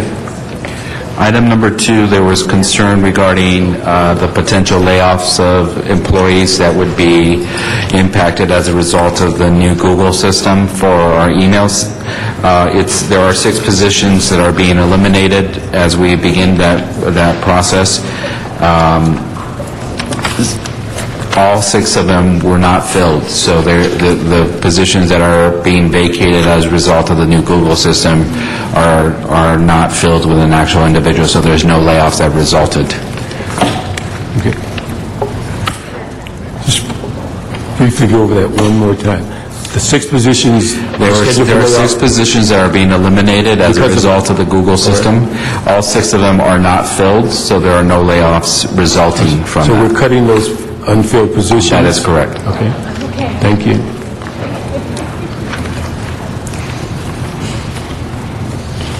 All right. Okay, item number 3, it's the department's response to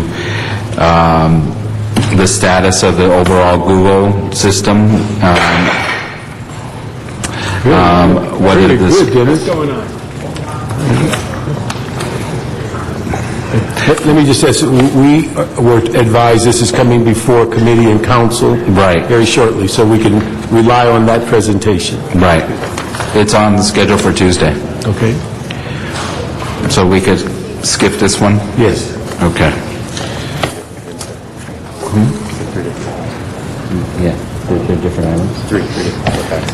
Right, are all 3. Okay. Well, you could defer this, not all of the same questions are being answered in the report, but we could defer the entire thing to that same agenda if you like. Yeah, I think that anything dealing with Google, the presentation coming forward, we can rely on that presentation. Now, it looks like in that report there's something in here about Pacers. Is that... Where's the other one? We're combining 2 questions.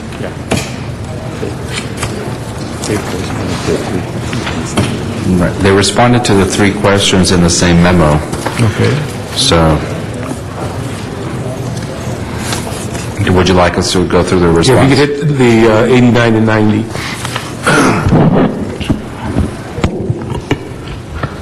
What's the question? Go through the 289 and 90. Okay. Jacob Wexworth, the Office of the City Administrative Officer. I think it's 89. The second memo that IT was responding to was spending on consultants to support major systems, including Pacer. And ITA reported that the consultant services have already been reduced as far as possible, and they're required in order to continue to maintain and address additional enhancements that are going to be required during 2010, 2011. They looked at the Pacer system, LA Tax, and SMS. For the most part, support for SMS and LA Tax from consultants is limited to building the interfaces between those systems and the new financial management system. And the Pacer work they outlined in a lot of detail. There was a lot of work this year related to the various changes, furloughs and ERIP, which kept them very busy with the consultant with those enhancements. And next year there's FLSA work and additional work that's required that they need really the expertise of that consultant. They are working on a knowledge transfer process. Okay. On the issue of the upgrades to the system, is that going to, I assume, will slow down with the ERIP going by past and a variety of other personnel systems that we have, our personnel process that we put in place for layoffs and furloughs, so that should at least slow down in next fiscal year. It should. There was what happened was they had a work plan set out for 2010, 2011 that was going to be done, or portions of which were going to be done by the consultant and also with support from city staff. That entire work plan, more or less, or significant portions of it had to be pushed back due to the urgency of addressing the ERIP and furlough issues and how those changes affected the payroll system. So a lot of the work is for the payroll system is really externally derived. It's not, adding bundles or changing the system itself, but, there's a new FLSA requirement that needs to be implemented or other changes that are required that make us change our payroll system. And to some degree, those types of changes are going to continue indefinitely because, the laws and requirements related to employment are changing and somewhat beyond our control. But let me ask you, the one thing we've asked on this since it's been implemented, and it's in place now, 5 years or so? Mm-hmm. At what point could we expect knowledge transfer to be completed, if ever? Is that a realistic goal, or should we just assume that we're going to have consultants until we have Pacer 2? I know that the department is making an increased effort to build in a knowledge transfer component into that contract with the PACER consultant. I know one issue that you raised in prior years was the contract for LA Tax, and ITA has been successful in eliminating that contract. So if that's any indication, hopefully they'll be able to continue to reduce the use of consultants for PACER and other major projects. Whether or not it's realistic to completely eliminate that expertise, or even if it's in the best interest of the city, to some degree, sometimes the consultants can do something in a couple of days or a week that might take city staff significantly longer to complete. And obviously, if we have perfect knowledge transfer, then that wouldn't be the case. But because city staff are turning over, staff are leaving for other departments, their challenge is to completely eliminating access to sort of that lifeline support. PACER's not at a lifeline level yet, but I know that ITA is interested in moving in that direction. Okay. I just asked the CEO to continue to monitor that, and in the sense of looking how we can either cut costs on the consultant side or the city's personnel side, and also continue to emphasize the knowledge transfer. Hopefully, at some point that's completed. Okay. The third question that ITA responded to was whether or not the FMS project would require the same level of resources in the 10-11 budget, and if it was going to come in on time and within budget. The level of resources are going to be continued, at least for next year, since it's still in the development phase. The plan would be to tail it off in 2011, 2012. ITA is optimistic and is on schedule right now to come in on time and under budget for that project. And they've reduced, 7 positions? Pardon me? They've reduced 7 positions since it was the initial... The employment authority that was initially discussed was 49 positions between ITA controller and 1 position in CAO as well.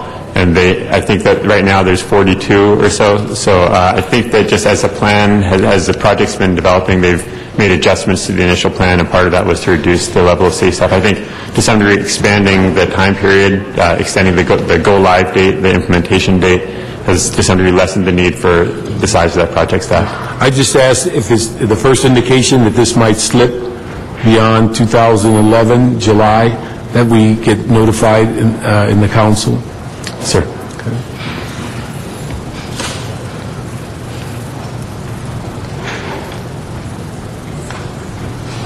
Any questions on 8990? Item question 88 will be dealt with in the committee and council review. That concludes all the ITA memos.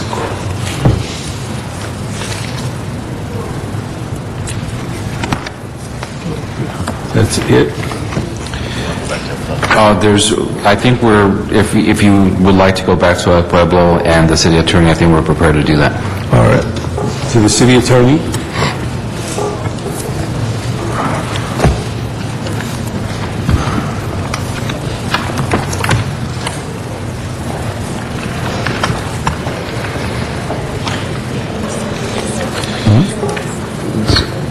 Okay, I believe there's a representative from the city attorney here.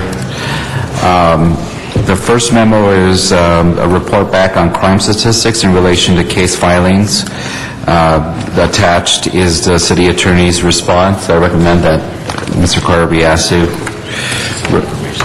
This is an informational item.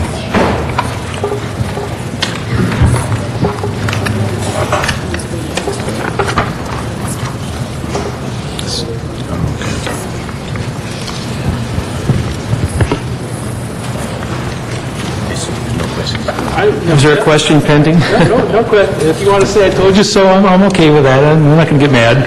No, to clarify it, Councilman Smith, I know that you asked some questions. I think there was a miscommunication. I think you were correct in that in the past, the city attorney's office had filed some cases that were wobblers. They should have gone to the district attorneys first for a review for felony.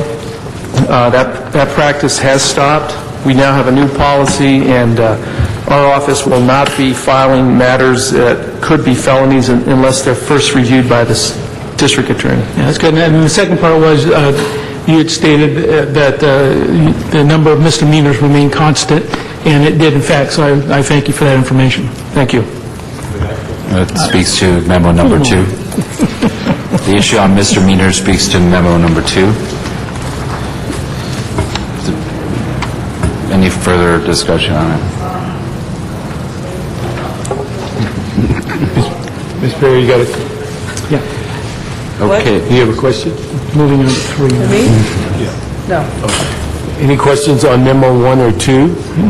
City Attorney? Item number 3 is related to the hiring back of 90-day retirees for 90 days.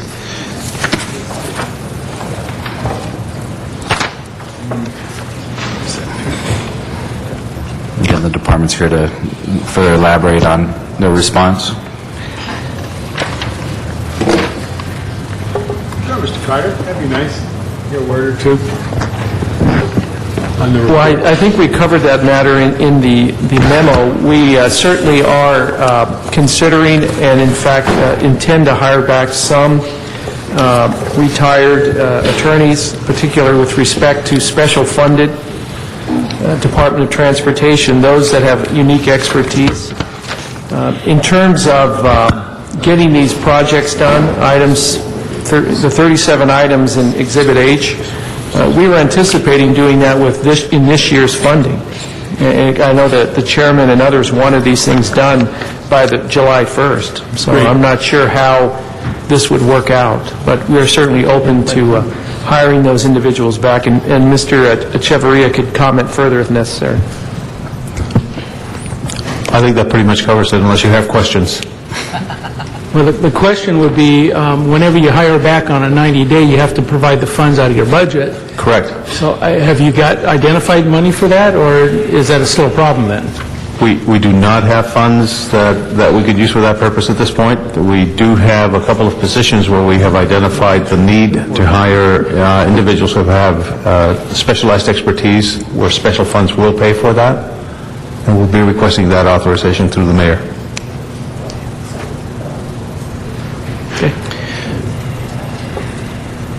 And then we have is that a citywide report back on the whole 90-day contract issue? Yes.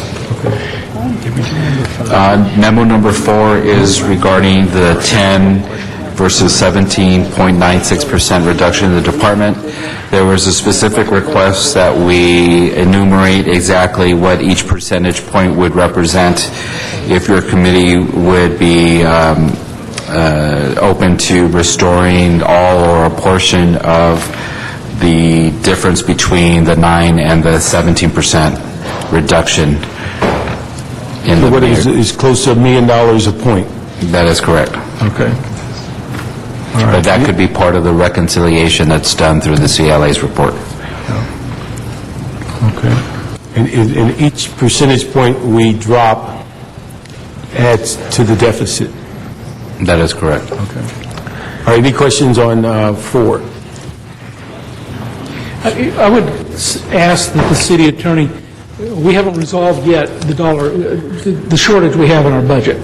That's yet to come, and the discussion will really focus on the difference between that 10 and 18%. It might be beneficial to you to do an exercise internally of what every percentage would bring back to your department. If we say we can't give you 18, but we can give you 14, what would that mean? If we say we can't give you 14, we can give you 12, what would that mean? I know the mayor wants to give you 10, but hasn't identified the money, so that's going to be our problem. I think it'd be helpful to us as we have that discussion later.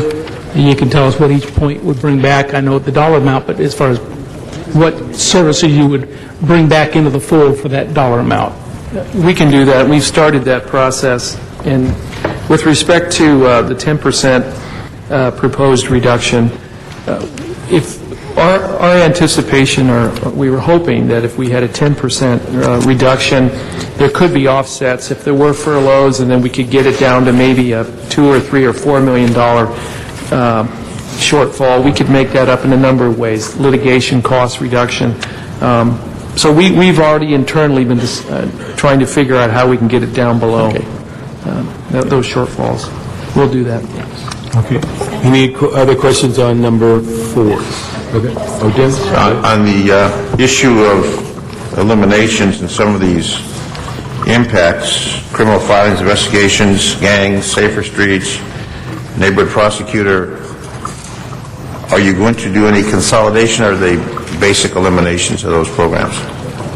They're not complete eliminations of the programs. We can't because we have resolution authorities, and so we have to maintain a certain number of those. We just won't be able to do as much.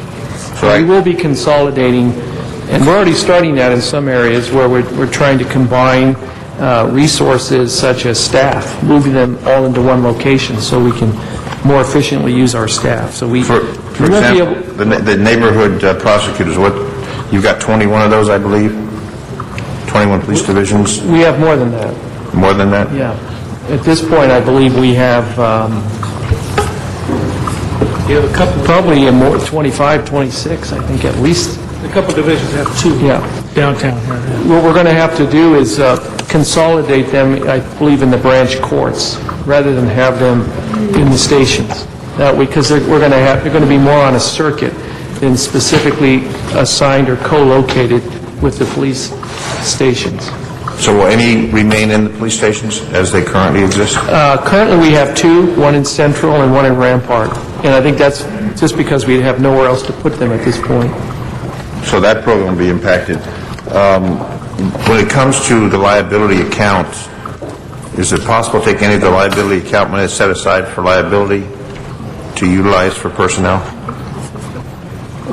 Have you looked into that? We have looked into that, and we are exploring whether or not there would be any remainder of that liability. I think we're proposed at $48 million this year. We may not need all of that.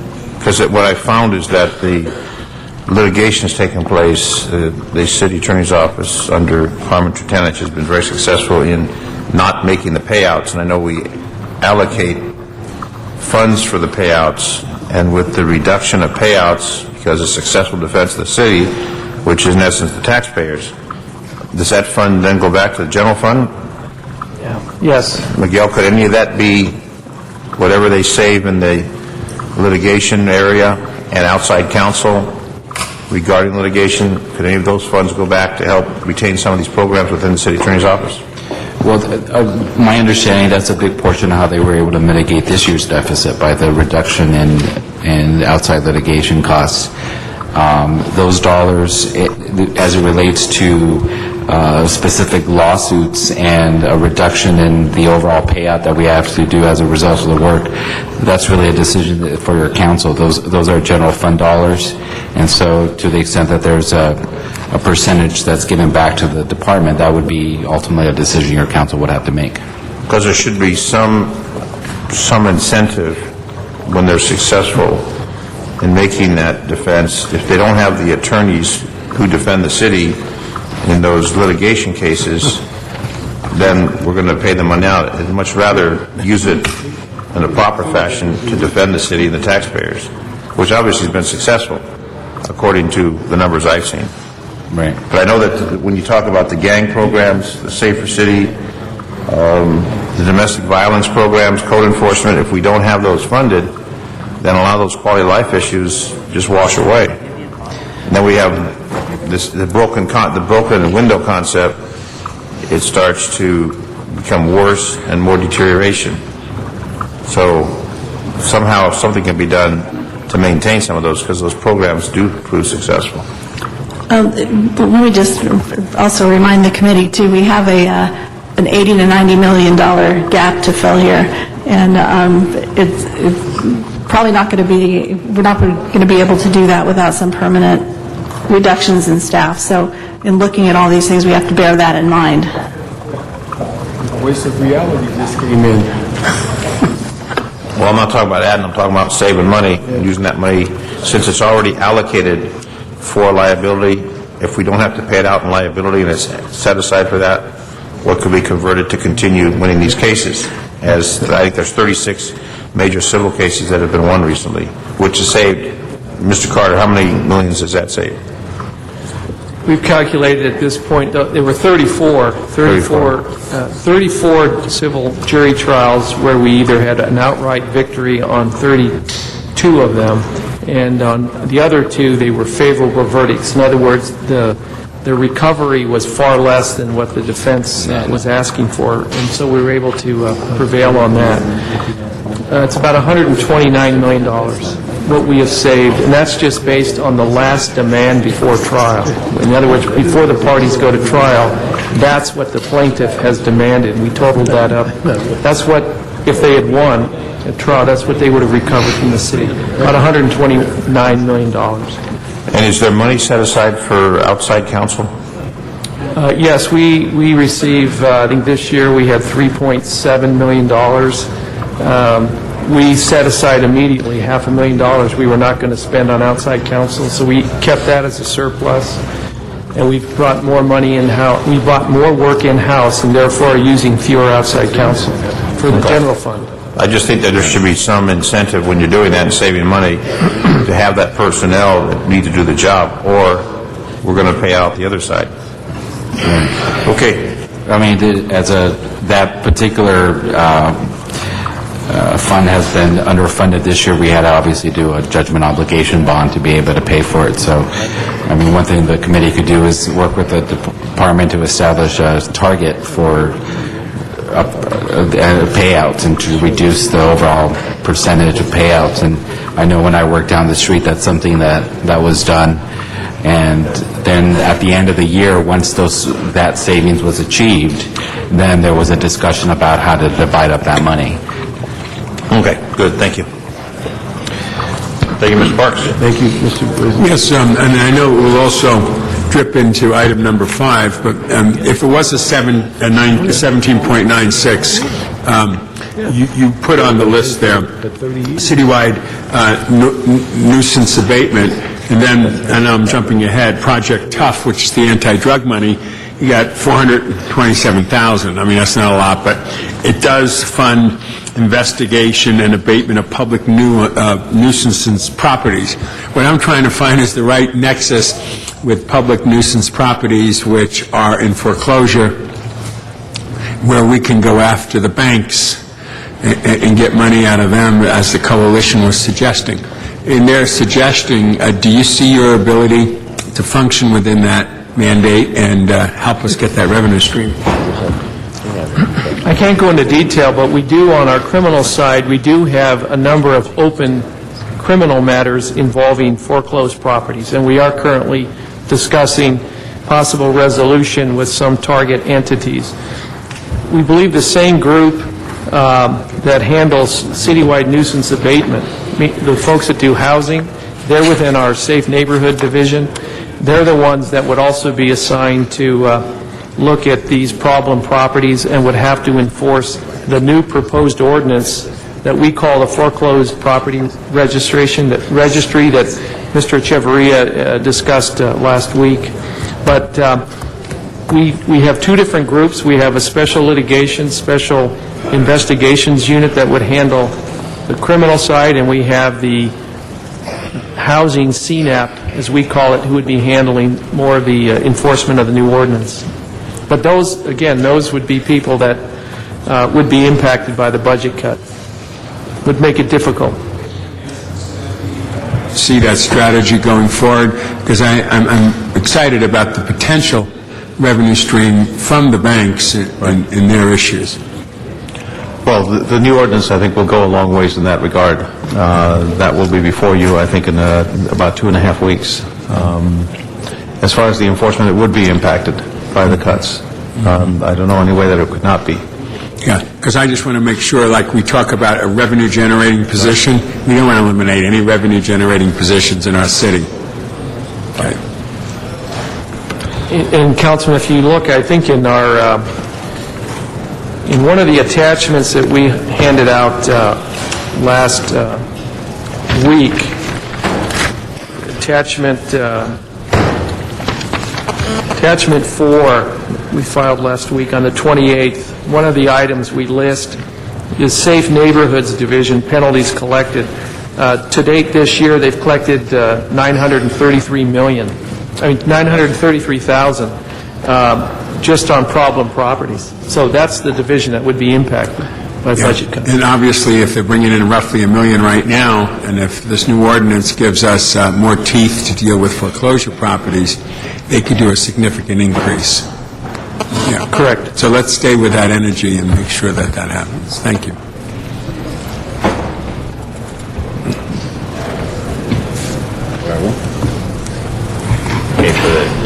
Mr. Weezer, do you want to speak?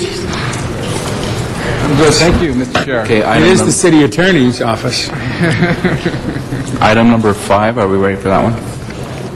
Item number 5 is sort of our review of 9 different proposals that the city attorney has discussed related to new revenue. We concur with item number 1, which is Project Tough, the anti-drug grant at $427,000. Item number 2, the Center for Disease Control grant at $368,000. Item number 3, which is the increase subrogation revenue, which is $1 million. Item number 4, increased collections revenue at about $1 million. We do believe there should be further research on number 5, which is a discussion we've had already on how to incentivize activities, but in this particular case, collections. We concur with the increased 17,200 revenue, estimated at potentially $1 million. Number 7, the reduction of outside counsel costs. The city attorney has established a track record this year being able to do that at $300,000. We concur with that. We think we should look at and further research number 8, the consolidation of workers' comp, and number 9, it's a promising idea that we would support. It needs a little bit more development, the administrative court enforcement hearing program. In total, the amount that our office would agree to would be approximately about 3.8. Any questions, anyone? And we recommend that 3.8 offset their overall the reduction. Again, when it comes to collections and so forth, those would normally be general funds, and it would be a policy decision to redirect those funds. Generally, any of those revenues that come in go into the general fund, and they fund all sorts of programs in the city. They're not necessarily directed to a particular office or department, unless they're special funded.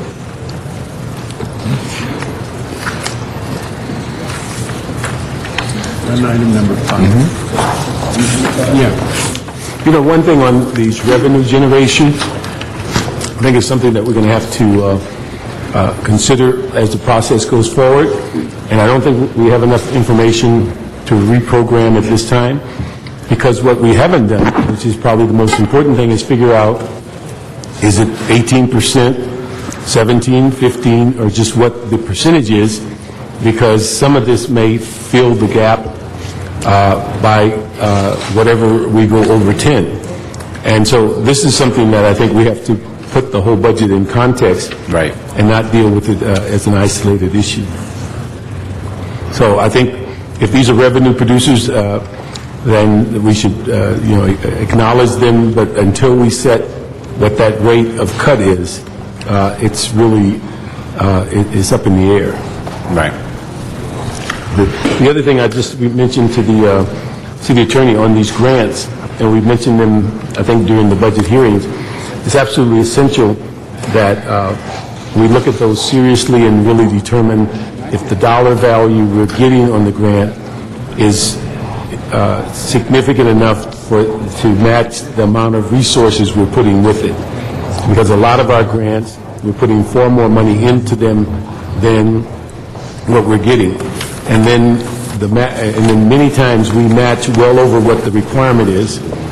And then if it's front-loaded, it's real money we have to put up front. And then the third thing is, do we then invoice fast enough to get the money back?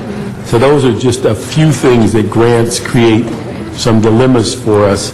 But the key factor is when you're getting a $400,000 grant and it doesn't pay for the personnel, and you then have to put in $400,000 worth of resources, is that a grant that we should be securing and then maintaining year to year? So that's that whole issue of grants, that one day Miguel and are going to have a grant unit that is able to tell us about where all the grants are and how much we spend.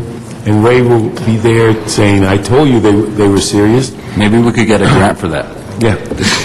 We get a grant for it, yeah. Yes. Yeah, we have matching funds and everything. Right, exactly. On item number 1 on the Project Tough, it's our understanding that the department intends to use existing personnel to offset individuals in general fund positions and have... What are you referring to now? This is in our memo, on memo number 5, Project Tough, the $427,000.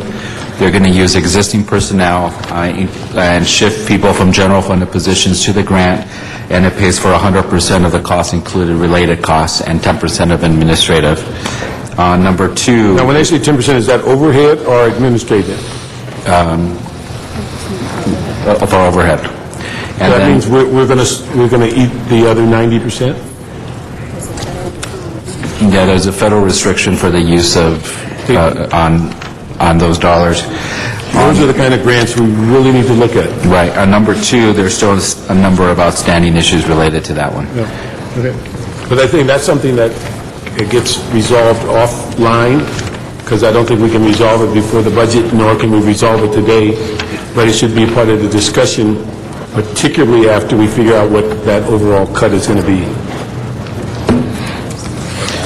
Okay, memo number 6 is regarding a report back from the department to do a look back at their budget for the last 5 years and to put the 5% reduction in context.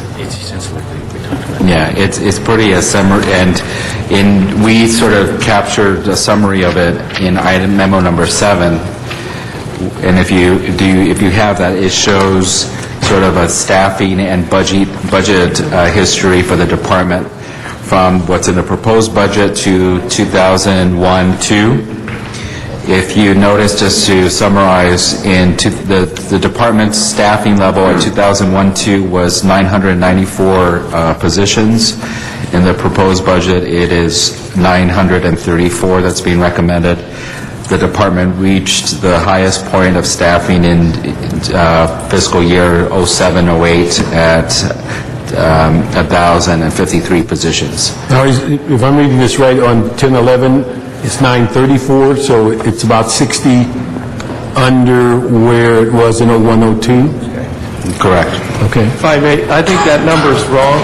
I think it should be 939. If I'm doing the math correctly, because I think the proposal is to eliminate 104 positions. So I think it's probably 939. So if this chart is accurate, the department's hovered between 76 million to a high of about 99. That includes, we're reflecting off-budget positions as well. Well, that's what we've talked to this department for the last several years about those off-budget positions of resolution authorities are all created by prior grants and these programs that continue. And I think that's the... Okay. There's really a difference of 4 positions that we're disputing here, and those 4 positions don't have the funding behind them. They're off budget. But it gives you an overview of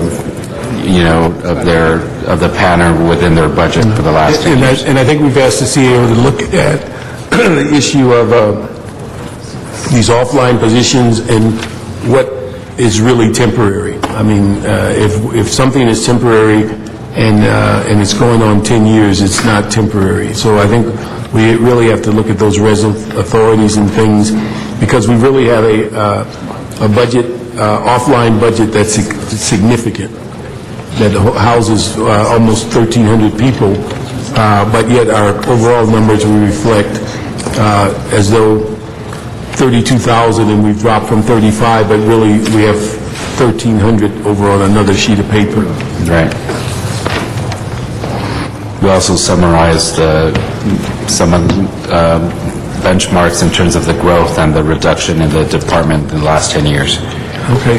Those are, any questions on any of the items with the city attorney? We're through item 7. I'm just curious about the furloughs that some members, I think, in your department are taking because of their union issue with the city.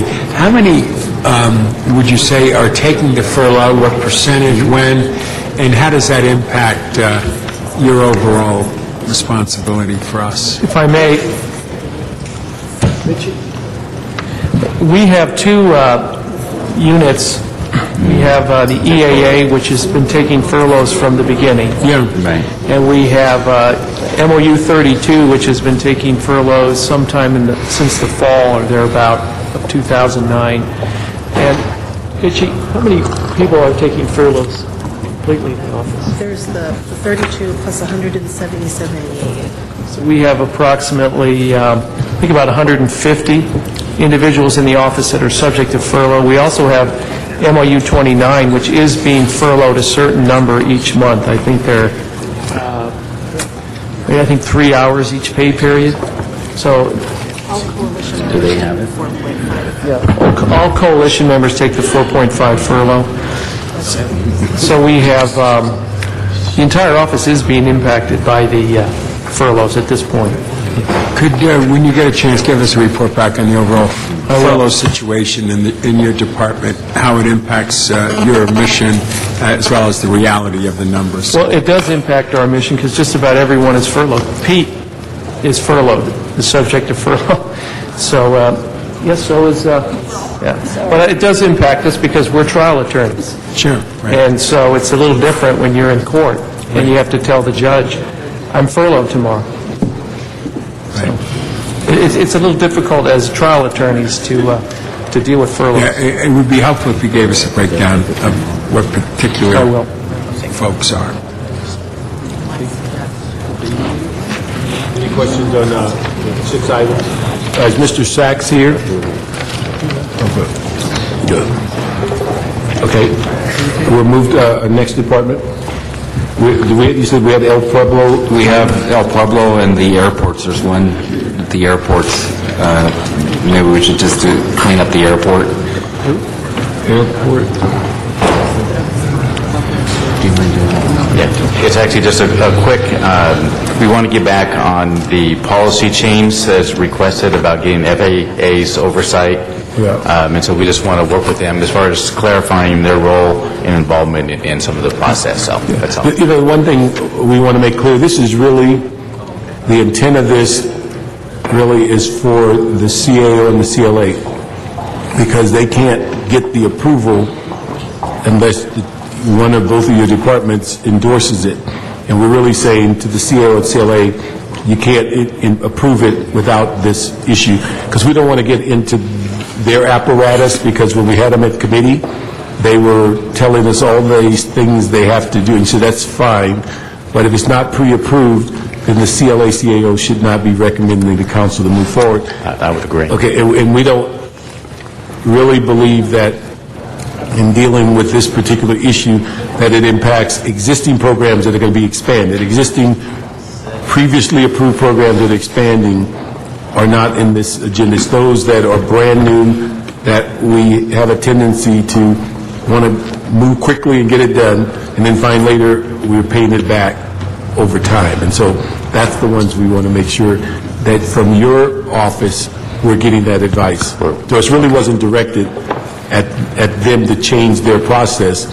It's really directed that our approvals should be dependent on your evaluation of, has this been vetted?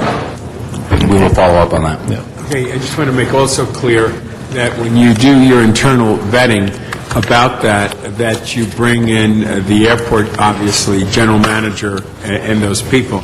because the last thing I want to do is put anything on hold at LAX, especially in the modernization where we're doing $5 to $10 billion worth of work right now, and I don't want to have to hold up things for FAA, which is a bureaucracy that takes forever to respond on certain issues.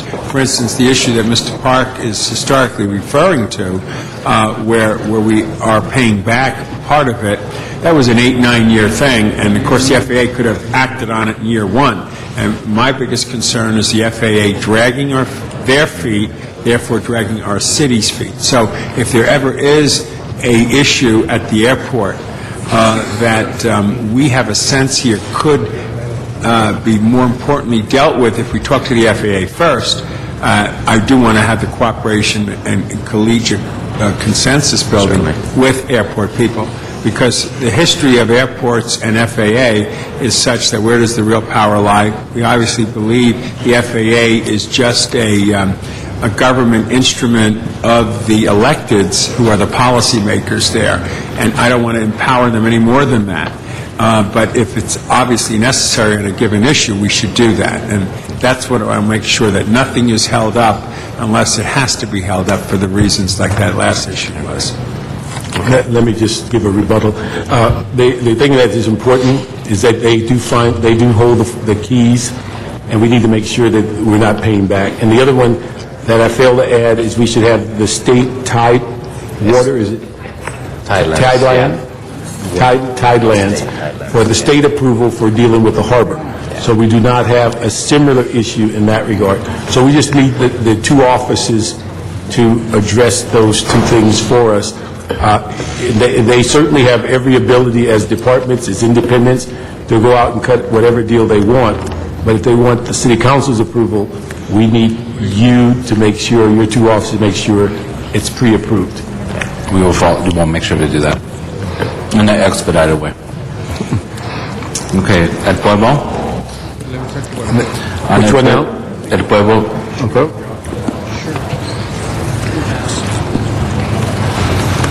There were a number of questions that were asked of us in El Pueblo, and so we consolidated it into one memo. Overall, there was a question about if there was an alternative way to mitigate some of the reductions to direct services by identifying cuts somewhere else in the department. We were also asked to see if there was an opportunity to transfer some of these functions from the department to a different department. And so we summarized, and also there was a request that we evaluate and separate the administrative functions versus those that provide direct services. So as it relates to the last point, there are 11, the mayor's proposed budget reduces the staffing level from 17 positions to 14 positions. There are 11 that are administrative, 2 that are property management, 2 that are filming and special events, and 2 positions that are museum operation conservation services that currently exist in the 17. As to whether other departments could take these functions, your committee, or it could be asked the appropriate policy committee to consider having GSD potentially absorb the property management function, and also have the policy committee considering having the museum operations being absorbed by Cultural Affairs Department. They provide similar kinds of services now in other areas. As it relates to any other cuts that could be done to restore some of the proposed reductions, as well as to maybe particularly in the area of marking that was concerned by Councilman Huizar, we're reluctant to make any, pick one versus the other. The only other thing we could think of to try mitigating it was the elimination of the assistant manager position at $124,703, only because it's a big ticket item in terms of the dollar amount, and so as a way of mitigating other cuts, that would be the only way of finding a big number. Obviously, it would have a real impact on the general manager to manage his department, and I would defer to him on the challenges that would present his overall organization. Let me just make a couple comments, and I'll turn it over to Jose. The reason I asked for some of these things to be responded to is that the department is such a small department that the thing that appears to drive it in the hole on their revenue is that their overhead and their personnel. And I think they have two accountants, and one of the things I didn't quite understand is how much revenue are they bringing in that would cause two accountants to be monitoring, and it appears that they are in a position, or should be put in a position, to run the operation, but have minimal responsibility to care and maintain it, that they should be getting those services done for them. But every time we carve out a service that they're responsible for, that's people that then eats into their revenue stream, that then eats into their deficit. And those are the things that concern me, that they're a small department that really needs to see if whether other city services could absorb the functions that are critical to them, that they certainly are paying for two or three of them, but can we balance it in the sense of having them just basically pay attention to running the operation as opposed to having to maintain it, deal with the buildings, deal with the gardening, deal with all of the other stuff that goes on. And so that's the thing that maybe be interested in seeing with Jose, that we can send it to the policy committee, but it just seems like they're never going to get out of that financial hole with 18 people in the amount of money we're paying, and believe that they're ever going to be cost neutral. Jose? I think one thing we've got to consider is that if we are moving towards some proposals for different governance structures, we've got to do what we can to keep moving forward, but at the same time recognizing that we may move towards a different governance structure. But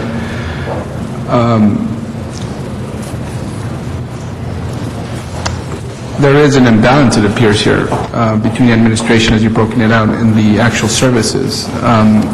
And Mr. Andrade, the administration, I mean, can you tell us, since you're there, how that imbalance exists or why it exists? Because you certainly get more services by paying. Certainly. Robert Andrade, General Manager for El Pueblo. I wouldn't characterize it necessarily as an imbalance. When you look at admin and executive, you're looking at accountants, two of them in particular. You're looking at one admin position. You're looking at a purchaser, if you will, somebody who pays our bills, does the ordering through FIMIS. We have one executive assistant, administrative executive assistant, myself, and an assistant general manager. And as I reported to this commission or this body in the past, the way that we divide our workload, my responsibilities to this board, to my commission, to the mayor's office, and to outside groups, whereas the assistant general manager really provides the day-to-day oversight for the four divisions. And Councilman Parks is correct in saying that there are challenges before us relative to the maintaining of services. However, I have to disagree wholeheartedly with the CAO. We are, as the proposed budget at 1.5 million suggests or proposes, we are no longer on the general fund. And so any reductions to our budget, whether it's an assistant general manager or a general manager or an accountant, does not get you your desired results. It does not create any more savings on the general fund side. It simply does not. What it does do for me as a general manager is it places additional responsibilities on my shoulders to oversee not only the external responsibilities of the department, but the internal responsibilities as well.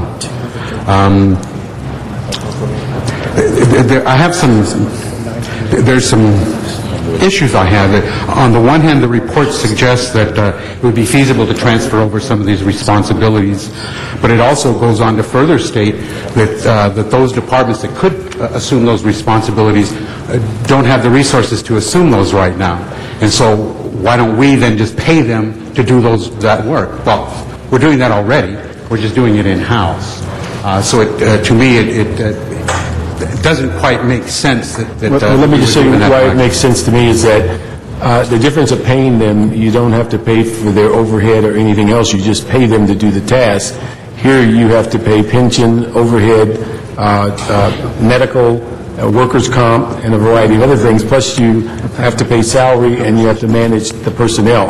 What I'm looking at is whether it would make it easier for you as a general manager that someone's caring for those basic needs as opposed to you having to then supervise. Plus, with 18 people, you're talking about a general manager, an assistant general manager, and then some of the double accountants and things of that nature.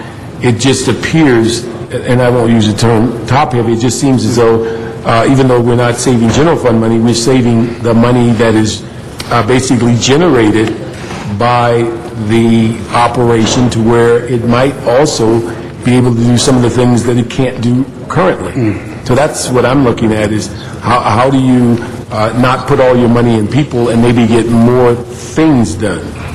It's a good point, Councilman. One of the things we do, right now, General Services does provide $2.2 million in services for us right now, although it's not on the admin side, it's on the operational side, the custodial side. But we do pay for their overhead, we do pay for their related costs, so that is a cost whether we incur it or whether another department. But I think they have a larger number of people to draw from and economy of scale. Thank you. And again, I'd like to express my interest in restoring the $50,000 that was proposed for reduction in the mayor's budget for the events. Again, I say we have to get through this time right now, and one of the things we must do is to bring more events to El Pueblo so that we can make it more vibrant, et cetera. We explained the reasons why at the last meeting. And there was a curator position that was proposed to be reduced. I know the CLA report's coming, and the CLA and CIO may work together because I do think there will be some negative impacts to El Pueblo right now if that position is reduced. So, thank you.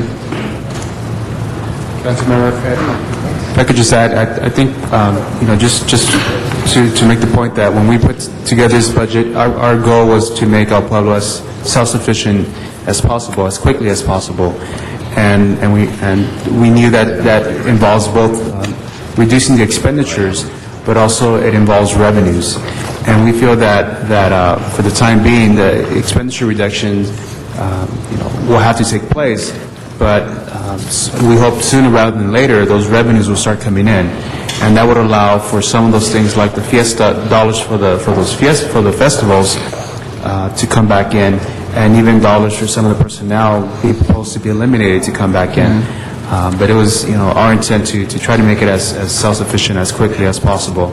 And just on the point of the assistant general manager, we feel that this is crucial to the implementation of various other initiatives that El Pueblo is trying to implement, and we'd rather not provide any more obstacles to the management of El Pueblo in terms of trying to implement these initiatives by having one less executive personnel. Well, on your first point, I think I'll take Mr. Park's reasoning on why we have line items for El Grito and the Pan American Film Festival is because we want to make sure they're funded. If we put into a general category, they may or may not happen. I think if we give a line item and we ask that to be restored, even if revenues will be increased, we don't know how much and if any money is going to go to marketing and for events. So we just want to make sure that there is some money for marketing and for events, So even though we know revenue is going to increase in the future, we still have to ensure that there's something in there. So I'd be very interested in seeing something there. Thanks. Any other comments? I think that in addressing this, we'd still send these recommendations that you've made forward on memo number 1 to the Arts Parks Committee and ask them to continue to look at and reevaluate the governance structure of the department. I think also it's I think a very valid request of Mr. Weezer on the issue of the funding, but my suggestion is they take it out of their existing funds as opposed to us finding an additional $50,000, because I think if I remember the budget, the department chose to cut those versus keeping other things. And so we just want to push that back in and ask that it be funded, and they take the cuts from other places. Mr. Chairman, our proposed budget to the mayor did not include any of those reductions. However, it did have as a basis, as an underpinning, the rents, the adjusted rents. And for that reason, and I understand the position that everybody's playing here, but... the problem is the commissioner doesn't understand it. That's the real problem. Yeah, we never proposed any reductions. In fact, we were going to be covering our entire obligation, including related costs, sir. No, I think the issue on the rents, I don't think anybody disagrees that there should be a process and we get there. I just don't think you can get there overnight when they've been sitting there for 100 years or whatever in the current conditions. And I don't know, still can't understand why the 20-day rush was when all Mr. Weezer asked, could you take 30 days? And so 25 years and 30 days would not have killed anybody to take that consideration, because I think it had to be a part of the consideration that other people were working on these issues, trying to get people to come to grips with the daily reality. But to just draw the line and say, we're going forward, I just don't think that was the right way to go. But I think the issue is, I just don't think if we are looking at this as a main attraction for the city of LA, that you cannot have a outreach and a marketing program as part of your budget. And so this got to come from somewhere. It's just that we don't have the ability to subsidize it. And I think that's exactly why I brought up the point that those are the things that appear to be important, but we're spending it on people versus getting those things done. And if we can get city departments to absorb, and you certainly are going to pay less to them than the current budget, and when you have 18 people, that's, again, a fairly small staff for the rank order that you have. You know, I don't know how many departments with 18 people. We have a general manager and a assistant general manager, and then and these are not entry-level positions that you have. These are all at the upper level, accounting and all the other things that are being done. So that's what I'm concerned about, is that there's some way to free up, even though you're off the general fund, is there ways to free up their current capital to do the things that are necessary to make that place thrive, and hopefully the rents kick in and we do it in some orderly fashion, that we don't end up with higher rents and no vendors, type of thing. So if we ask on that, Arts Parks gets this memo number 1, and ask them to look at the governance, and then ask the department to go back and look at how their program, they can reprogram their budget to identify the issue of the positions that Mr. Rezar talked about, and how they may also assist in the recommendations to Arts Parks on how they could refigure the governance of that department. So any other items on El Pueblo? Okay, next department. Okay. Did I have one? I'm sorry, Mr. Is it Bonzan? Yes, come on up. Bonzo from Olvera Street. Thank you for the opportunity to address the council. We are just now understanding Miguel's report, the recommendation of the CAO. We are wholeheartedly in support of that. The elimination of the AGM, that position was never necessary in the past. We've had the city managing Olvera Street now for over 25 years, and this is the first administration that's needed an assistant general manager. You have to know that the area is not expanding. There's still a lot of vacancies. Unfortunately, we're cutting back on everything, so there's quite a number of staff, given the level of services that are being requested to be cut, including the museums, cutting back part-time staff for the museums, the special events that cause Olvera Street to have a cultural ambiance and celebrates the Mexican heritage that they were cutting. That, coupled with the museums, are essential, much more essential than another manager with another, secretary, etc. We will submit in writing to our councilman and to this committee specific recommendations that we would ask and plead with you to look at. in order to redirect the funds to services that will support El Pueblo, support the visiting public, such as not cutting out the visitor center, the museum hours. These are things that are essential.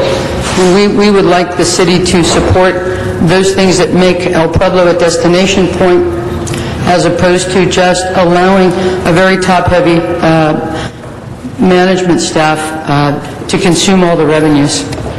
We thank you very much. Thank you. Next department. Okay, next item is the library department. I think that's where we left off.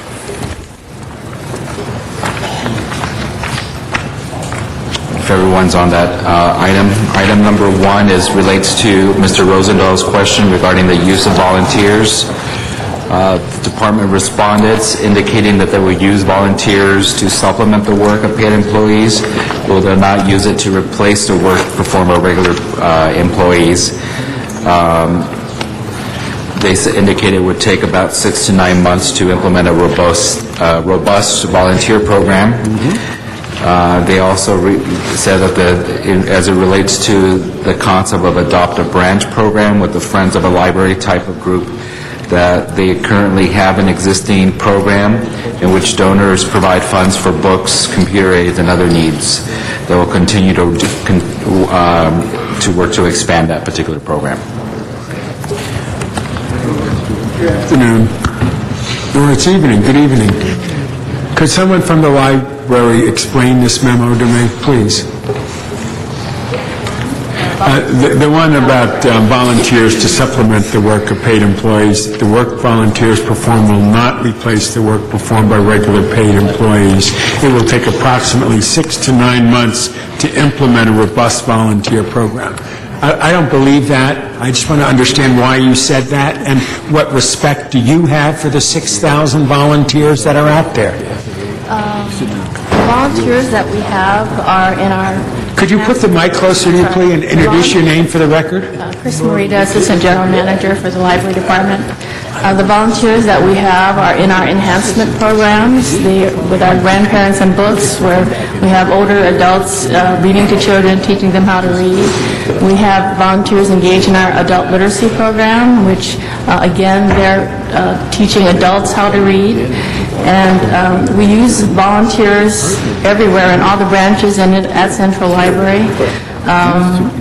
Your comments last week about trying to use volunteers to help maintain 6 days of service is very difficult to do. To continue to maintain 6 days of service with the... Why is that very difficult? Why can't... volunteers. What's wrong with a volunteer being educated and trained and a full-time employee sitting there helping 4 or 5 volunteers keep that operation going so kids can use the library? No offense, but they're real people and they have capabilities, and they would more than happy want to jump in so we don't shut down libraries or shut down hours of library. Those 6,000 people are an asset that must be mobilized differently than what you've done in the past. These are different days. We are broke, and we can't afford to shut down libraries and parks.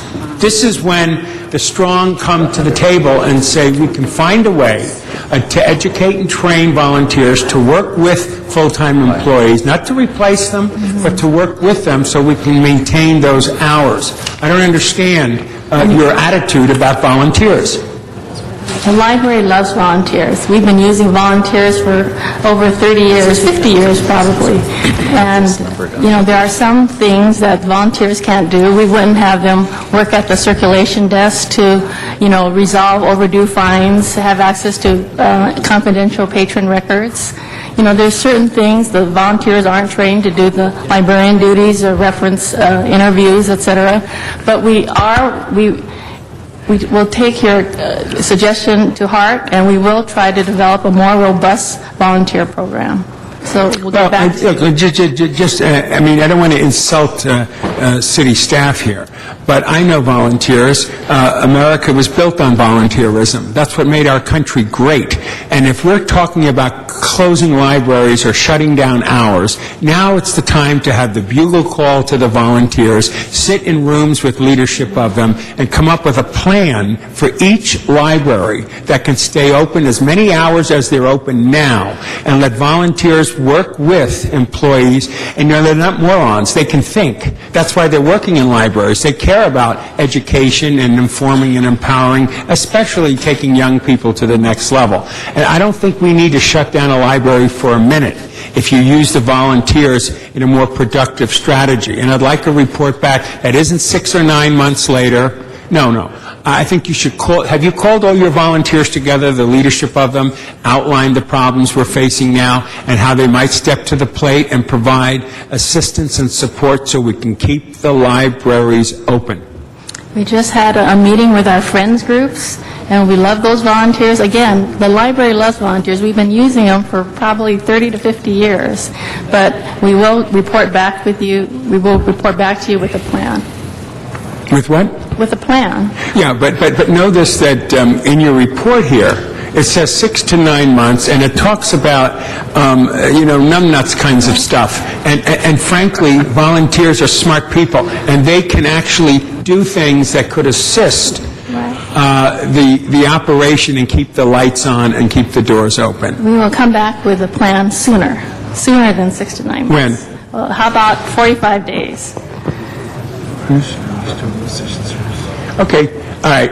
If you can report back in 30 days with a robust plan that talks about, I don't know the exact numbers of how many folks need to be working in certain evenings and certain days, but if they can do an analysis of each and every library, bring the group that volunteers at that particular library into the room and say, how can we together keep the lights on and keep the kids in here and provide the quality? I frankly believe that they would step to the plate if it meant either they step to the plate or we shut down the library. Nobody wants to shut down a library. I've heard everybody talk about intervention, prevention strategy, opportunities for folks to use things. So let's tie those volunteers into a productive, cooperative role with employees. Now, Coalition says maybe we don't need to lay off any people. If we don't, great. I'd rather not lay off anybody. I don't want to lay off anybody, but I certainly don't want to shut down library hours. It's the same attitude I'm going to give to Rec and Park about their 9,000 or 11,000 volunteers, of how they can play a major role in assisting us in keeping the parks open and all of those kinds of things. It's the same thing for your two groups, which I don't want to cut it at all if I could get away with that. But if we have to cut, I don't want it to be at the expense of the kids who need the library. Okay. So 30 days, we'll get a report back that should have a plan? Okay. Thank you. Councilman, the mayor's office will provide any assistance we can to the library department to provide you that report. As you know, we do have an Office of Volunteer Services that will make sure that they connect with the library for that purpose. You know, and I appreciate you saying that, because I was with the mayor on Big Sunday this weekend. We actually were doing it on Saturday. And we went to a school, we went to the VA property, and, you know, volunteers can do a whole lot. And in fact, that particular program, when he became mayor, he just accelerated it, and I think we have like 5,000 folks who are out there working on the weekend. And so I think that whole concept of volunteerism is more important today than it's ever been in the city's history. And thank you for your comment. Any other questions on Memo 1? Isn't there another memo? Libraries? Well, I have a related question that could apply to any memo. It's generally in the libraries. So Rec and Parks and libraries are the only two departments that we charge health and charge them for the health benefits for their employees. Is that accurate?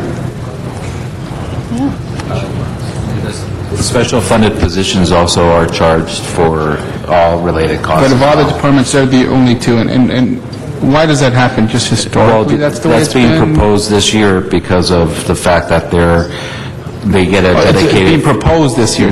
It's not- Right, okay. because they're one of the few departments that get an actual dedicated stream of funding that's guaranteed through the charter. They get a portion of the general fund off the top.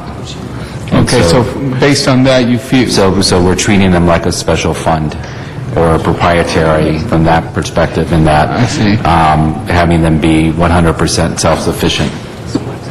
Okay, so because they got a dedicated stream of money through the charter, we're saying, or what you're proposing, that health benefits be placed. Why not just propose that across the board? Because no other department has that. The other departments don't have a dedicated stream. I mean, from a long-term perspective, that's something that the city may want to consider. I think, a lot of departments complain that they're not allowed to hire who they want and complain about the managed hiring process. And part of the frustration is that, they're given a certain budget and they should be allowed to manage within their budget. I think Mr. Smith has talked about that. The challenge is that when you hire somebody in a general fund position, you're only responsible as a general manager for the direct costs. And so the general fund or the whole takes care of all the related costs, and that's really that's really where the costs have been increasing significantly. So if departments were now accountable for the 100% of that position, then they would be more mindful in terms of how their growth would occur. So it would be a restructuring of how we were to allocate funding across the board. Where down the street at the county, that's pretty much how it's done. And It was done like that at the school district, even for school board members. If I hired somebody, you're responsible for 100%. I was responsible for the health benefits. And, I think most board members did watch who we hired, because we not only had the actual direct costs, but we're going to pay for health benefits. It's very good policy. What I'm saying is, why just single out these two departments for that? It just seems unfair, and I'm not sure what the reasoning was within the charter to give them these dedicated streams. Maybe they're saying these are two services that we value very highly, and we're going to make sure that the city funds them, so that's why we're giving them, but now we're penalizing them for that. So I'm not sure why we would be singling out these two departments. If we're going to do that, it's going to be tough on all departments, but I just don't see it as being fair. I mean, there's no fairness in anything that happens around here these days, but why not just do it across the board? Why penalize these two departments simply because they get a dedicated service, a revenue stream from the charter? I mean, I guess it depends on how you establish, who should pay. Cultural affairs treated the same way, by the way, in the proposed budget. Okay.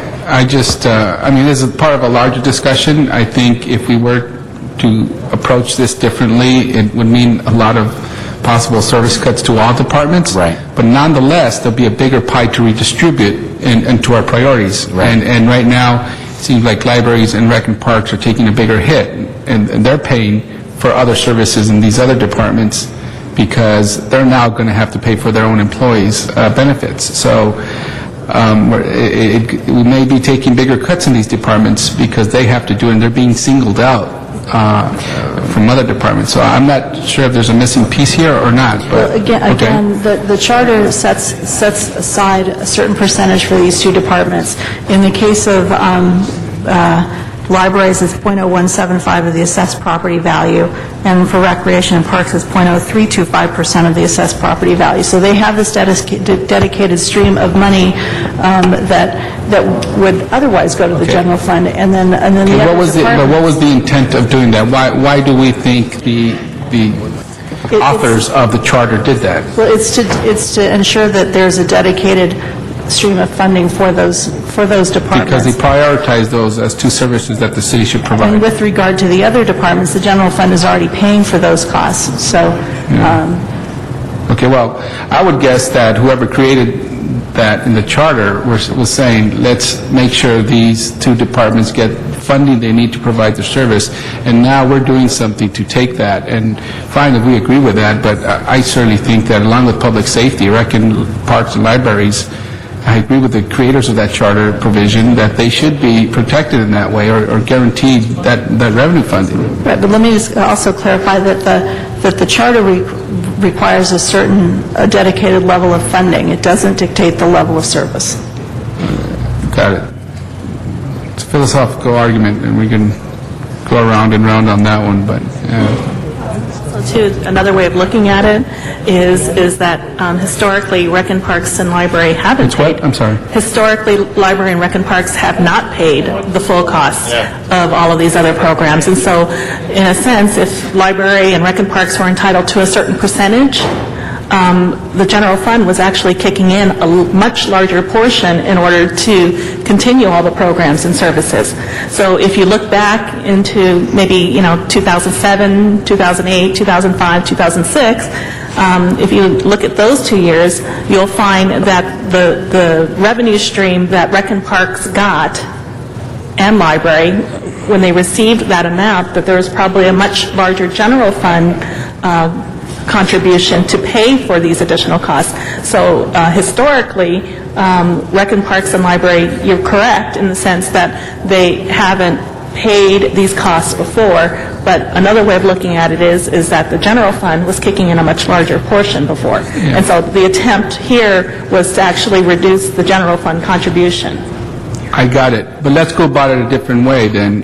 Why do we have to pick out two departments and say, you're now going to pay your employee health benefits, and it's not across the board? It's like, why not make it across I got it. If you want to do that and say, well, Parks and Libraries have given more than fair share general fund, we've been giving them more, and now we've got to reverse that trend because we face such a huge budget deficit. I think the mechanism to do that shouldn't be through, hey, but you two are going to pay your health benefits for employees. I mean, a few years from now, we're going to ask, why did that happen? It's just not consistent. And there's got to be another way of going about it if we're going to realize that. And then we can make that policy decision. But to go about it this way, it's why choose the employees' health benefits and only you two are going to pay for this because we got to dig deeper into your department than others? Well, I don't think that we're actually digging deeper into those departments. Another way of looking at it is like, say, for example, pick another department. For example, pick El Pueblo. We just talked, no, that's probably not a good example. GSD. But let's talk about GSD, for example. GSD, their budget, it only includes their direct costs. But to the extent that you've eliminated a lot of the positions within General Services Department, the costs, the pension benefits, the health benefits, are not reduced in General Services budget. It's because their portion is actually budgeted somewhere else. It's budgeted in the Human Resources Benefits Fund. It's budgeted separately, through the pension system. So those funds are actually being reduced. When you reduce GSD salaries, you're reducing those other costs, but those costs are allocated to other departments. They just don't show up in General Services Department. Okay. It's the way that we budget. Okay, and why not do it across the board? I think I'm trying to say is that it is technically being done across the board. It's just that the accounting mechanism is different. GSD is a particular department that does provide a lot of services to other departments. And it's because it's a General Services Department. It's a general... Let's use a different example. Right. There's other departments that they don't do that as much. Well, like, for example, Housing Department. Yeah. Housing Department is primarily a special funded department. But the way their accounting mechanism works is that the direct cost for housing is budgeted within the Housing Department, but because they get all of these reimbursements from special funds, the reimbursements actually come through license permits, fees, and fines revenue receipts. So every department is not exactly the same. And so the accounting mechanism, therefore, is not exactly the same. Got it. But I would guess that there are a number of other departments that are similarly situated to Rec and Parks and the libraries where we don't have those special things that either Housing Department or that the GSD has, and why we wouldn't do it to them. Well, as we've indicated, Library and Rec and Parks is different because within the charter, their funding mechanism is different. They're the only two departments that actually have that dedicated source of funding. And why do they have that dedicated source of funding? I am certain that you are correct in that because Library and Rec and Parks were of great value. And in times like these, they probably want it to be protected. Yes. Yeah. Okay, thank you. Any other questions on the library There's a second memo. The second memo pertains to a request that we identify alternative reductions to the closure of hours or the reduction of hours in our library system. And so we, as I think the earlier conversation demonstrates what little flexibility there is, the only other account, and we're not necessarily recommending this, but which is pointed out, that it would be available is to engage in further reductions in the library materials account, which is about $6.8 million.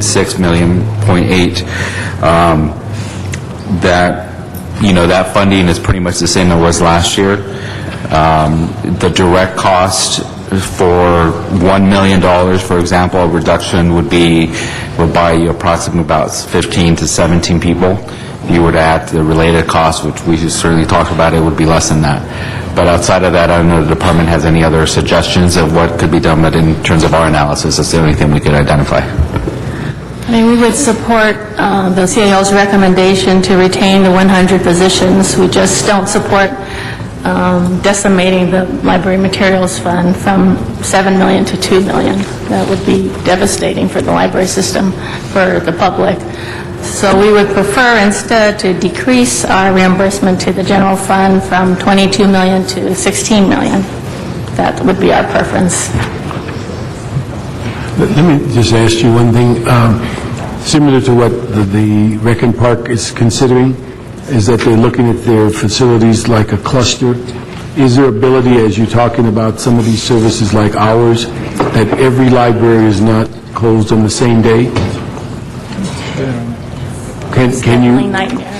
We've been looking at different schedules over the last several weeks, and it's just a scheduling nightmare with the little few bodies that you have. They're just wondering if of a cluster of 4 or 5 closely assembled libraries, that one of the 5 might be open on a weekend. We're looking at everything. Yeah, so that we can have a graduate, even though everybody's going to be closed a day, do they all have to be closed the same day? So that we can see how maybe there's a tiered effect, that people know that library services are open 6 days. They just won't be every library open 6 days. We're looking at all options. All right. Any other questions on Library Memo 2? Okay, thank you. Okay, that concludes all of the library memos. There's no outstanding memos for the department. LA Inc., there were no memos for the mayor. Neighborhood housing, neighborhood empowerment.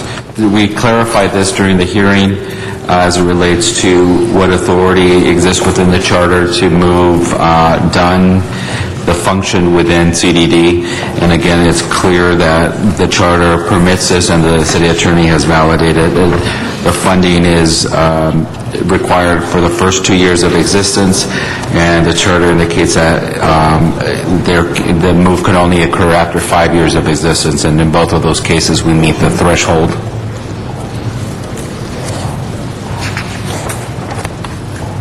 Okay, and if there's no questions on that item, we'll move forward on personnel. The first memo on personnel is informational. It's strictly a summary of all the positions that have been transferred so far. The department has been issuing virtually weekly memos on this particular item. The second memo is specific to the overall look back of our healthcare costs. And below it shows in a chart, I think we graphed it, the increase in healthcare costs in the last 10 years. In 2001-2, our healthcare cost for civilians was $102.7 million. For fiscal year 9-10, it's $218.3. For fire, it is 21.5 in 2001-2, and in 2009-10, it's 42 million, and then police 52. It went from 52 million to 107 million. So clearly, there's been a huge increase in our cost. The second chart shows when you sort of the increases in enrollment. we enumerated a number of different recommendations that could be pursued, and these issues have been discussed as well as part of our negotiations. What are some of the alternatives that could be considered to start mitigating the increase in cost? But this is strictly informational. There's 2 memos for number 2, one from the department and one from us. And number 3 is related to... If you stay with number 2 for just one more second. Sure. It talks about the healthcare costs, I know that, and that is an issue that all of us need to appreciate and what that means today. So could we have a little bit of a comment about who wrote this memo explaining to us what our options are on healthcare? Tom Colt is on his way.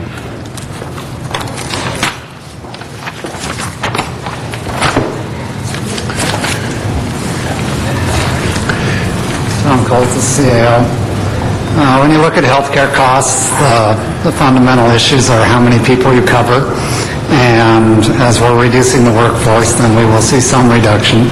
There is what you cover in the plan design, and we recommend a series of things to look at with regards to plan design, which are fundamentally cost-sharing measures where employees would be required to pick up an additional cost as it relates to their health care costs. And how much cost are you contemplating at the low end or the in-between? What's your thoughts on that? And can we do that without any kind of legal or ballot measure options? All of these issues will be negotiable issues. So legally, we can do most of these. There may be some issues as it relates to the new federal legislation, which might preclude one or two of them, specifically in the area of incentivizing adherence to disease management programs. We might be wandering into a potential HIPAA violation there. But most of these are simply negotiable issues in terms of the cost sharing. And then there is the utilization of the plan. And the utilization of the plan is fundamentally a reflection of the demographics of the plan and the condition of the people in the plan. So, it's relatively easy for an employer like Starbucks to offer health care. Why? Because they employ people under the age of 25, and they're all relatively healthy. That is not our demographic in the city of Los Angeles. So... And right now, when you talk about our demographic, 15%, or what's the number of retirees on the health care, and the number of 15,000, right? And there's 30,000 on the payroll? Is that sort of the numbers, roughly? It's roughly, I think that's about the right number for the retiree population, and then there's 27,000 civilians or so. And when a person hits 65 within the retirement group, does it then shift to Medicare primarily, and then the city plan is a backup to it? The majority of the costs shift to Medicare. If you're looking at a cost containment strategy as an employer, your goal is to have people be extremely healthy until age 65, and then shift the cost off to the federal government, and then we're in good shape. And then, of course, potentially not retire until they're 65. Theoretically, that would be absolutely also helpful. The most expensive group is clearly that group for the retiree population between 55 and 65, because they're older, they have accumulated any number of health conditions, and we're not getting the federal government to pick up the tab. Yeah. And how much money are we talking about when we add that into our structural deficit? I don't know the numbers on the retiree health side. We'd have to come back to you on that. Yeah, and what about the employees, the active employees side? What kind of monies are we looking at there? Well, on the active side, we're looking this year at a very high percentage increase, 7 to 8, 9% on the Kaiser portion of our plan. The Blue Cross plan is going to be even worse than that by virtue of extremely bad utilization that occurred the last year. So we'll see double-digit increases there as well. Just as an example, 1% of our employees drove 34% of our cost in the Blue Cross plan. And what are the demographics or the breakdown of that 1%? What are we talking about? First of all, what kind of issues and what kind of money? I don't have the number on the dollar amount, but in terms of the issues, there's primarily two key drivers of high-cost claims. One is end-of-life claims with lots of complications, so that's cardiovascular or cancer claims. And then the other one is premature children. Any premature child case potentially is $1 million claim. I see. So when you report back, you'll give us some more numbers and percentages, because the day will come where we have to at least look at health care from the perspective of managing it in these troubled times, correct? There's fundamentally two approaches here. The first approach is to change the dynamic of the cost sharing. It is common in the private sector that employees are picking up 20% of the cost of their health care. For the civilian population in the city, the employees are picking up about 1%. So that dynamic is, we're not in tune with the overall market. So cost sharing is an issue. It's an extremely difficult labor issue to negotiate historically. But it is an element that we think we can introduce more of into the plan design. Have we ever thought about self-insuring ourselves, our city, and all of the people in it, and find a strategy that doesn't allow these insurance companies to constantly rip off everybody, the doctor and the patient? We are permissively self-assured on workers' compensation. So that, and when you think of workers' compensation, there is the benefit that you pay that is unrelated to medical, but the vast majority of the costs are medical costs. And so we are permissibly self-insured on that particular program, and that's a $130 million program this year. On the health side, the question is, do you want to be permissively self-insured, which you can be. There are places that run self-insured plans, but if you're going to run a self-insured plan, you need to set aside reserves. And specifically for those years, like the year we just experienced on the Blue Cross plan, where we have a tremendous number of high-flying claims. So, yes, you can go self-insured, and self-insured makes sense on stable cost products.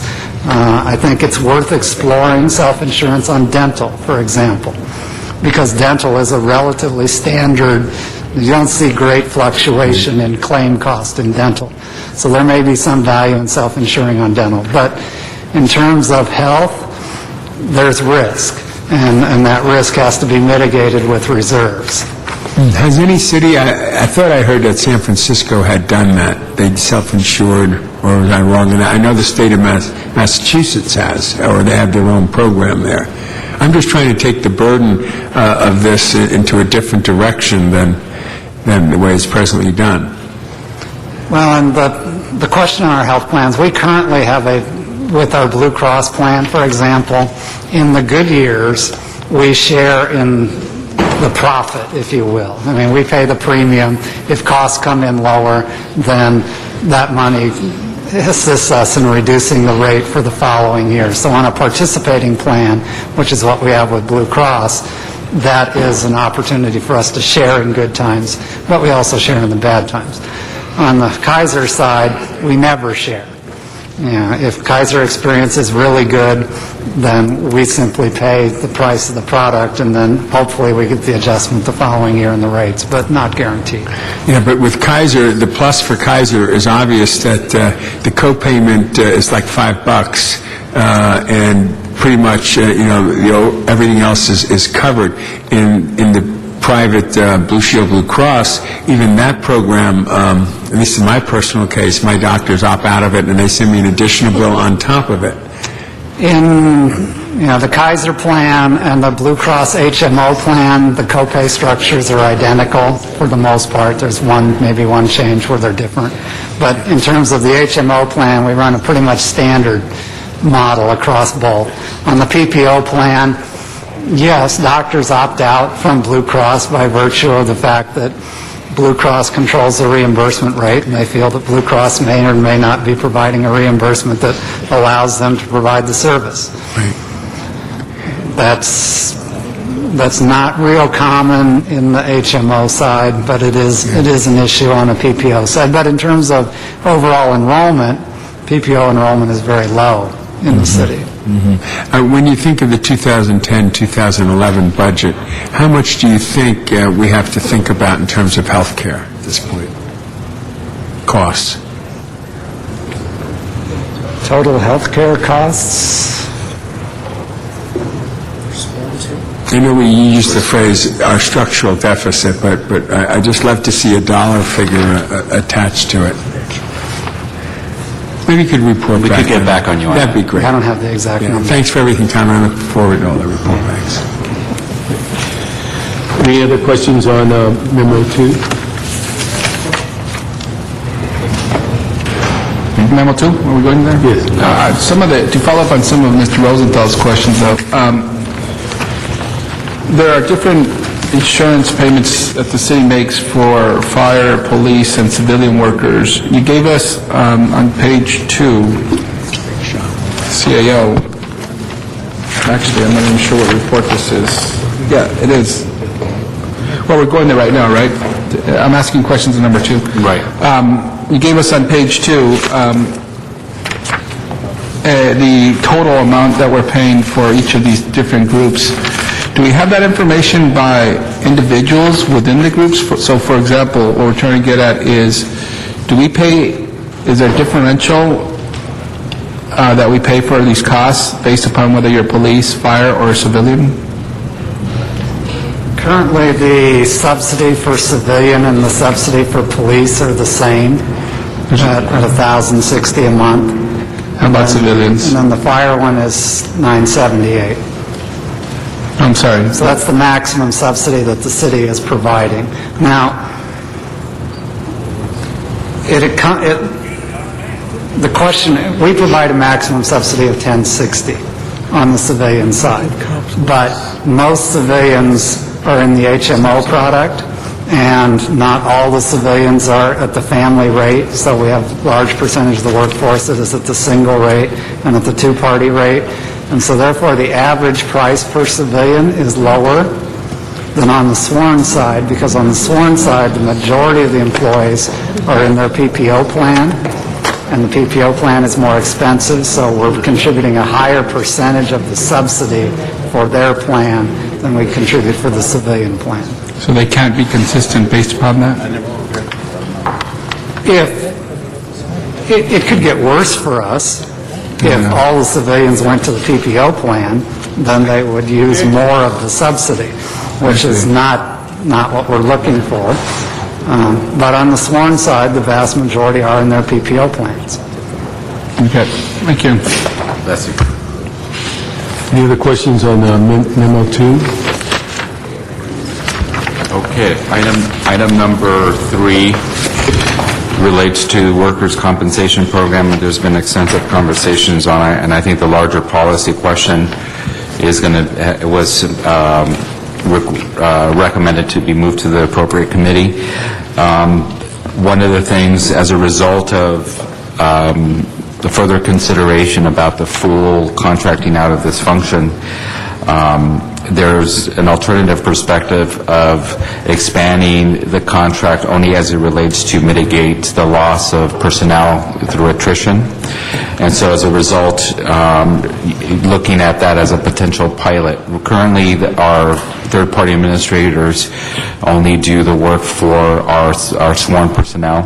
And so if we were to explore a different model to include civilians, one thing that the council could consider is expanding it for civilians in the police and fire departments, so that so those departments would have a different kind of system.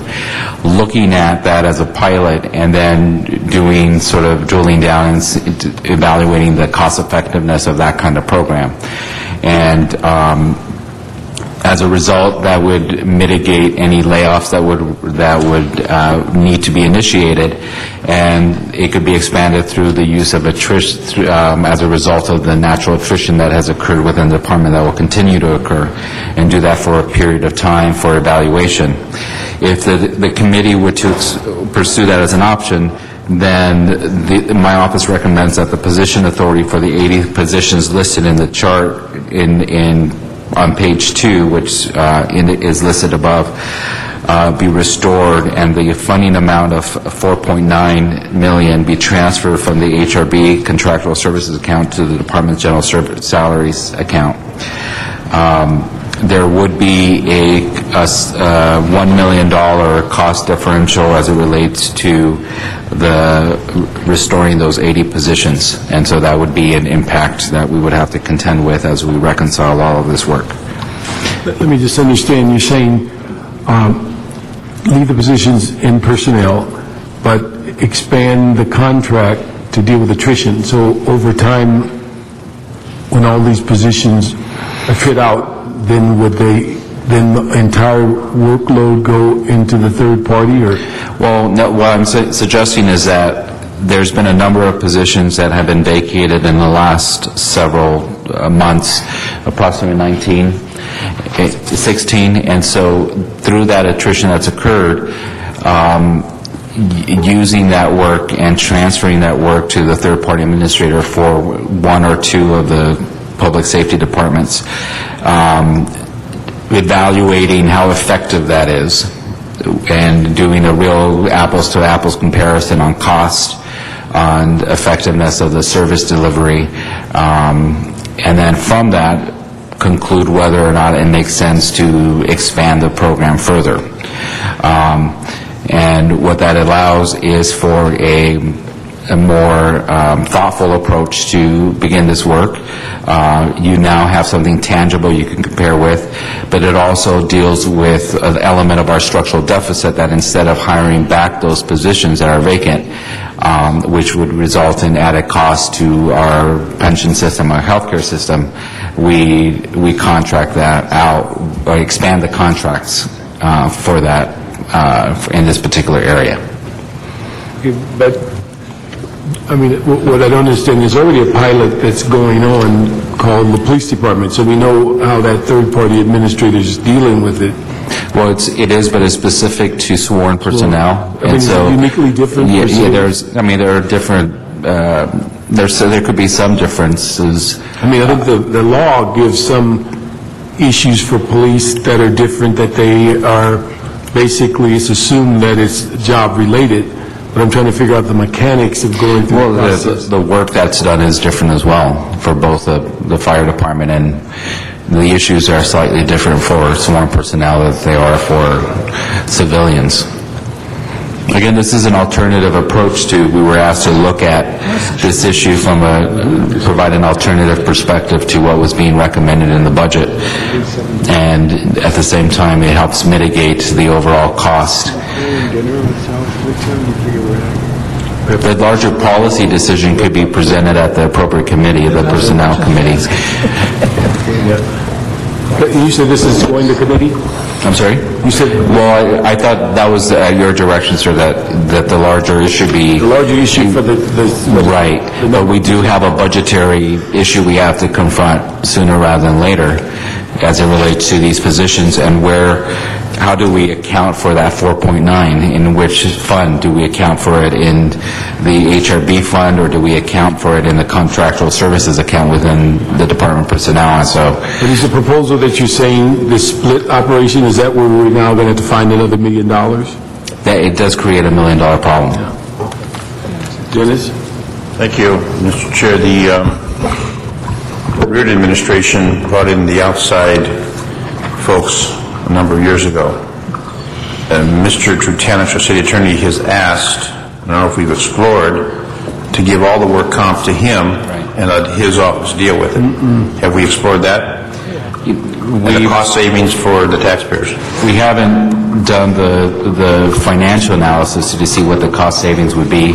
There are a number of policy considerations to consider. One is that this is a program that has a huge liability for the city. on one hand, and if the city attorney were to be more aggressive in addressing it, that would be a good thing. On the other hand, there wouldn't be the ability to audit the function, because as he's concluded, that function, any function within an elected office can't be audited by the outside, the controller, for example. So that would be an issue that What do you say? It can't be, but he's been audited by the controller. He's admitted and he's accepted the controller to audit his department. And he's allowed that to occur, certainly, and there's no reason to believe that he wouldn't in this area. But I'm just raising it as an issue for your body to consider. And again, I think as we move forward to look at alternatives, that could be one of the alternatives to explore. I don't think it's ripe enough right now for us to make that recommendation. I think there's a lot of issues that need to be explored. I haven't seen an actual proposal from the city attorney on that particular concept. I've heard that certainly they've laid out their interest to do it. And Mr. Tutanich has expressed it directly to me. But he has or hasn't? He has. I mean, he shared that interest. And, this is a major liability for the city. Anything that helps reduce it would be something that we would be supportive of. But we would want to understand it better, really get a sense of how it would be managed. Whether he plans to do it with internal staff or expand the third-party administrator contracts, those kinds of things. See, I think the third-party administrator we've had problems with, and we changed within the last year for another third-party administrator because of problems, and I've received as a personnel chair calls from police officers who weren't receiving the service from the previous, and when the previous administrator was told they were going to be leaving, they just dropped the ball and walked away. That was a great concern for the welfare of the folks that are using that service for medical recovery for a variety of, whether it's a shooting or an altercation or whatever the case may be. But I remember when this was brought in, it was designed to save money with the outside administrator, and it doesn't look like it's saving any money.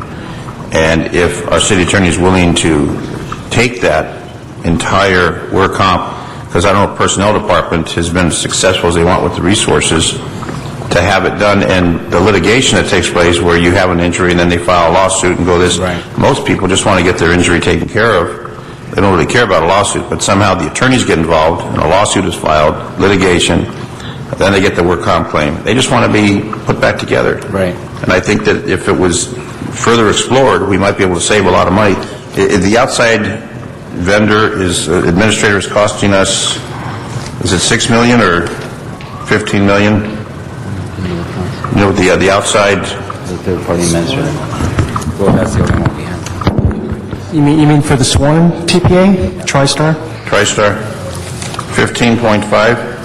Right. Well, that also includes the bill review and our annual links maintenance contract as well. So 15.5, and is that for police and fire or just for police? Well, that's just for the sworn TPA. The actual cost is. Well, I'm talking about the outside, whether it's for police and fire or just police. If you look at the department's memo, it's about $10.5 million for the sworn TPA contract. Now, sworn, you mean sworn both fire and police? Fire and police, I'm sorry, yes. Okay, well, I show a number here of, well, the bill review is $3.5 million. Mm-hmm. The management system is 1.5, and then the third-party administrator. PU. So,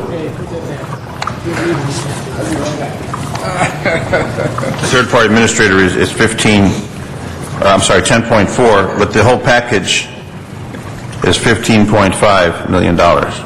Correct. Could that save and be more efficient with the operation through the city attorney?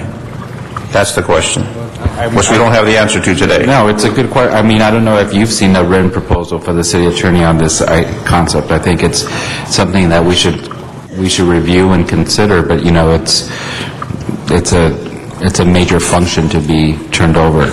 Oh, there's no question, but when it was designed to go to the outside administrator, it was designed under the Byrd administration to save money.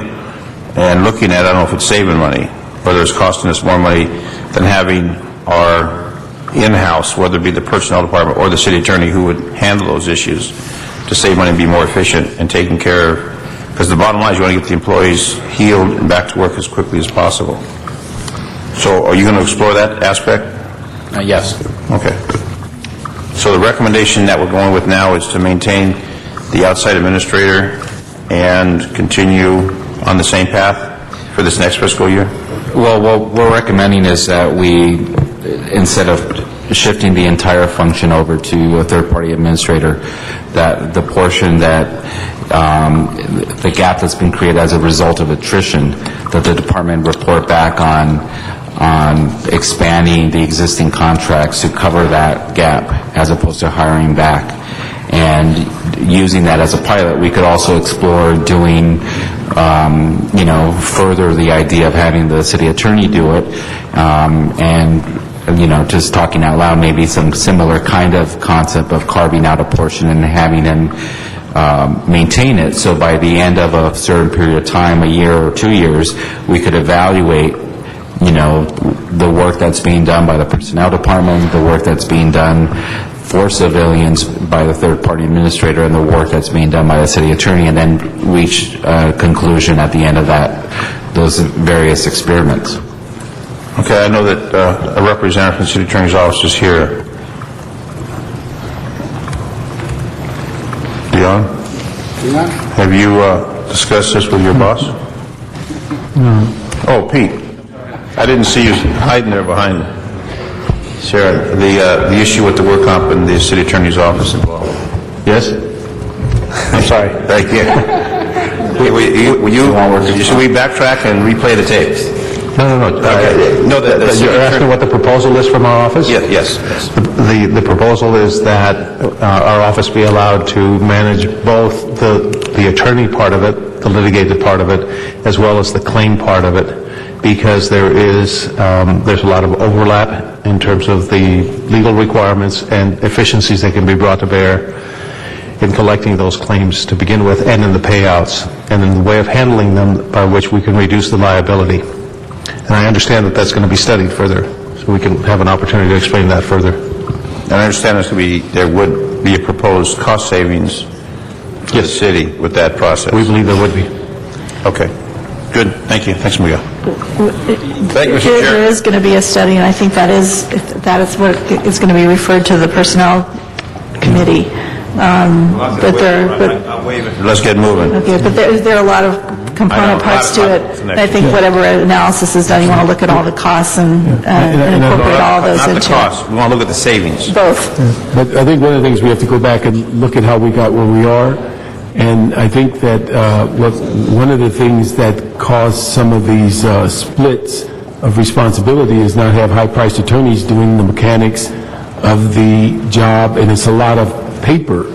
Where we've seen the greatest success on work comp over the last several years has primarily been in the proprietary departments, where their work comp people have actually paid for attorneys to be in their operation, and they give them the legal advice early on, and then the less expensive civilian employees do all of that paper flow that makes these things work. And I think we ought to be careful of just picking up large pieces of departments and moving them, because it's taken years to get some of these refinements as they are. And then the third-party issue came about over the last couple of years, to where there was a sense that the personnel department wasn't acting as quickly, so the third-party administrators came in primarily for the sworn. So I think that when you look at the bulk of the work that goes on in workers' comp, it's significantly amount of people that deal with mundane, everyday issues of getting paperwork in certain holes in certain folders. The legal part of it is probably the smaller part of the equation. And the law is so rigid, there's not a lot of leeway in addressing many of these issues. And so I think we have to get the CAO involved in looking at it, because we could be making some tragic mistakes going back the way we were, because it's just not a legal or litigation issue, because so many of these things are settled, like Dennis said, based on people just wanting their medical. Right. And it's strictly an administrative process more than necessarily a legal process. So I think you're right. I think, the model that we may end up developing this in kind of triage, where depending on the kind of case it is, the level of difficulty, and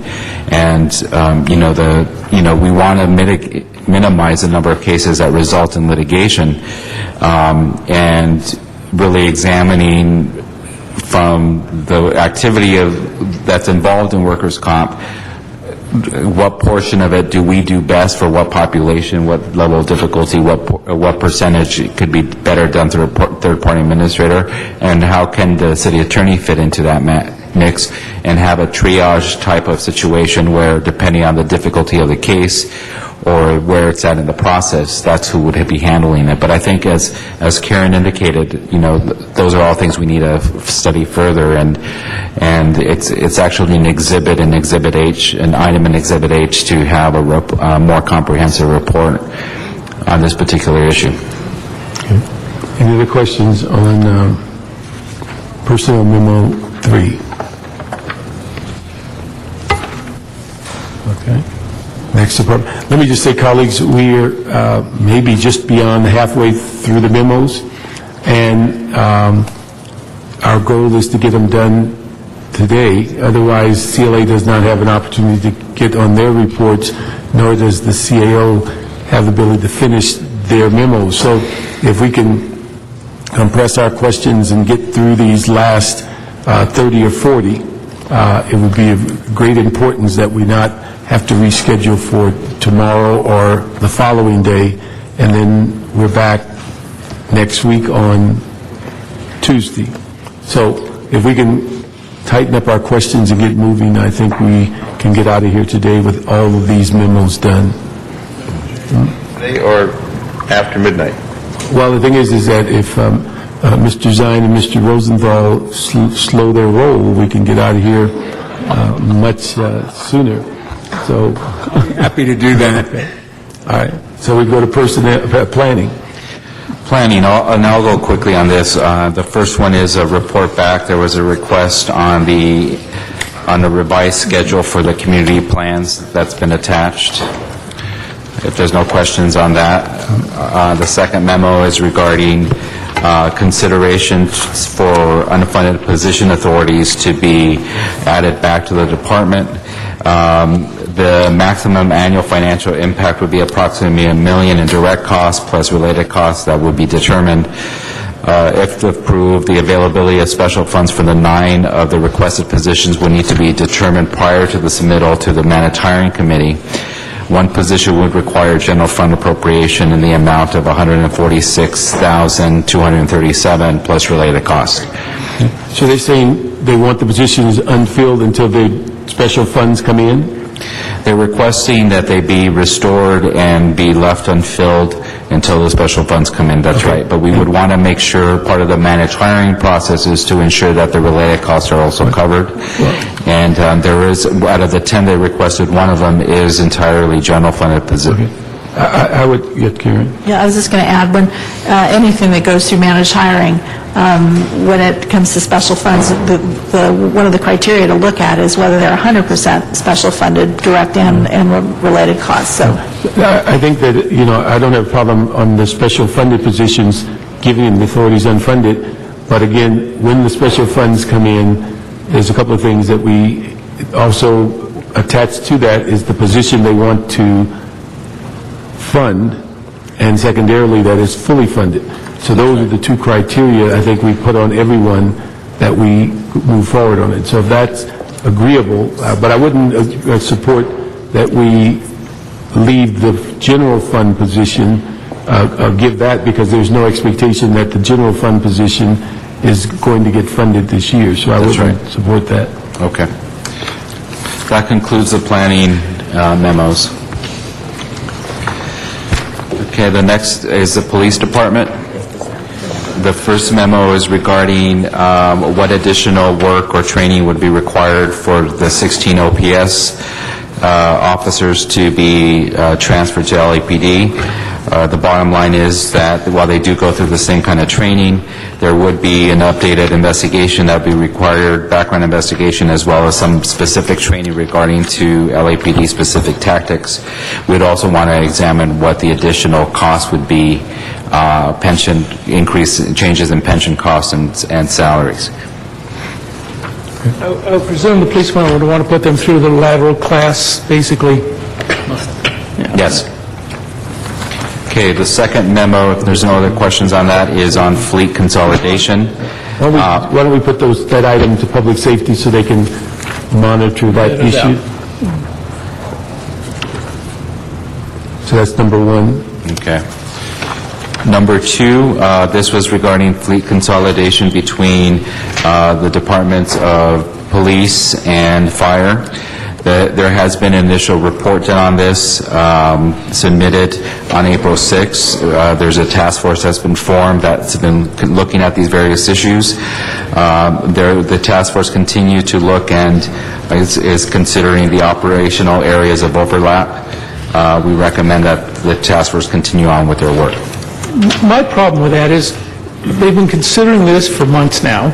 The budget is here now. The budget ain't going to wait for them to get their job done. And we just had the discussion about the fire department a couple hours ago, how critical it's getting. I think all three departments are getting to a critical mass point, and as we defer maintenance on our fleet this year, it's going to put more pressure on them. So how much longer we got to wait for this to resolve this? Because I don't think we got the time to wait anymore. I really don't. Has the task force been told the criticality of this? But Right, it was in ITGA yesterday, and I believe, I don't think it's pending before the council, I believe. Well, it's basically the plan that they have here. But it's the original memo, April 6th memo. It's Right. not, and they're still... Nothing's advanced. Yeah, so nothing's getting done. You know, one of the things that's an added issue is the last time we dealt with this, and I believe in budget, the departments hadn't even gotten rid of the cars they were directed to get rid of a year ago. Right. So before we even get to the task force, they've ignored the initial note, before we even get into consolidation, they've ignored the initial request to say, downsize your fleet. So I don't know who's going to tell them that they're now 2 years behind.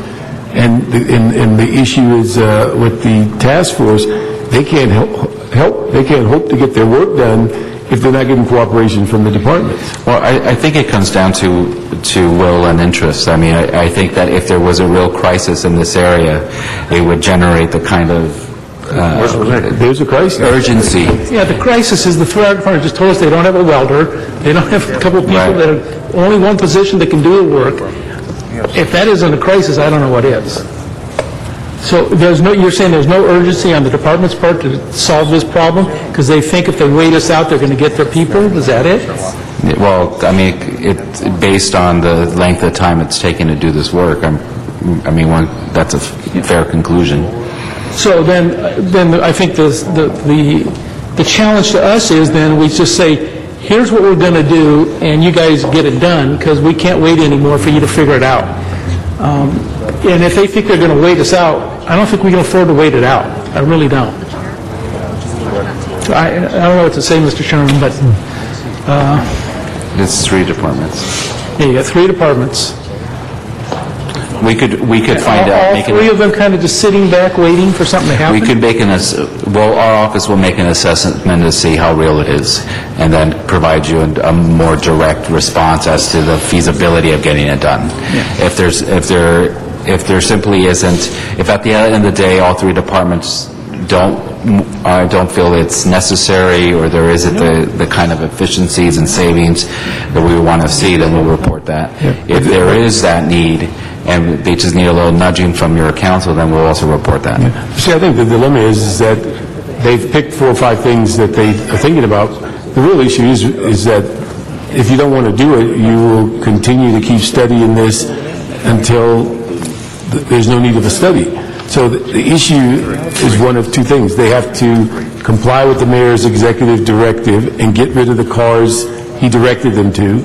And these 3 departments got to come to grips with these 5 things, and anything else that makes this system work better, because it's the different places, they have maintenance yards within blocks of each other, the gas pumps within blocks of each other, all because they have different departments, is exactly why we're saying things got to change. And what's going to happen, I think Greg is right, it's going to be, rather than them sitting here coming to a joint conclusion, it's going to have to be the CAO, the CLA looking at it and saying, here's the 12 things that have to get done by June 30th, and here's the next things, and because it's not going to be done by cooperative effort, because they don't want to go in that direction. They don't want to fill their cars up with gas at a lot that doesn't look like their station. I mean, it's sort of like the IT function. I mean, when we saw a number of people in the IT function throughout the city participate in the ERIP program, and we reported there was going to be a huge problem in that area, we recommended that that function be consolidated.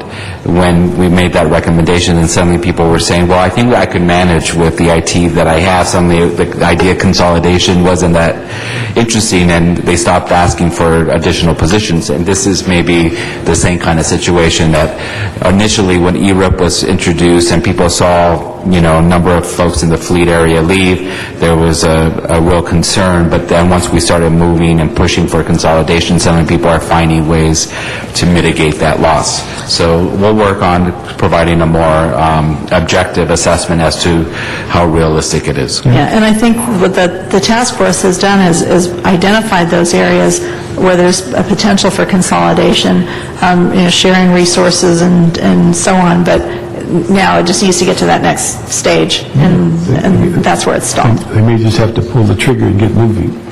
Right. CAO and CLA, if you guys can get that done and give them a list of things to do and a date. Pull the trigger. Pull the trigger. Okay. The next issue is related to, there was a request that we look at perhaps a more cost-effective way to engage in police hiring. The department is recommending that there be 5 classes. I'm sorry? 7 classes. And we demonstrate what that looks like. There could be a different configuration of those classes that would result in a slight savings of about $41,000, $772. The savings really comes from the fact that the more classes you have in the back end, the more the cost gets reduced as a whole. It still has the same overall number in terms of the number of officers being hired.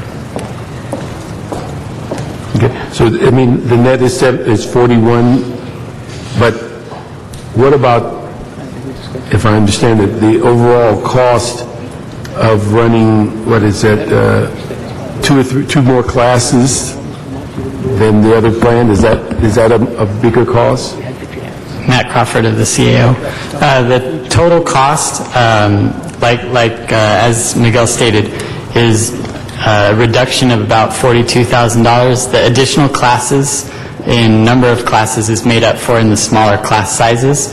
The main thrust of what the police department was concerned about was getting away from the large classes of 60, which historically have been a little bit difficult to fill and cause problems when the other law enforcement agencies that go through our academy add people to those classes. If we run an LAPD class of 60 and then we run 4 or 5 people from GSD, maybe a couple from the airport, a couple from Harbor, that class gets up over 70 and it gets a little bit difficult for the academy to manage. So the department will feel much more comfortable with the 7 classes in the 40 range. This essentially we were trying to address that issue while making sure that it didn't actually increase the cost. But the additional class... So they prefer the 7? They would rather have 7 classes of 40 than 5 classes of 60, yes. Okay. Any questions on Memo 3? Okay. Okay, the next item relates to the specific question on this, how much it would cost to eliminate furloughs for 911 operators. When you consider the cost savings from the furloughs and subtract the added overtime that we would have to pay, the overall cost to to eliminate the furloughs altogether is only $1.5 million for this particular classification of PSRs. Okay, any questions on Memo 4? So that drives the deficit. That's correct. All right. Number 5. Number 5 is a memo regarding the cost effectiveness of using sworn overtime to backfill civilian furloughs. It's something that we looked at and are not recommending at this time. Thank you. Number 6. Number 6 is the department's report on the impact of furloughs among the civilian classes. Specifically, it outlines the areas that would be impacted: records, identification, jail division, the work of the laboratory, and a few others. And so I don't know if there's a representative from the department to respond, or Matt, you could, if there's any specific questions. Does anyone have any questions on Memo 6? Okay, we'll move on. That concludes all of PD. Okay. We have a couple long-term ones that, are not part of the budget process, but we're looking at policy issues. The Board of Public Works has one question that was directed to the department. They haven't submitted it yet. Okay. No questions for Con Ed. No questions for engineering. We discussed the issue of the maps under the clerk through that department. Sanitation, there was a question regarding as-needed position authorities for the Bureau. Let me ask you, was it Public Works, we asked the question about the whole issue of FEMA flood maps?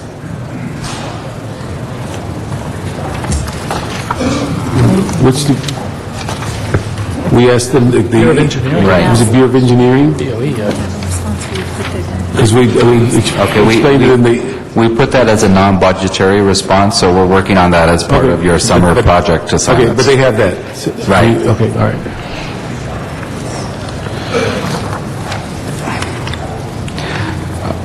Okay, On next. the sanitations, the positions that are being recommended are fully grant-funded,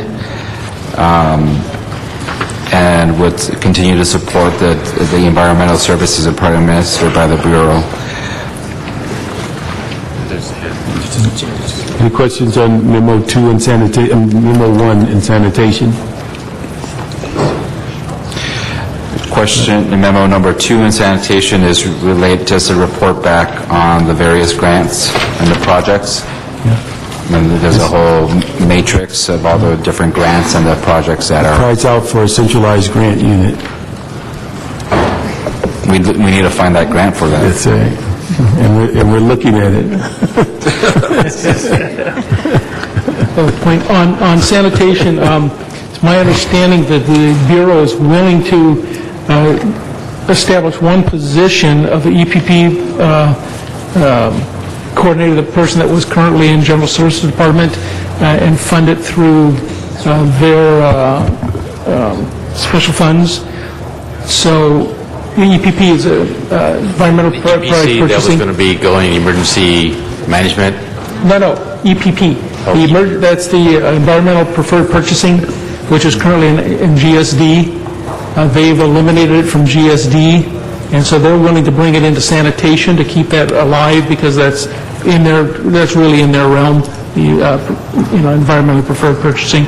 So they're going to assist with that by assuming one of those positions. There's 2 positions in GSD. They're going to go away, and they're going to assume one. So if you could work with the general manager over there and make sure that... We'll work with sanitation and CLA to look at this issue. So it's just an FYI. They've told me they're willing to do that to keep the program alive. Okay, that concludes sanitation. No further memos on that. No memo well, there is a memo on street services. On street lighting, no memos for street lighting. Street services, we were asked to look at the Proposition 1B usage. the city share of the second allocation is estimated to be $59.7 million and has not been made by the state. We're waiting for the state to issue bonds. This was an informational item, I believe. Any questions? No question. Okay. Memo number 2 is fee waivers for community groups performing work at the public right-of-way. Attached is the department's response, and it was, again, an informational. Okay, this is your number 2, Public Works, Street.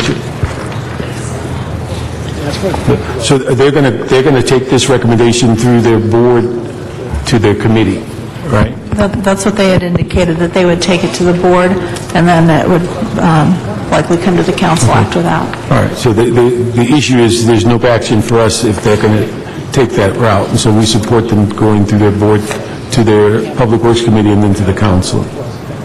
Okay? Memo number 3, the committee requested the department provide an update on off-budget grant-funded programs. Attached is their report, identifies $125.9 million in committed grant funds by the program. The Bureau reports that 85% of those grants are currently being implemented or utilized. That was an informational item. Memo number 4 is regarding the tree trimming cycles and cost comparison between the current and the proposed service levels. That's number 4. Any questions on 4? So the issue is there, they told us specifically that tree trimming would be on an emergency basis. That is correct.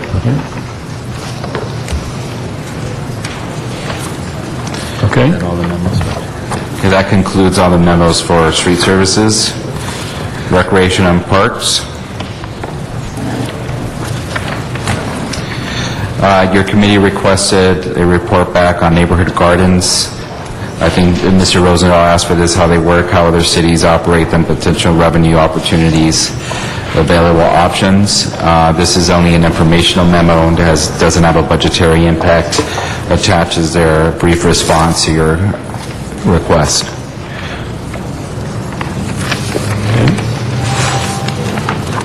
They specifically looked at the city of Santa Monica. Yeah, I see that. It says that Rec and Park staff examined the operations of the City of Santa Monica Community Gardens. Santa Monica has 3 communities, went through that. And then we discussed, we have 11 community gardens located.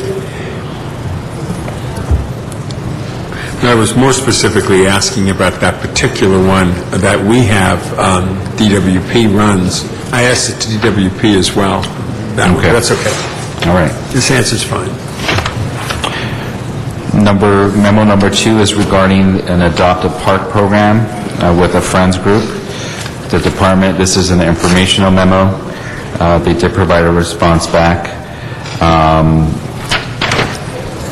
They indicated they worked with the Parks Foundation to establish an Adopt a Park program.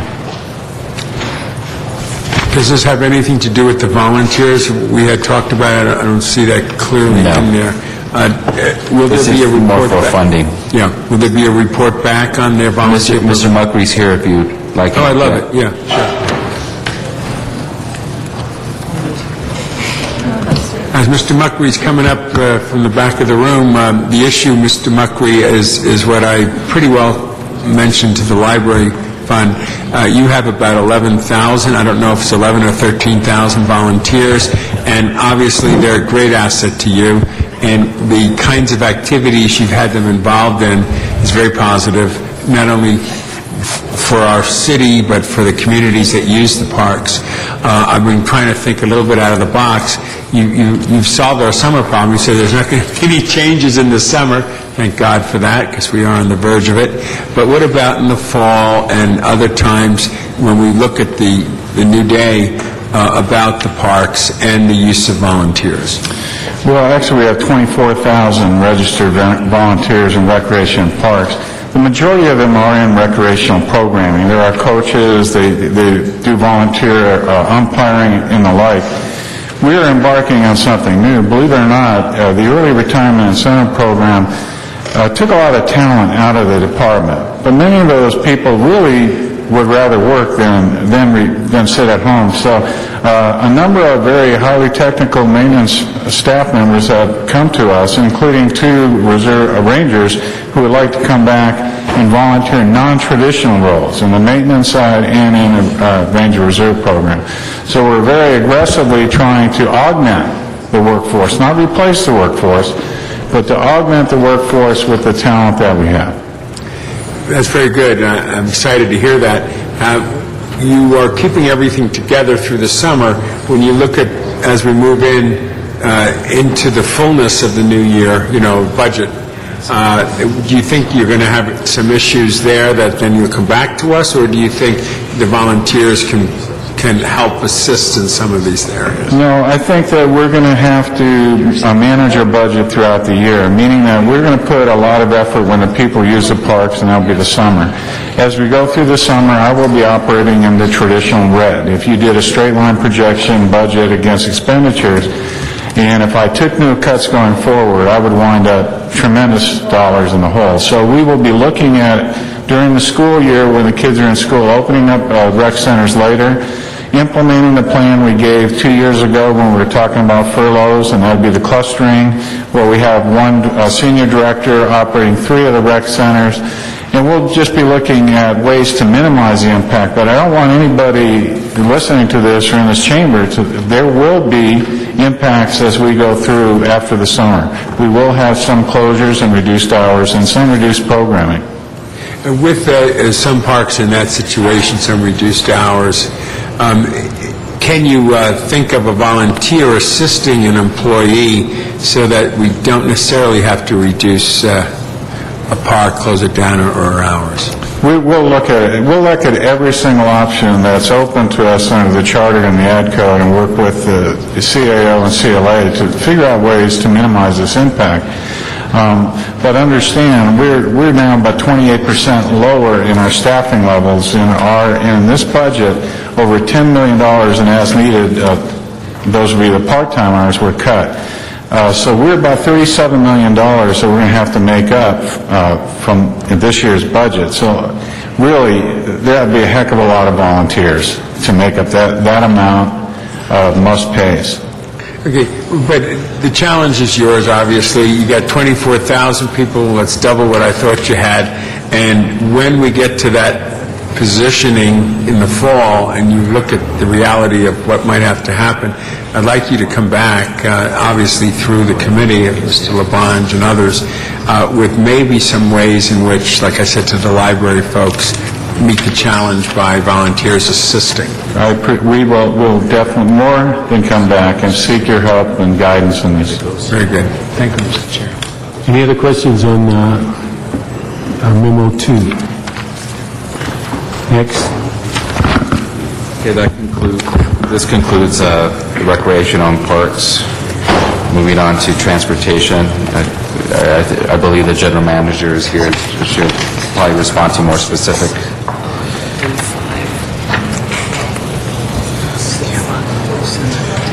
The first memo relates to impacts to the franchise and taxi cab program as a result of the reductions being proposed. It's important to note, as the general manager joins us, that what's being proposed are the deletions of 2 clerk typists, 1 transportation investigator, and 1 senior transportation investigator. And the department submits a report on the impact, which is enumerated in their memo. Let me just ask one thing. We're talking about a reduction in service, not completely eliminating services. That's correct. Okay.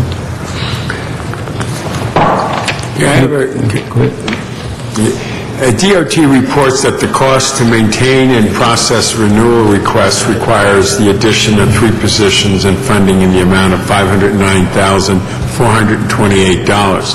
The department further states that the program is fully fee-supported.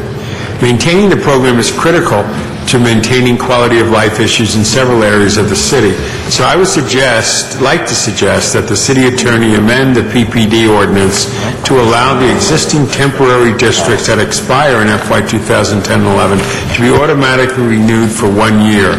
This will decrease the department's workload. I would also like to ask the CLA to look at the numbers closer and come back with recommendations on how to maintain the existing program, and also look at whether it is best to retain the program in the general fund or move it into the special parking revenue. Are you referring to Memo 6, Mr. Rosenthal? Yes, I am. Okay. Sorry, I'm jumping down the road. Okay. The Memo 1 is... Okay. There's a memo 6. The Memo 1, if we want to close that out, is regarding taxi cab regulation. Are there any questions on, I don't think so, I'm not asking. No. Okay. Item number 2 is regarding... Let me just ask one thing. On number 1, we're getting close to redo the franchises now, right? We're in the process, or is it getting very close to start that processes for the franchise? Remember, we were put back, so now we're in the process, so we only have $100,000 or much for the study, so we're already too far behind in order to do anything but continue the franchises for an extended period of time until we have a study to come back with the options. Okay, but is that month to month, or is that a 6-month extension, or? Well, what we would recommend is for a fixed amount of time, so that way we would have time in-house, because we're losing the staff now that would have been analyzing it, in order to have the study done, to go out with another RFP, depending on how much money we had, and to determine what programs we would bring back to you. So I would recommend for at least a year, we extend the franchise until we have that information available. Okay. Yes. One thing, let's do this. Let's put this, go to T committee, and so we get a full briefing, which is far beyond what we can do here. Right. So That would be your policy decision to make, how you and then want that to way handle the T that. committee can respond and give a consistent answer, so we know what the prior history and all that's been. Okay. Item number 2 is discussion of the revenue that we would generate if the parking citation fines were to be increased by $10, $15, $25. The schedule indicates what a projected increase would look like.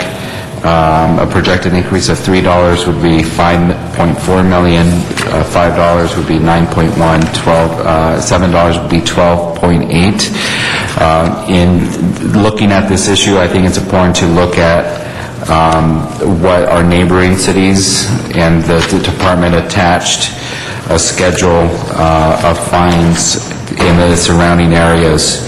In the far left, it indicates what ours is in comparison, and we're certainly up there compared to other cities.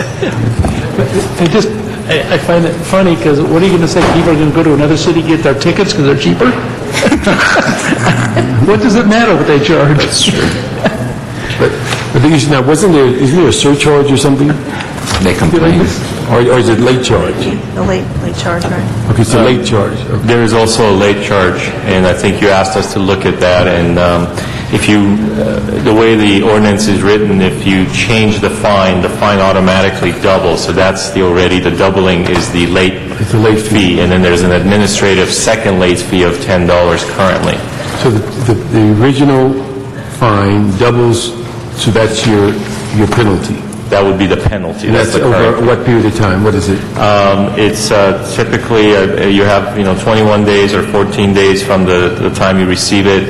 I believe it's in the first month or so after different attempts have been made for you to pay it, and so within, I think, the first 60 days it doubles. Okay. I know the public probably doesn't see a chart like this, but if I'm reading it right, we charge more than anybody else on every issue within the region. Other than maybe Beverly Hills? Beverly Hills, that's right. And also to answer Councilmember Smith, the vehicle code also states that you have to look at their adjacent cities. Us comparing ourselves with New York and Chicago as a large city, that's one, but the vehicle code, there is a section that says to look at surrounding adjacent cities for fees, and to be somewhat comparative with those cities. Let me ask, Miguel, this would be general fund revenue? Yes.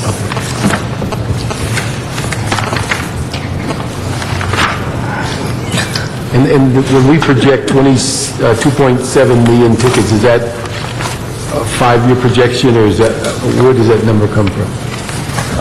That's the estimated projected issuance that we had provided the CAO and the mayor's office. I think that takes in consideration some of the challenges what we had with the staffing.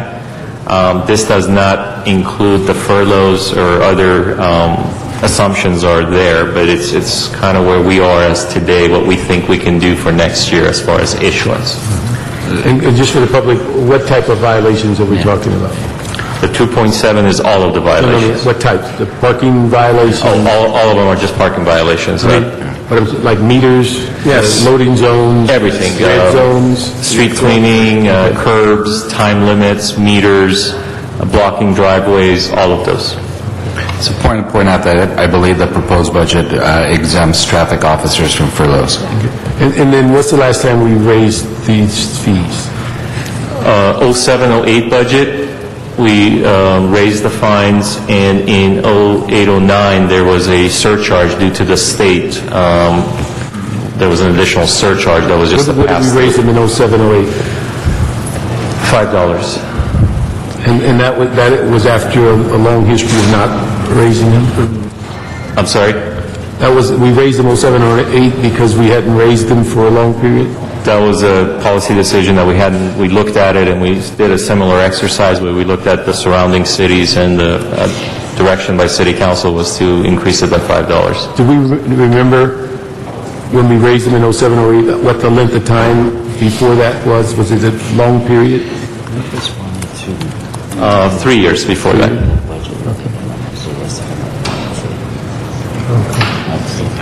Any other questions on, yes, memo 2? No, I do know you're saying estimated revenue of $10, $15. Are you proposing any of this, or is this just for us to think it through? We were asked to provide an informational item.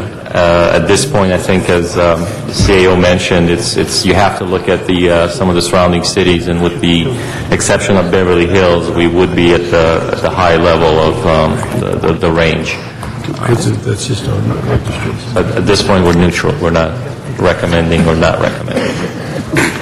And at this point, I'm not looking at gold in the gutter on this one when I look at the comparisons with other cities, so. And we're not Beverly Hills. I mean, we are in certain parts. Now, if the money went back to the department, they may be supportive of the increase.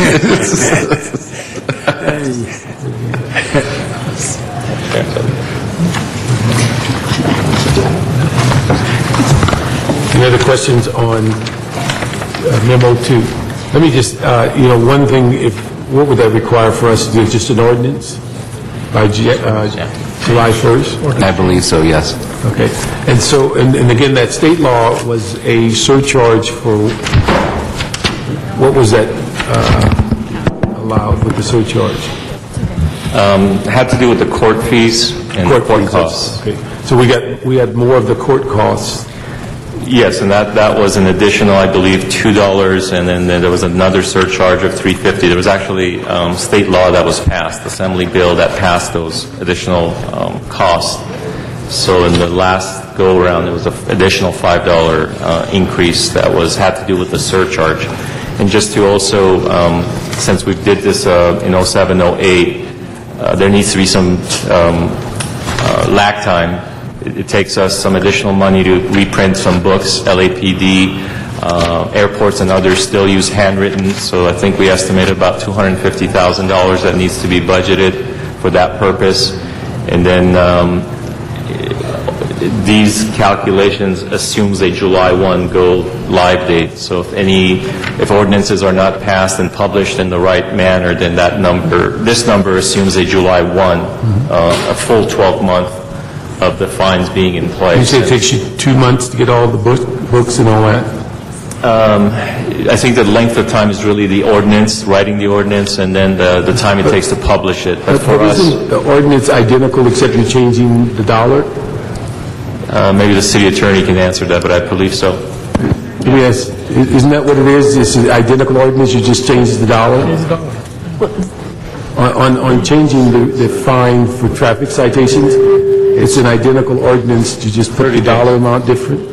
Okay. The change would probably be that, but when you're adopting an ordinance, there's 30 days before it becomes effective. Yeah, we got that. I mean, but I just want to find out, if the ordinance is just changing the number, then we have to do the administrative time. And then operationally, we probably could work within that 30 days to update the handhelds and get the books ordered and distribute them. So we could time it in a way. And you said that's about, what, 200,000 about 250,000. So if the council, or if the budget is approved on June 14th, or whatever the date is, and then we have the 30-day, then, we can kind of do a good job of doing that parallel, but there's just a little bit of time. You could be very close to July 1st, and if the closer you are, you're dealing with $5.4 million.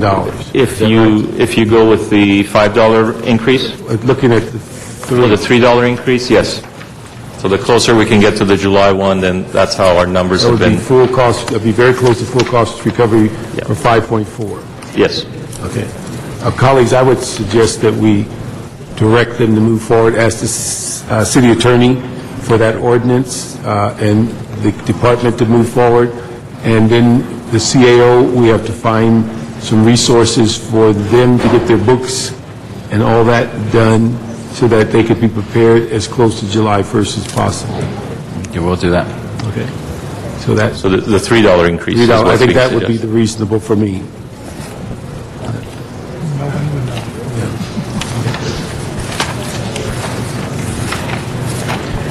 Okay.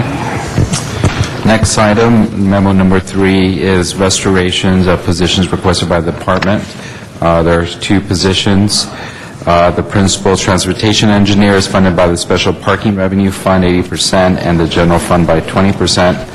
However, the preferential overnight parking program becomes supported by the special parking revenue fund as currently requested by DOT, then the position will be 100% funded, and we would support the restoration of that particular position. Any questions on 3? And this is special funded. Okay. Number 4? It would be special. Now, this number 4 is just moving it back from emergency preparedness. Keeping it in the department. Yeah, keeping it, not moving it to That's emergency. correct. Is that right? Yes, in the proposed budget, the position is being recommended to be moved to the Department of Emergency. Okay. No, that's right. And this is This is just saying don't move it. That's right. All right. Any questions on number 4? Number 5 is in response to the estimated expenditure for the bicycle program.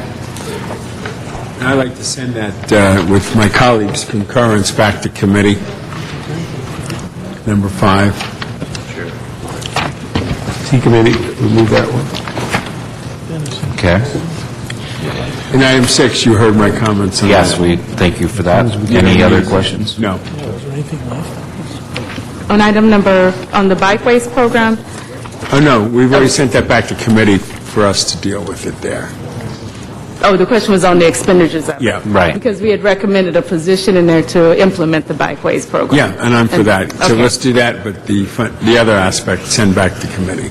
Because the position we're asking for can be funded through the bikeways program. It's totally special funded for the project coordinator. So let's approve that. To connect those let's positions, to approve that connect that those way. projects. Yeah, and then the rest of it send to committee for further fleshing Okay. out. To approve the That was- position based on that the was the policy one. issue to the committee. Okay, T committee is going to get number 5. Yes. Okay. Number 6? Number 6, Mr. Rosenthal asked questions. I don't know if there's any other questions on number 6 or raise some issues.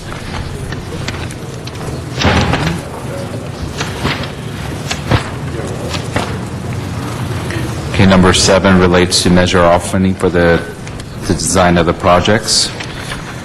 I believe this is informational. No, actually, it's recommended that $12.6 million is in available Measure R funds be appropriate to other capital uses. I think you have a rebuttal to that, don't you, on that? What are we on? Number 7. Yeah, we just approved the Measure R policy just recently in council, right? Angela Brim, CAO's office.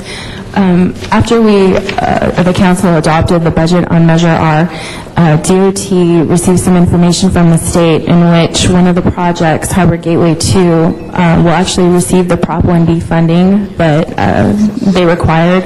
So instead of the Measure R funding that is appropriated to the Harbor Gateway project, we have that 9.9 now available to program elsewhere. So this memo recommends that the CAO work with the CLA to identify other capital uses for that 9.9. But that would go through T committee once you make those recommendations. We can do that. We can report back to T committee. Yeah, the thing is, I think that's important that if we're talking about the Measure R, that those recommendations, along with LADOT, comes to the T committee. Okay? Definitely. All right. That a deal? Okay, next. That concludes the Department of Transportation. I'm sorry, there's still one more. No, that's it. That's correct. We're done with transportation. Okay. So what happened on this one? What happened, I think we were asked to report back on the Measure R. Okay. To bring it back to the committee. But we want to make sure LADOT's got a role in that discussion. Pardon? We want to make sure LADOT has a role in that discussion of that Measure R. Oh, this is what we had. This was based on your question. You said were there general fund expenditures we could push back into the Measure R?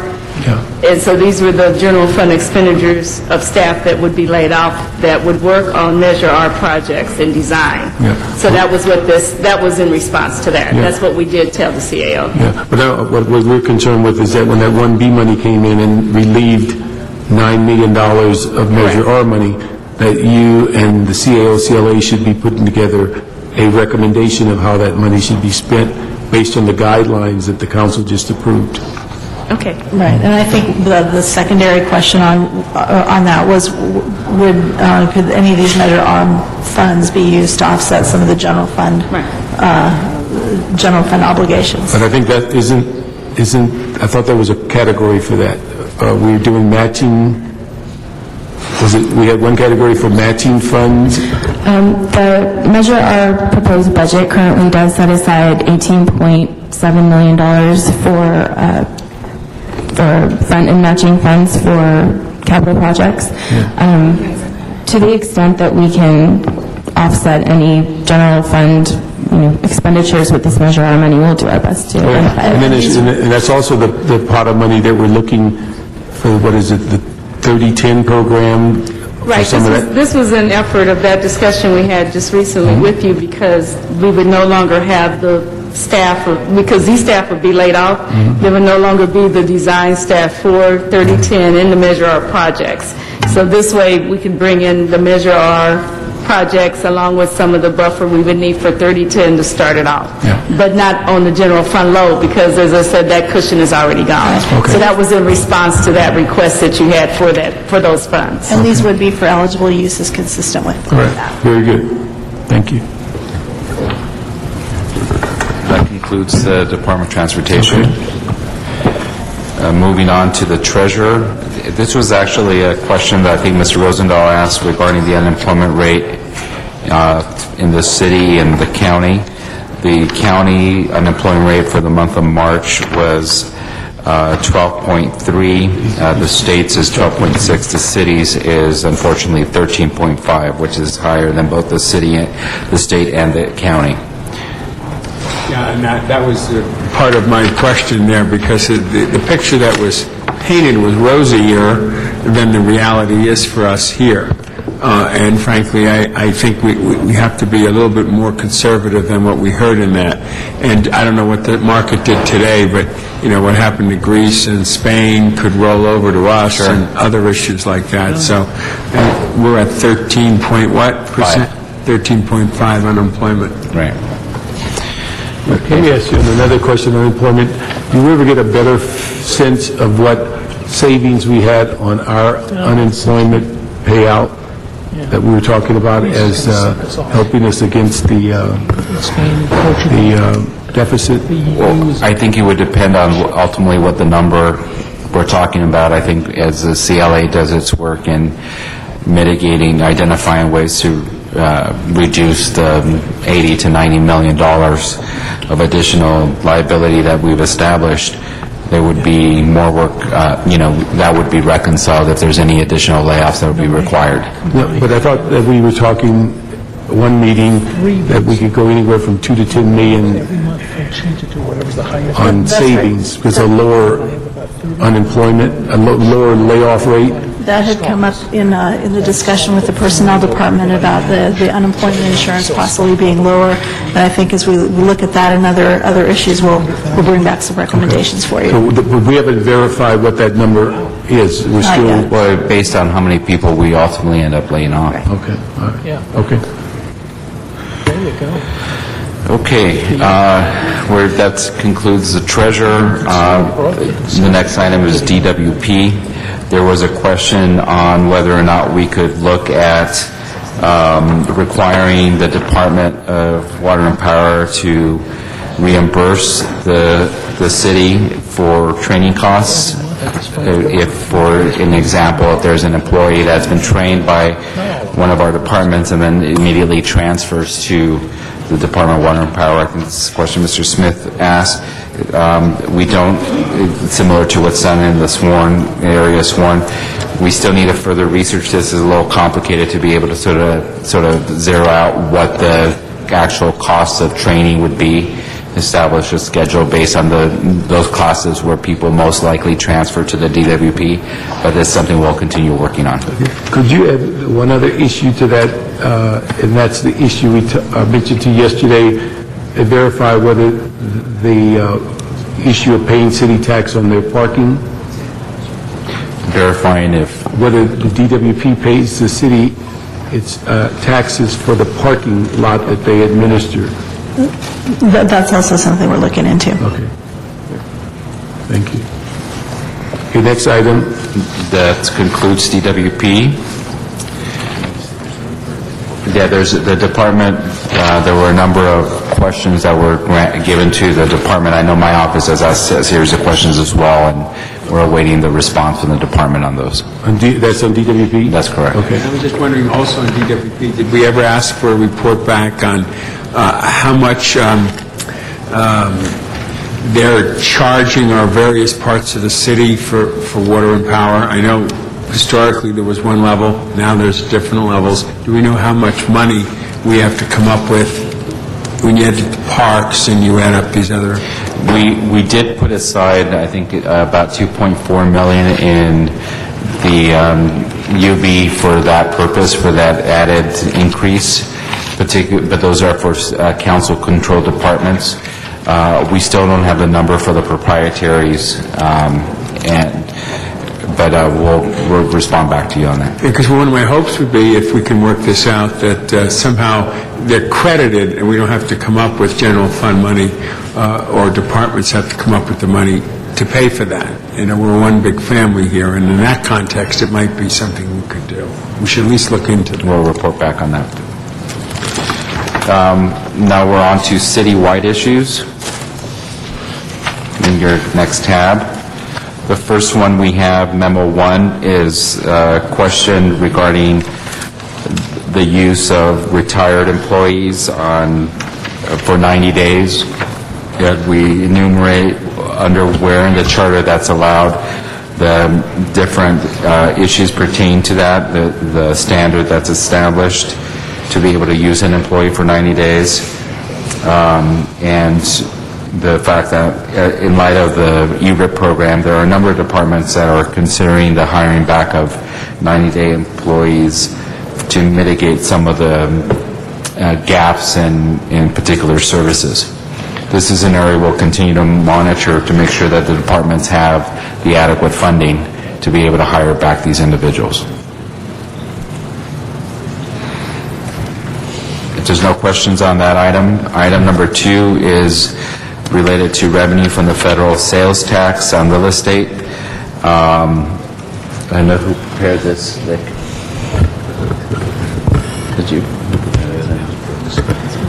Basically, there's a question on this federal tax and how it applied to the federal health care bill. Basically, it is on high-income earners. The memo stipulates, the 250, some of the thresholds. The tax, which will begin basically in 2012, and it will help fund the cost of the new health program at the federal level.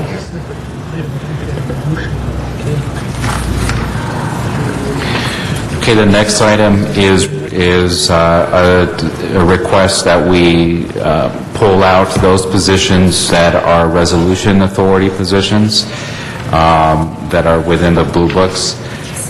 We've indicated that some of the positions listed are reimbursed through grants, proprietary departments, or fees. Other positions listed generate revenue. Reimbursed and revenue-generating positions are annotated in the list that we provide attached. So. Yeah, I would just ask, I don't think that we need to tamper with those that are being reimbursed, grants, proprietary departments are paying for them, fees, but general funds, I'd be likely to scrub those positions and see what we can come up with in reducing or eliminating or forcing those functions within the departments. We'll work with the CLA on that. Yeah.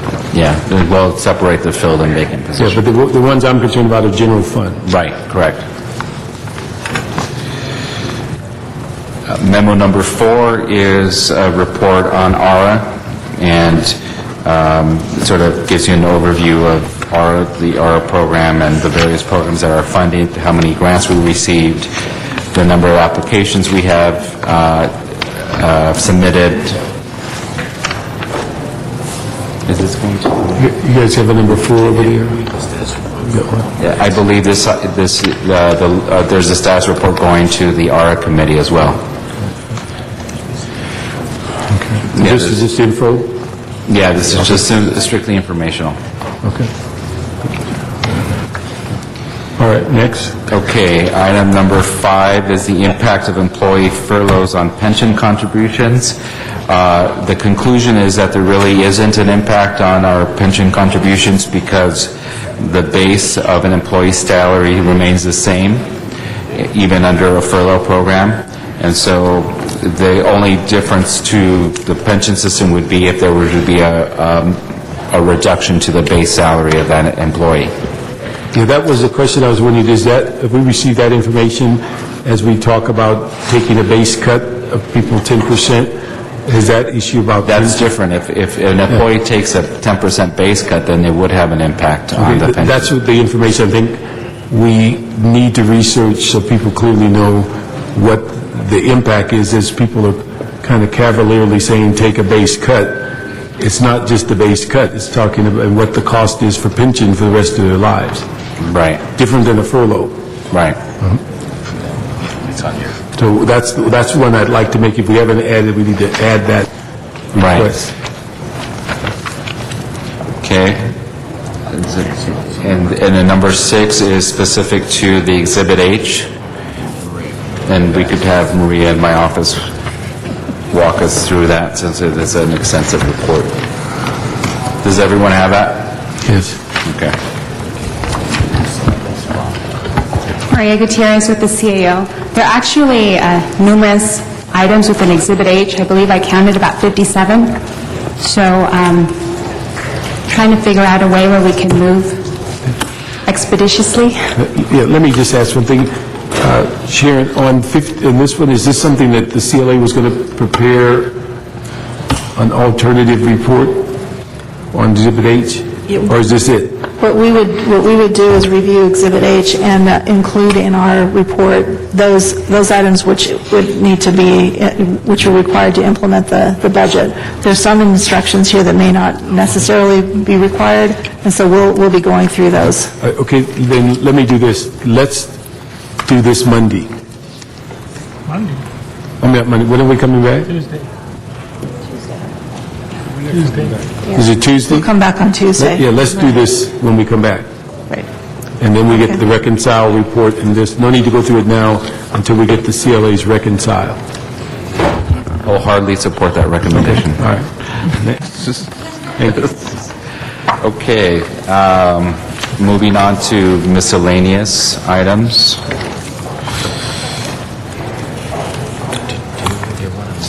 Yeah, okay, yeah. The first item relates to the special fund subsidy and citywide special events account. This is strictly informational. If there's any specific questions. No, this is just telling us what, is this the one that tells us what we used during that year? That is correct. Yeah, no, that's information, that's fine. The second item relates, we've had some discussion of this in LASA, but the alternative funding for the homeless shelter program. CLA is going to handle that. Correct. Could I go back to one? There appears to be some missing information. I'm not so sure this is updated, because I know there's some things that we had in our district that were on the citywide and they're not reported here. So could you check to see if these numbers are correct? And my staff can give you some examples, but we know some of the charges that were made that aren't reflected in here, so I'm not sure that the dollar amounts are right. This comes from the city clerk's office, and we got the list yesterday, so we'll check with the city clerk to see. We'll tell them why, but we know it's not correct. Yeah, we'll work with them and get a Have them call John in my office. Yeah, it's a citywide component, I think. Citywide component? Are you referring to the citywide component? Yeah. Or are you referring to your individual district? No, citywide. Okay, the citywide is not reflected here. This is only for the individual district ones. No, he's actually talking about our... This is special and citywide. Yeah. Anyway, get together my staff, I'll tell you what's wrong. Yeah, We'll reconcile it. okay, number two, We'll get a again. reading on both of those accounts. Yes. The individual districts and citywide. Okay. Okay, number two is, again, the homeless shelter program, looking for alternative funding, again, with the CLA. We'll reconcile that through their report. Number three is the 2010 tax revenue anticipation notes, the TRAN. The issue regarding the full payment option or the two-thirds option. Or three-fourths, rather.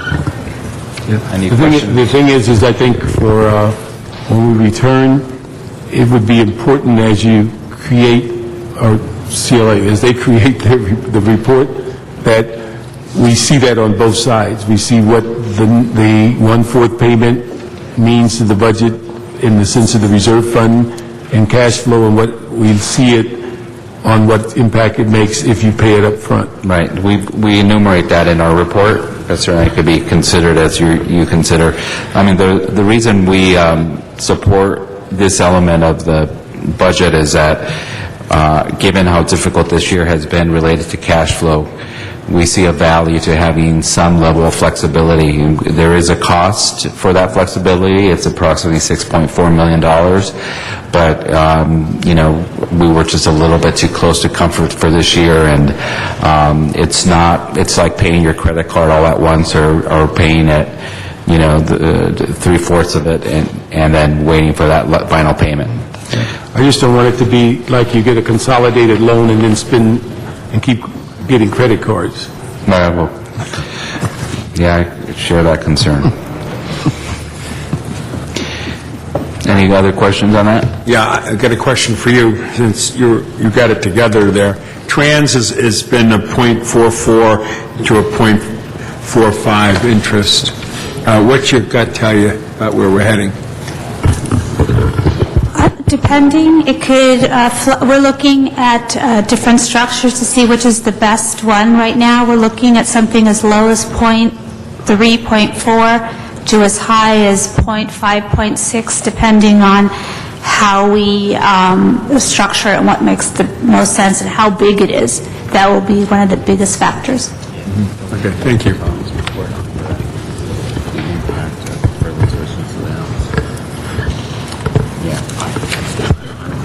Yeah. Okay, the next item, if there's no other questions on that, the next item is informational. There was a request, I believe, from Mr. Smith as to when the senior center out in the East Valley is scheduled to be moved, and the date is approximately February of 2011. Was there any rent impact on that, because we're waiting longer to do it? Rent. Is there a rental issue where they're at? It's accounted in the budget. Is that your question? Yes. Okay, yeah. Yes.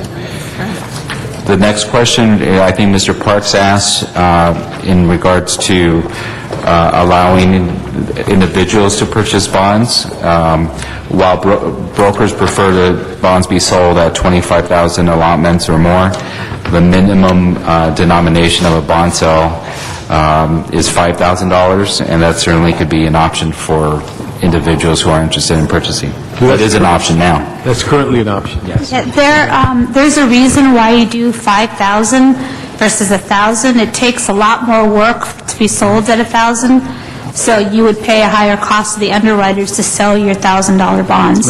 That's one reason. And the second reason is that 80% of our bonds right now, depending on the bond sale, are bought by individuals anyway at the 5,000 level through mutual funds or through individual sales. So we are already selling a lot of our bonds to what we call retail, to mom and pop at 5,000. I think the people that asked me didn't know it was that low. They were thinking it was 25 and things, so that's very That's helpful. a more typical. And then there's two other items you should have received memos on. One regarding the impact of COLA increases versus proposed layoffs. I think that memo was handed to you early in the meeting. Is that number what now? It doesn't have a number on it. Okay. All right.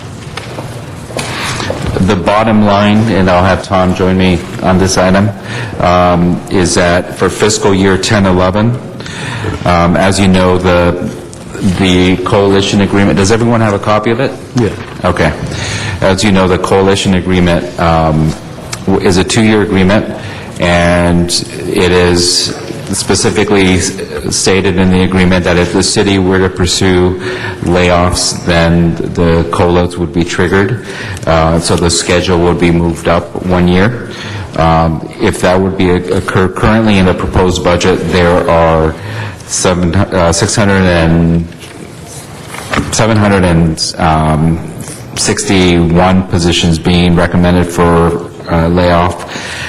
Approximately 551 of those are coalition positions.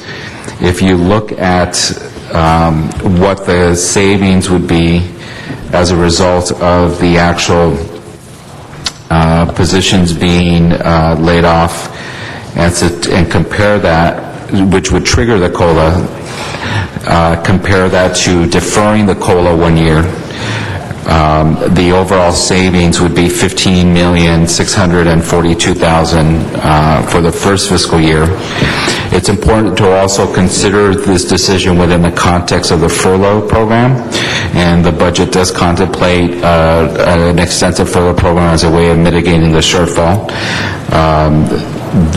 The furloughs would generate for coalition members approximately $36 million.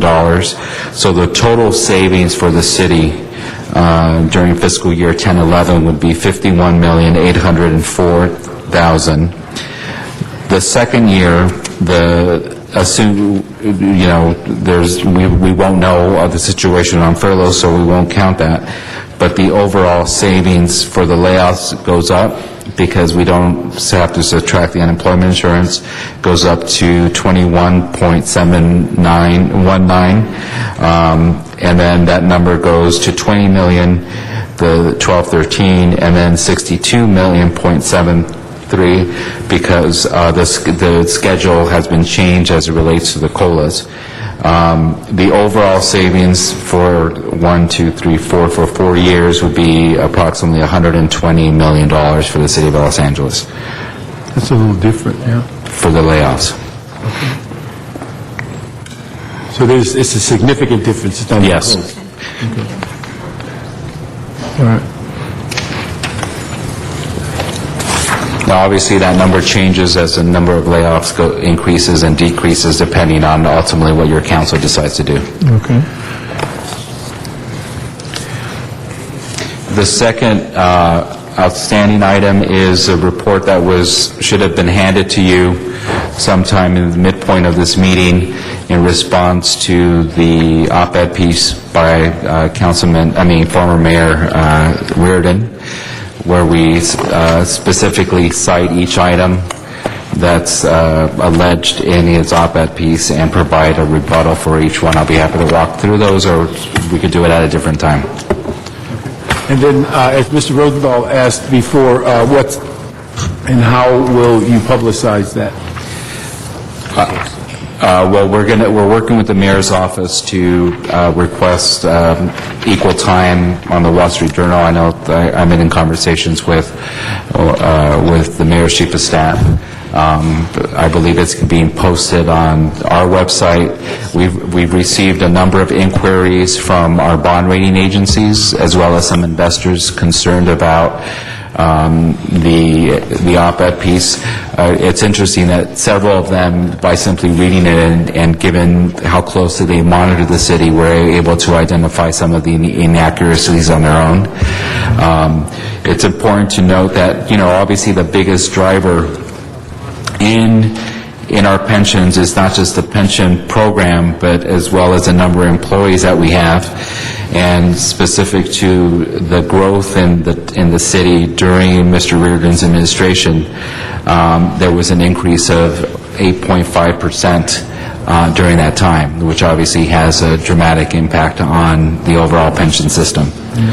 Let me just ask, Karen, do we have time if this issue can be put on Friday's agenda for a briefing of the council? It would say Wednesday. It would have to be a special agenda that would have to go out tomorrow. Could we look at that and just have, do we have still have a standard item on the agenda about, okay. Let's see if we can do that briefing, to brief the council. Sure. So that, we'll work with the council president's office. okay. Okay. So if we, okay. Lorraine, can we get that done? Okay. So we can ask you to brief the entire council an open session on Friday. Okay? Okay, that concludes all of the items. All right. Anyone have any other questions? I just want to thank you, all of you, city staff, and putting the energy you put into it, the quick turnaround, and the thoughtfulness of it all. Thank you very much. We responded to approximately 90% of all the requests. The remaining 10% are larger policy issues that don't necessarily have a budgetary impact, but require more research or additional work from the various committees. And just as to let you know what to anticipate in the next few days and in for the next week, after these hearings, what we'll try to do is capture all the issues that you've raised. Information is still coming in, and so we'll try to incorporate that to the best that we can, but there may be some issues that will have to take place after the budget's adopted. And then wanted to just make another point that made earlier, and that's that we do have this $80 to $90 million budget gap, and it's not likely that we'll be able to close that gap without some budget reductions. And since the budget is comprised mainly of salaries, those would likely result in position authority reductions. And then lastly, per the committee's instruction early on, what we bring back to you will not include any speculative revenues. So just as a summary. Yeah. But let me ask, today, if we're basically about the same. The parking lot issue, the potential of a few $1 million from the unemployment, and then if the citation revenue is about the only real dollars that we have discovered. So you're talking somewhere in the neighborhood of maybe 17 million? 15? We will incorporate those into the report back. Okay, all right. Okay, well, like I said, that if we can look forward to next week on Tuesday at 1 o'clock after council, then we'll get back and look at the CLA's report, and then the following, what was that? That would be Friday. We'd present it to the council, and then... The committee report will be presented to the council on Friday, then we'll go to the full council the following week. Okay, very good. So we'll recess until Tuesday. Thank you.